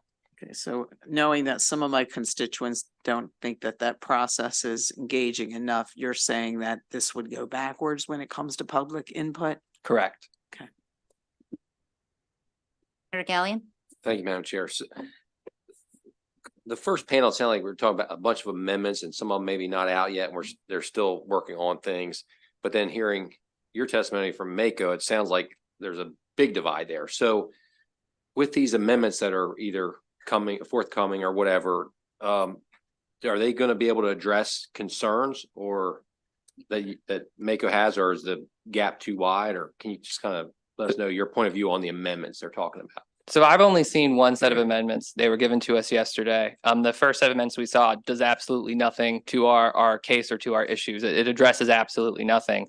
If the advocates would like to come up with a second set of amendments and continue dialogue, Mako has never left the table, unlike them, and we're interested in continuing that dialogue. Dom's bringing it today. All right, I see no other lights. So with that, colleagues, that completes the hearing on Senate Bill 1025. Thank you, Senator Brooks. It goes back to the chair.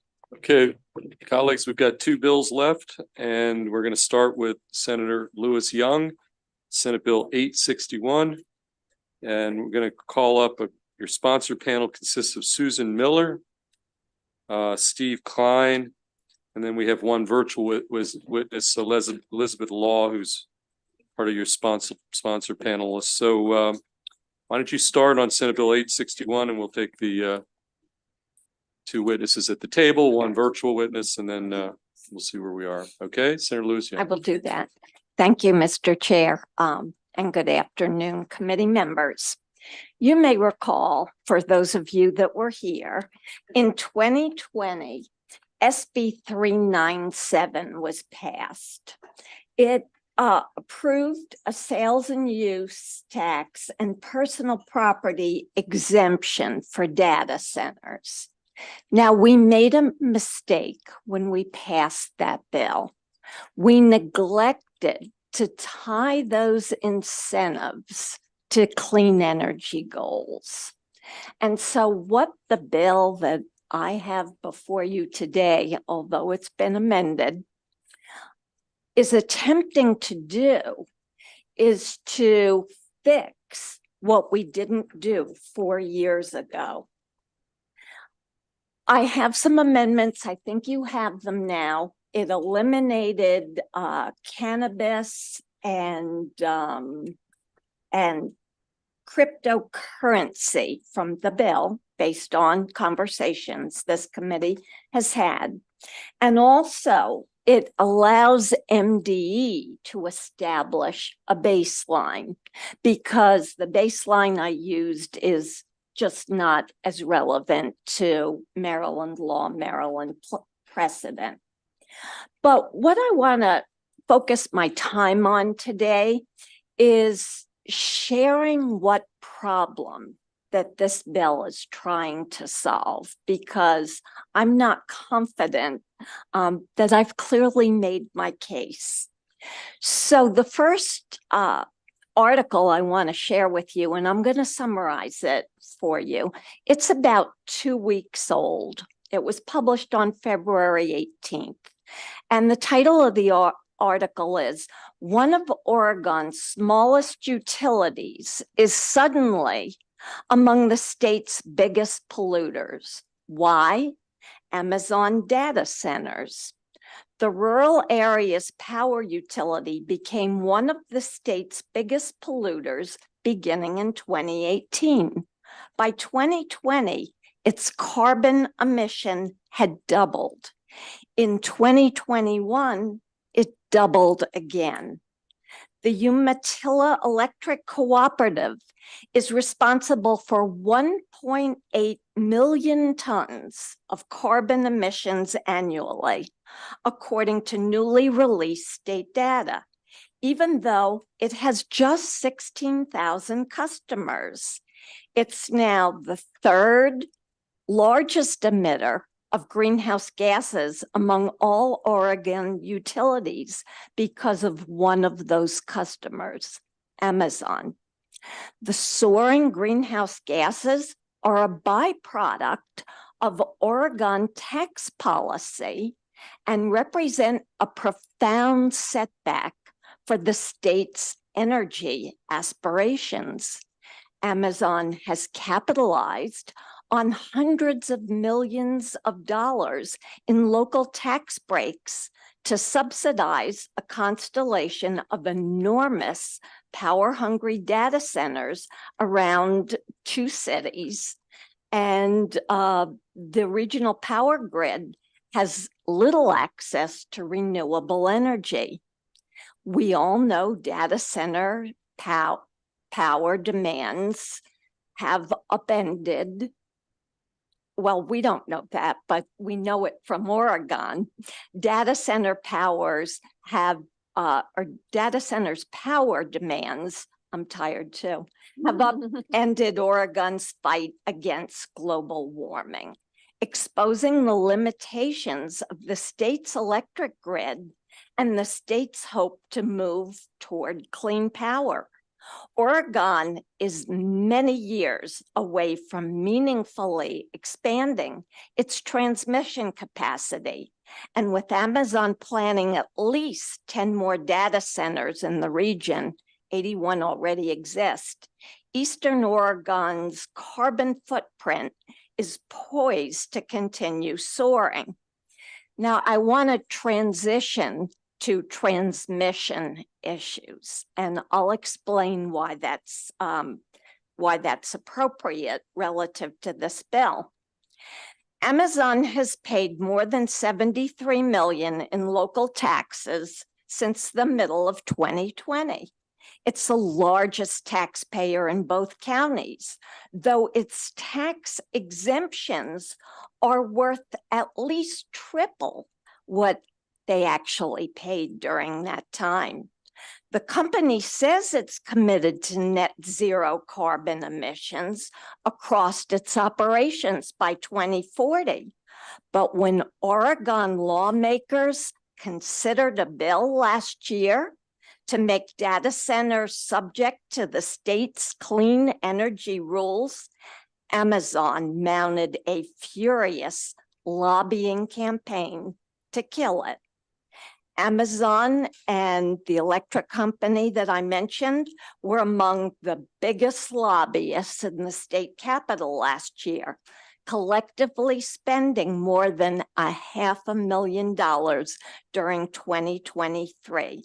The data center clean energy bill died in committee. Now, I said I was going to transition to talking about concerns about the grid, and Senator Hester certainly touched on this topic earlier today. Before I transition to that, I want to share a study prepared by the Frederick County Division of Energy and Environment, which shows that emissions from even the first half of the Quantum Project will eclipse all of the county's greenhouse gas emission reduction efforts of the last 19 years. Just 2 gigawatts of new power demand will add 2.8 million metric tons of CO2 equivalent to the atmosphere. The impact of 500 to 600,000 new homes. Right now, we have about 95,000 homes in Frederick County. So transitioning to the grid capacity issue. And why is that relative to this bill, which really focuses on reduction of greenhouse gas emissions? If we don't have sufficient capacity in the grid, we can't transition to clean energy. We are confined to using dirty energy. In fact, for those of you that went on the PJM trip, I asked the question. I can't remember if I asked it on the side or within the group, but I said, do we have sufficient capacity for data centers? And the answer was, maybe we shouldn't be cutting or closing down the coal-fired plants. Okay. There was an article in the Washington Post just this morning. I'm asking my staff to send it all to you. But again, I'm going to highlight it. Vast swaths of the United States are at risk of running short of power as electricity-hungry data centers and clean technology factories proliferate around the country, leaving utilities and regulators grasping for credible plans to expand the nation's creaking power grid. In Georgia, demand for industrial power is surging to record highs, with the projection of electricity use for the next decade now 17 times what it was recently. Northern Virginia needs the equivalent of several large nuclear power plants to serve all the new data centers planned and under construction. Texas, where electricity shortages are already routine in hot summer days, faces the same dilemma. And you all may remember the fairly recent outages in Texas. The situation is sparking battles across the nation over who will pay for new power supplies, with regulators worrying that residential ratepayers could be stuck with the bill for costly upgrades. It also threatens to stifle the transition to cleaner energy as utility executives lobby to delay the retirement of fossil fuel plants and bring more online. The nation's 2,700 data centers sap more than 4% of the country's total electricity in 2022, according to the International Energy Agency. Its projections show that by 2026, they will consume 6%. So do the math, that's a 50% increase in 4 years. Utility projections for the amount of power they will need over the next 5 years have nearly doubled and are expected to grow, according to a review of regulatory filings by the research from Grid Strategies. Across the board, we are seeing power companies say, We don't know if we can handle this. We have to audit our system. We've never dealt with this kind of influx before. Everyone is chasing power. They're willing to look everywhere for it. Now, as an aside, I've asked a number of power companies about this. They haven't said it here at the hearing table, but almost all of them, with the exception of one, had said, we are deeply concerned that there is sufficient power. Already soaring power consumption is delaying coal plant closures in Kansas, Nebraska, Wisconsin, and South Carolina. The demand has Georgia officials rethinking the state's policy of offering incentives to lower computing operations, which generate few jobs but can boost community budgets through the hefty property taxes they pay. The top leaders of Georgia's House and Senate, both Republicans, are championing a pause in data center incentives. Georgia regulators, meanwhile, are exploring how to protect ratepayers while ensuring there is enough power. Now, I want to quote someone from the data center industry. These problems are not going away, said Michael Ortiz, CEO of Layer 9 data centers. Data centers are going to have to become more efficient, and we need to be using more clean sources of efficient energy like nuclear. Well, I think I pretty much summed up, my concerns and what the article said, but I am going to, as I mentioned, send it to you. So where do we go with this bill? Clearly, most of the provisions of this bill were rejected this morning. There are good players and bad players in the industry. I commend Rowan Industries. They have some testimony and they're committing to going to 100% renewable energy. I hope we can share their story and their approach with others. But there are bad players too. And I think we all know that if we don't mandate something, there's really no way to hold the bad players accountable. So I have an idea. I've already amended the bill. I took out those things that the committee was concerned about this morning. And we heard the governor's going to have a work group. So here's my idea. There is one provision in the bill before us that I think we should keep, but we should turn it into a study. So I'm recommending that the PSC considers determining the level of greenhouse gas emissions associated with the electricity used by high energy use facilities. We don't know what that is. I mentioned this morning that when Quantum Loophole gets built out, there could be well over 2,000 generators. How much carbon emission does that generate? I don't know. We don't know. I think we need to know that, because how can we develop a mitigation plan, oversight, communication if we don't know those things?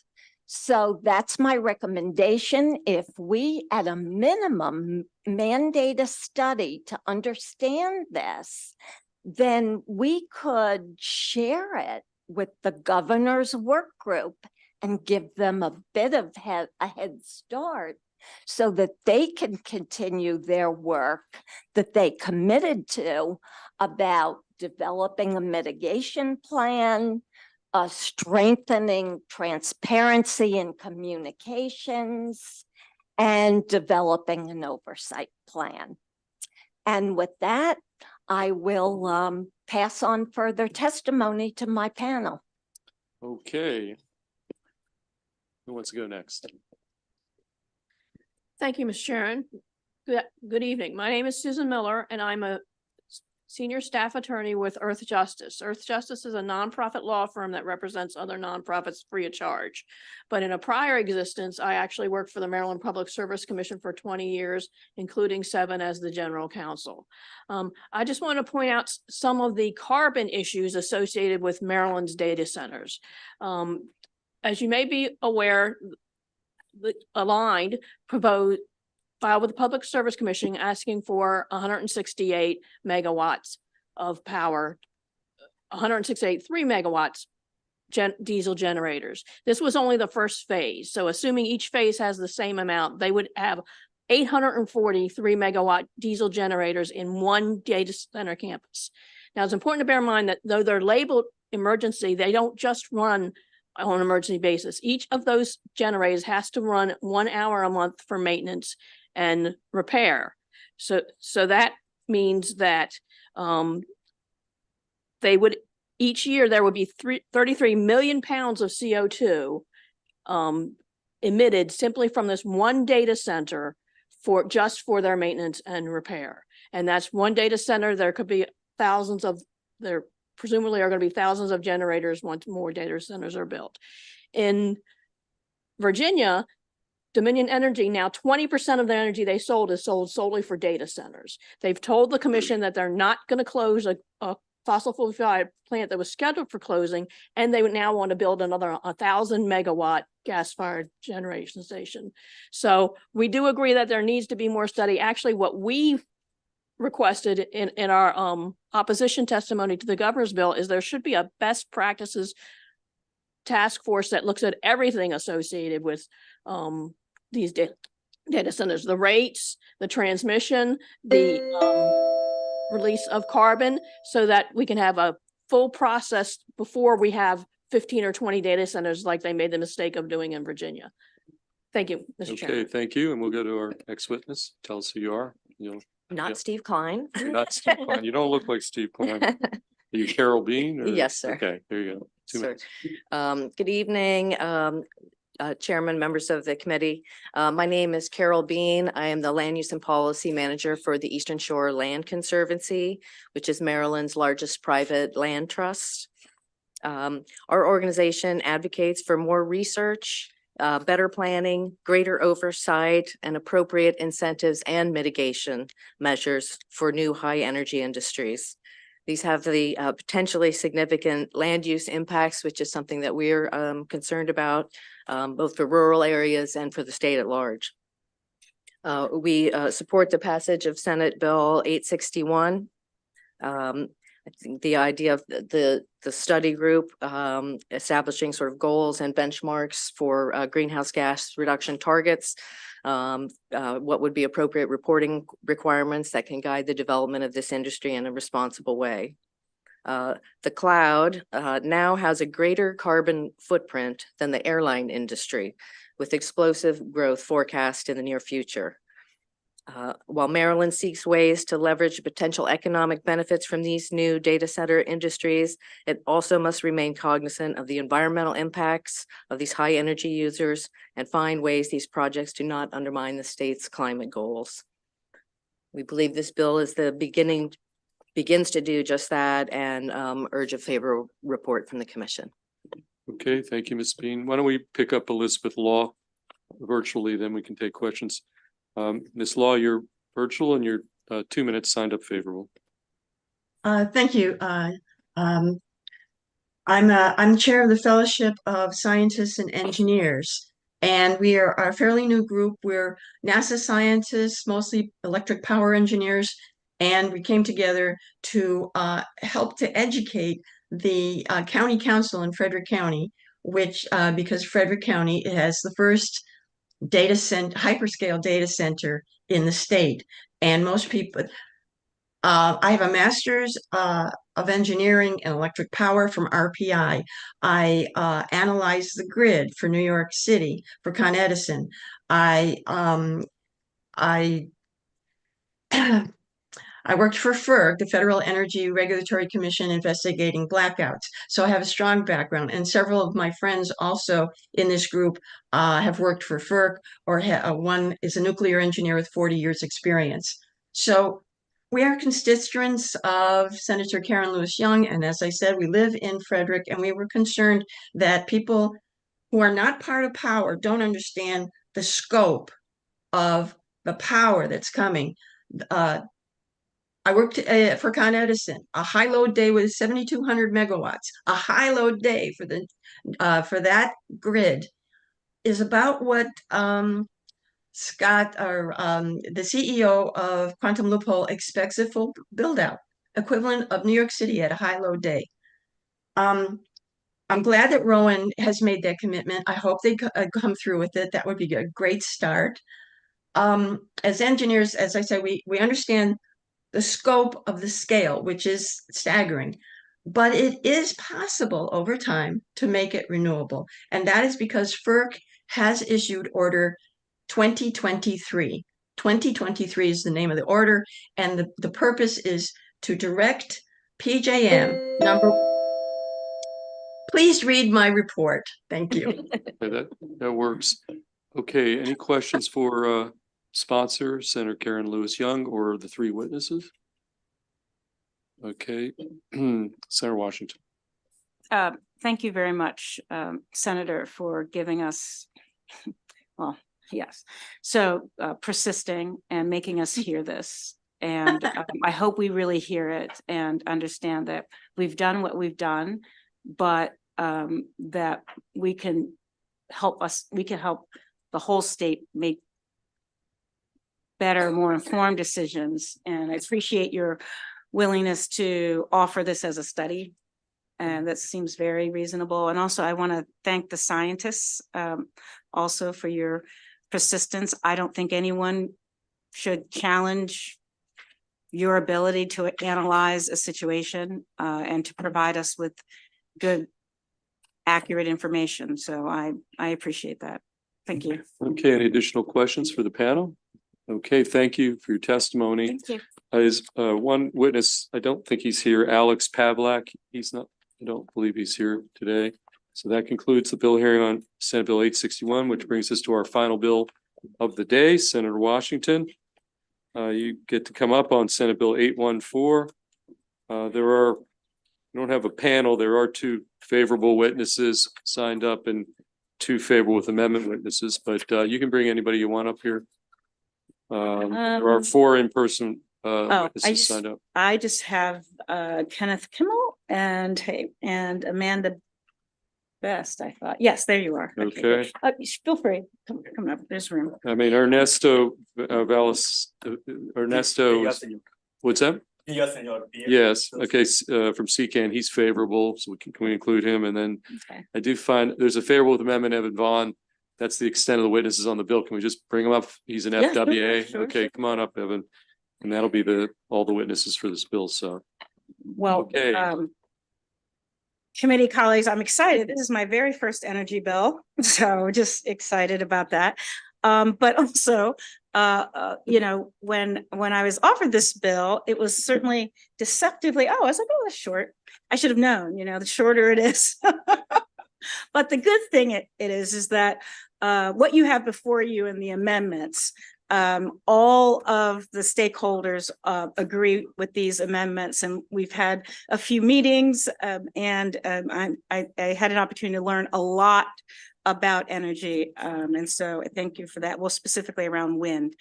Good afternoon, colleagues. Vice Chair, Senator Mary Washington, for the record, ask for your favorable report of Senate Bill SB 814.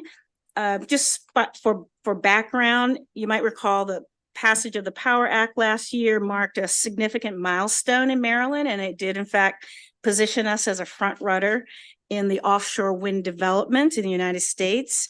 However, to really fully leverage this opportunity, Maryland must take some strategic measures to enhance our competitiveness. Now, currently, only projects already underway in the Delmarva Peninsula or those utilizing an undeveloped shared transmission system are eligible for consideration in our state's offshore wind procurement process. These restrictions limit the potential projects that can contribute to Maryland's renewable energy goals in the future, which seems like we're going to really need them. SB 814 proposes a change, a tiny but very significant change to the Power Act, and it will allow projects to interconnect into the, well, it will get rid of the restriction and allow projects to interconnect into the PJ grid to be considered in Maryland. Again, for context, in an effort to encourage offshore wind development off of our coasts, we enacted a series of policies, and actually these policies started back in 2013. The renewable portfolio standard, and a goal to source 25% of all electricity to be consumed.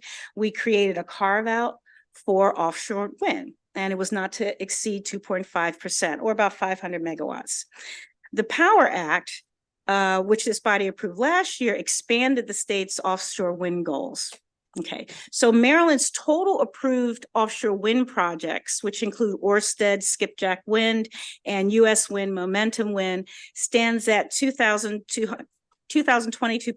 megawatts. And once online, the project will have enough full-time jobs, which will support about 12,000 direct full-time jobs during the development and the construction phase. So that's a really good thing. So why do we need this bill?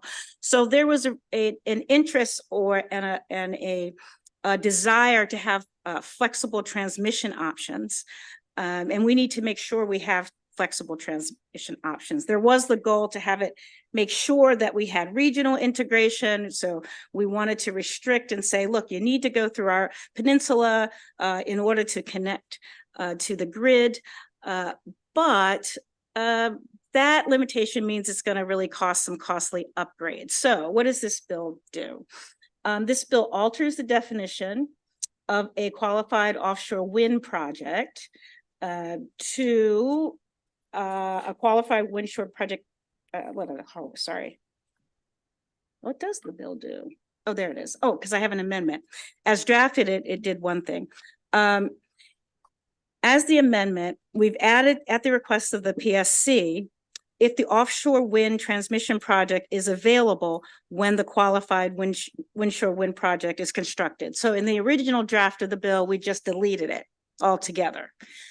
But instead, we added this additional information that if the offshore wind transmission project is available when the qualify. So we don't want to take it off the goal of having it connect through our peninsula. We don't want to take that off the table forever. And so now it's just in legislation. In conclusion, SB 814 is a crucial step towards removing obstacles to offshore wind development in Maryland, and this bill has the potential to expedite the state's transition to renewable energy.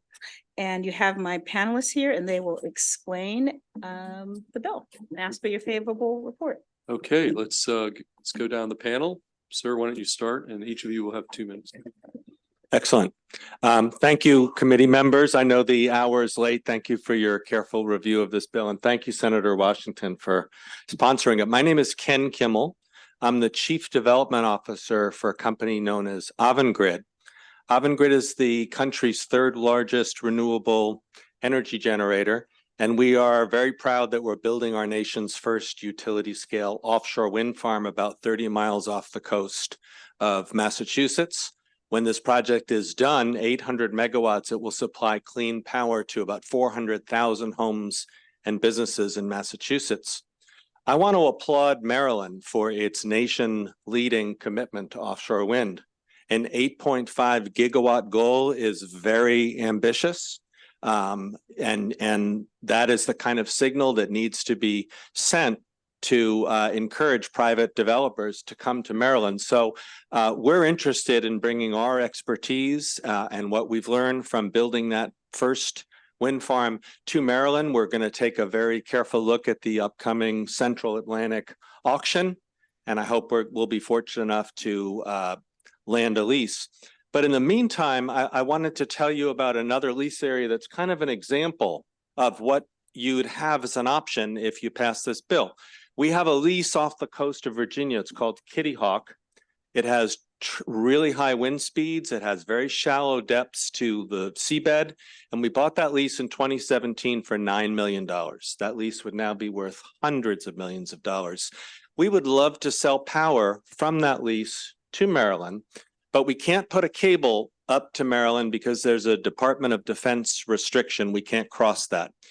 But if this bill were amended, we could land in Virginia as we plan, and we could sell power to Maryland. And so what this bill would do is give you more choices, give you more options, different ways of meeting your 8.5 gigawatt goal, more competition, lower prices. And the last thing I'll just point out is if we're fortunate enough to bid into Maryland, we could still do a ton of economic development here in Maryland. There's places like Sparrow Point and other infrastructure that would be very attractive to us. So I hope that you'll give this bill a favorable report and allow us and others to compete.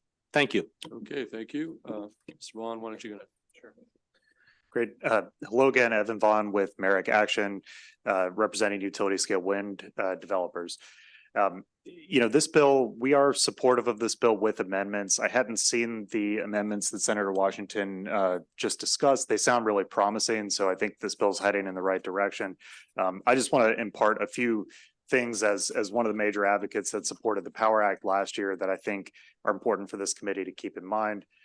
One is that transmission congestion is a major problem, especially on Delmarva Peninsula. We just heard a ton of discussion about data center load growth. It's a real issue. Expanding flexibility for interconnection for offshore projects is a good thing. So if this bill accomplishes that, it's very good. The bill should protect the existing projects to make sure that they're grandfathered and that the hard work they've done to try to get interconnection points on Delmarva isn't somehow inadvertently undermined. So that's an important piece of this. And then finally, the joint transmission solution that was proposed in the Power Act remains critical. 8.5 gigawatts is a lot of power. That's still going to be necessary. And so, as I review the amendments, I just want to make sure that the bill still leads up to being supportive of that ultimate joint transmission solution. And it sounds like Senator Washington, it is going in that direction. So with that, I'll just leave it there and thank you for your consideration. Okay, thank you. Let's go down the table. Good evening, actually. Good evening. My name is Ernesto Villaseñor, Policy Manager with the Chesapeake Climate Action Network Action Fund. On behalf of the Chesapeake Climate Action Network, we urge a favorable finding of Senate Bill 814. This legislation is a crucial step forward in advancing Maryland's offshore wind energy industry and achieving the ambitious targets set forth in the Power Act. Currently, Maryland's offshore wind procurement process is constrained by limitations that restrict eligibility to projects solely making landfall on the Delmarva Peninsula. This current narrow scope stifles the full potential of Maryland's offshore wind industry. SB 814 will allow projects that interconnect into the regional PJM grid to be considered in Maryland. Flexible and forward-thinking transmission solutions are critical to the future of the industry. SB 814 takes a decisive action to rectify this issue, broadening eligibility criteria and providing a path to market for additional offshore wind projects that will help the state reach its statutory 8.5 gigawatts offshore wind goal. I don't want to repeat any of the other sentiments that the previous speakers have mentioned, but we do echo a lot of their sentiments. I will wrap it up. In conclusion, SB 814 represents a vital opportunity for Maryland to accelerate its transition to clean, renewable offshore wind energy. By expanding eligibility criteria and fostering competition, this legislation would drive down costs, create economic opportunities, and solidify the state's position as a leader in offshore wind development. We urge the committee to find this legislation favorable. Thank you. Okay, Ms. Best, you'll play cleanup. Good evening, Chair, Vice Chair, and committee members. I'm Amanda Best, Deputy Executive Secretary at the Maryland Public Service Commission. And I'm here to ask for a favorable report with the amendments, as Senator Washington discussed. We obviously oversee OREC procurement and now transmission procurement related to offshore wind on behalf of the state. And we are happy to, continue to work with the state to try to achieve the offshore wind goals that are outlined in the statute. Our main concern was really just to make sure that the already approved projects were not impacted by any changes and that they could continue to go through the process of getting those projects constructed. And so the amendment addresses that issue, and I'm happy to answer any questions you may have. We're gonna start with Sarah Augustine. You, Chair Feldman, I'm gonna try to keep my frustration down, but I'm gonna try to ask some questions. So how in the world does something landing in North Carolina benefit Maryland? Because if that's where it would be, or how would offshore wind in Lake Erie benefit, or somehow, how could you suggest that that is Maryland offshore wind? If it's no longer coming, I mean, it's already bad enough that the existing projects aren't even landing in Maryland. They're scheduled to land in Delaware, which I'm not happy about either. So how in the world is that? How do you make this somehow something about Maryland? Sure. So our projects would be landing I'll speak for mine, in Virginia in the same electric grid as Maryland. So not really comparable. That's not Maryland. Sorry, same electric grid as Maryland. Well, the PJM is all the same electric grid as Maryland. So I said, so Lake Erie, Yeah. Virginia, Well, North Carolina. so there's a lot of different benefits that these projects bring. Part of it is the landing and the revenues from the landing. Part of it is the power and the renewable energy credits. But another big feature of it is where the marshaling ports happen, where steel and foundations and monopiles and turbines are actually constructed and purchased. And there is So why would you do that further away from where your site is if you're going to build it there? And are there any protections in here that would suggest that you would do that? That doesn't make any sense. As a business person, wouldn't you do it much closer to where you are actually going to construct, and you have transmission that's going to also be there, local jobs down there? I mean, good for Virginia, good for North Carolina. How's that good for Maryland? So that's not necessarily the way it works. A lot of times, for example, there's lease areas in New England that are under contract to New York, for example. And so a lot of there's a long transmission line going to New York. The distances are not the big factor. The big factor is the availability of land for marshaling ports, which is constrained. Fortunately, Maryland is blessed with some excellent sites for offshore wind. And what we could do as a proponent is, after these first phases of projects happen, we can then go in their shoes and follow in their footsteps, and also be tenants of these marshaling ports, and also buy steel and buy foundations from local suppliers. And we understand that if we were to bid in, we would have to have a very strong, robust economic development proposal for Maryland. We're not asking for our project to be approved by this body. We just want the opportunity to compete. And certainly the people who will be evaluating our bids will need to see that there's benefits for Maryland, and we'd be prepared to make sure that there are. Yeah, so Senator, I can answer your question. So according to for the ORECs that have to be purchased and the rule set by the PSC, both project developers have to agree to invest at least 76 million in steel fabrication facilities in Maryland. And they have to together fund at least 39.6 million to support port upgrades at Transport Atlantic, which is formerly Sparrows Point, as well as shipyards in Baltimore County. Additionally, both developers have agreed to establish significant roles for awarding business to minority, women, small business-owned firms. So Senator, yeah. I appreciate that, but we're talking about the 8.5. That does not encompass that. Those are existing, and that's the beginning.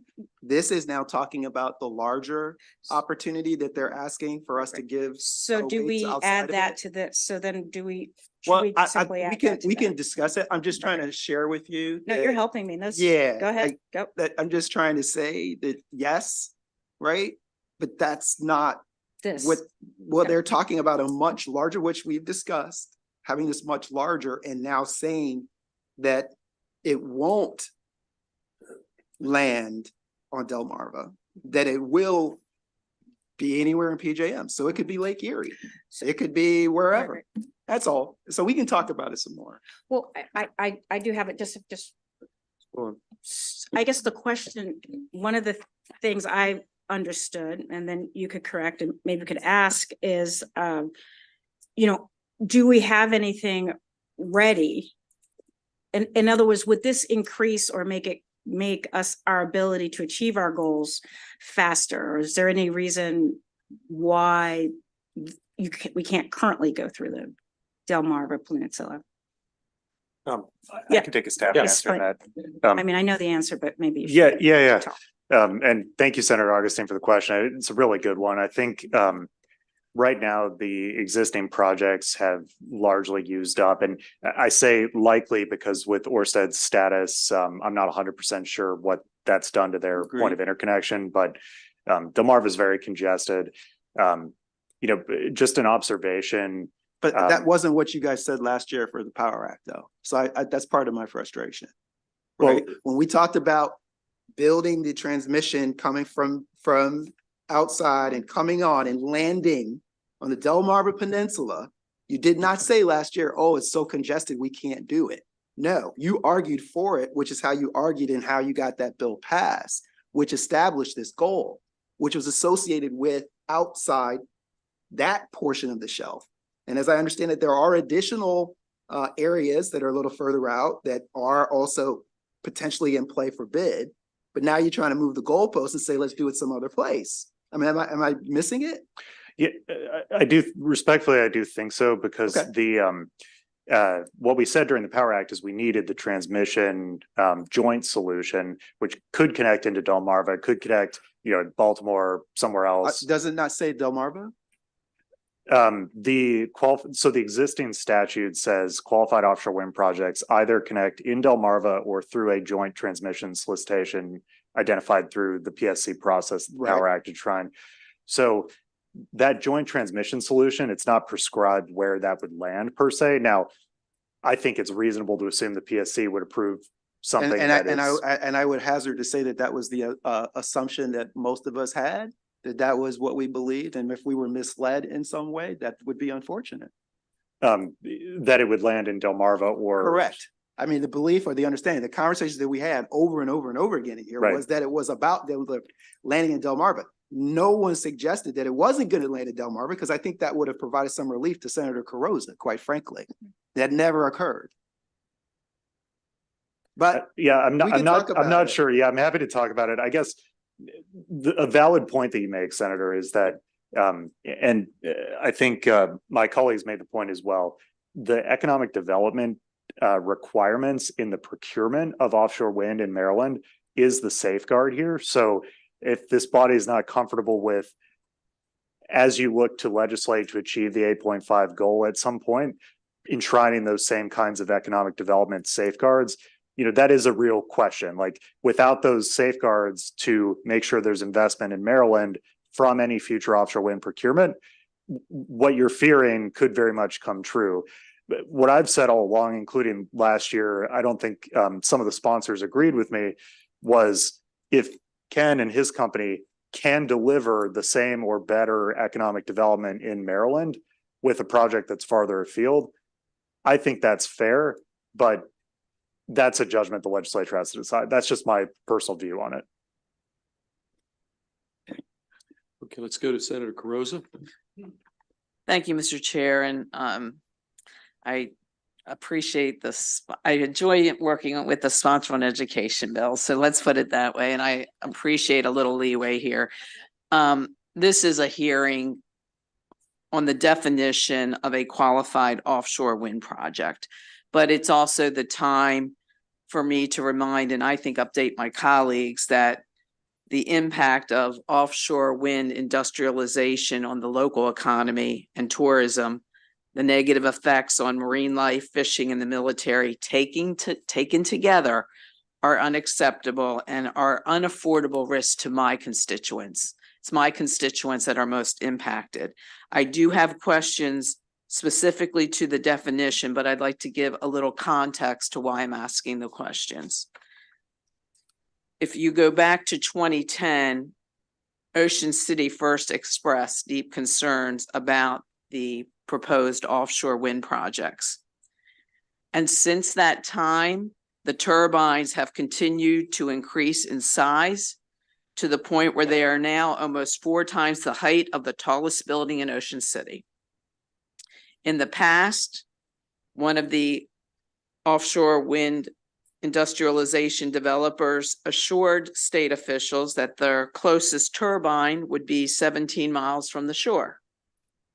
Now, if you look at that developer's federal application for their project, we learn the truth. It plans to place 114 of these gigantic turbines as close as 11.5 miles from our shore, which leads me to my first question. Who or what agency determines that the 10 miles is the adequate distance, which is in the current definition, which is not changed in this legislation? And shouldn't the fact that we've had these dramatic increases to the size of the turbines be justification to change the minimum distance from 10 to 30 miles? It's my first question. Is that direct? I don't think we need 4 different who, is that directed to somebody specific? That first question? That's my first question. Can If anybody someone would want to answer? answer that? But obviously, if we're talking about a definition of qualified offshore wind projects, the question is on point when it comes to the distance from the current distance that's noted in the bill. Okay, well, I'm not doubting it's relevant. I'm just asking if there's anybody in a position to respond or Yeah, I your can questions say directed to. Senator, it's the Bureau of Ocean Energy Management at Department of Interior that decides like the turbine location, spacing, et cetera. So that's my first question, that if we're talking definitions and we have 10 miles here, that's my first question in light of the significant changes that have occurred since 2010 when these were first proposed.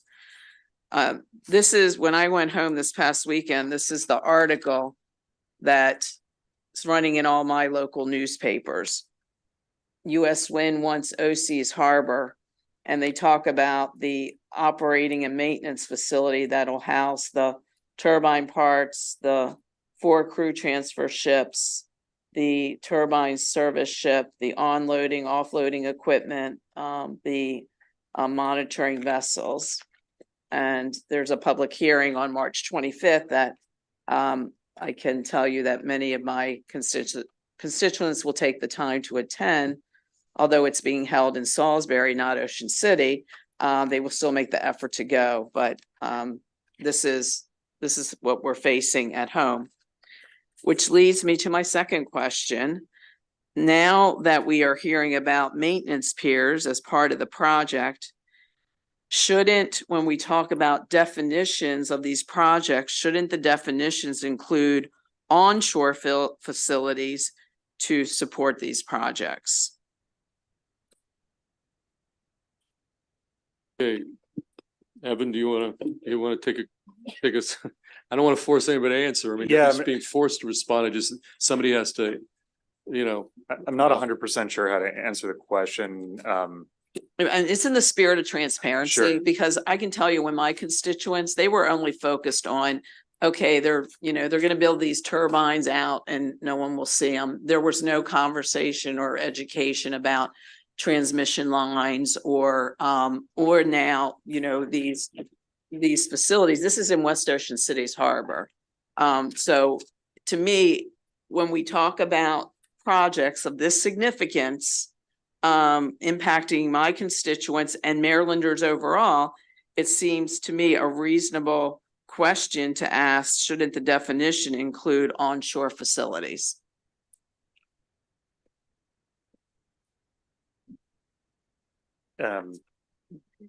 maybe you could elaborate. I want to try to answer. I'm not. Well, meaning to this would disrespectful be, yet. this would be an onshore facility. So are you saying that The operation, Okay, operating. Senator, I mean, maintenance. it is a legitimate question. It's just, I'm not sure this panel of Okay. four is prepared to answer it. You know, Well, mean, I'm bringing it to the bill sponsor. Okay, fair enough. And then my third question is, last year, and it's ironic, it was March 6th of 2023, when we were, considering SB 781 and Ocean City's testimony, proponents of offshore wind continually reference the Block Island project as a positive model for this type of development. And this is from the mayor of Ocean City. I would urge the committee to investigate the consequences of the cable landfalls on Block Island. Underground high voltage electric cables were installed so poorly that in less than a year they were exposed on the beach. This resulted in beach closures, power outages, shutting down production from the offshore wind factory, and cable repairs that took over 5 years and cost Rhode Island utility customers $31 million.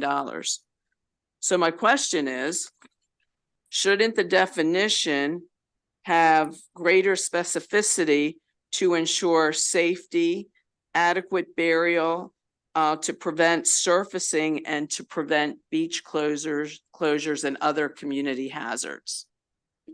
I'm familiar with what you're talking about at Block Island Wind Farm. So basically, that was the first offshore wind project in the United States, period.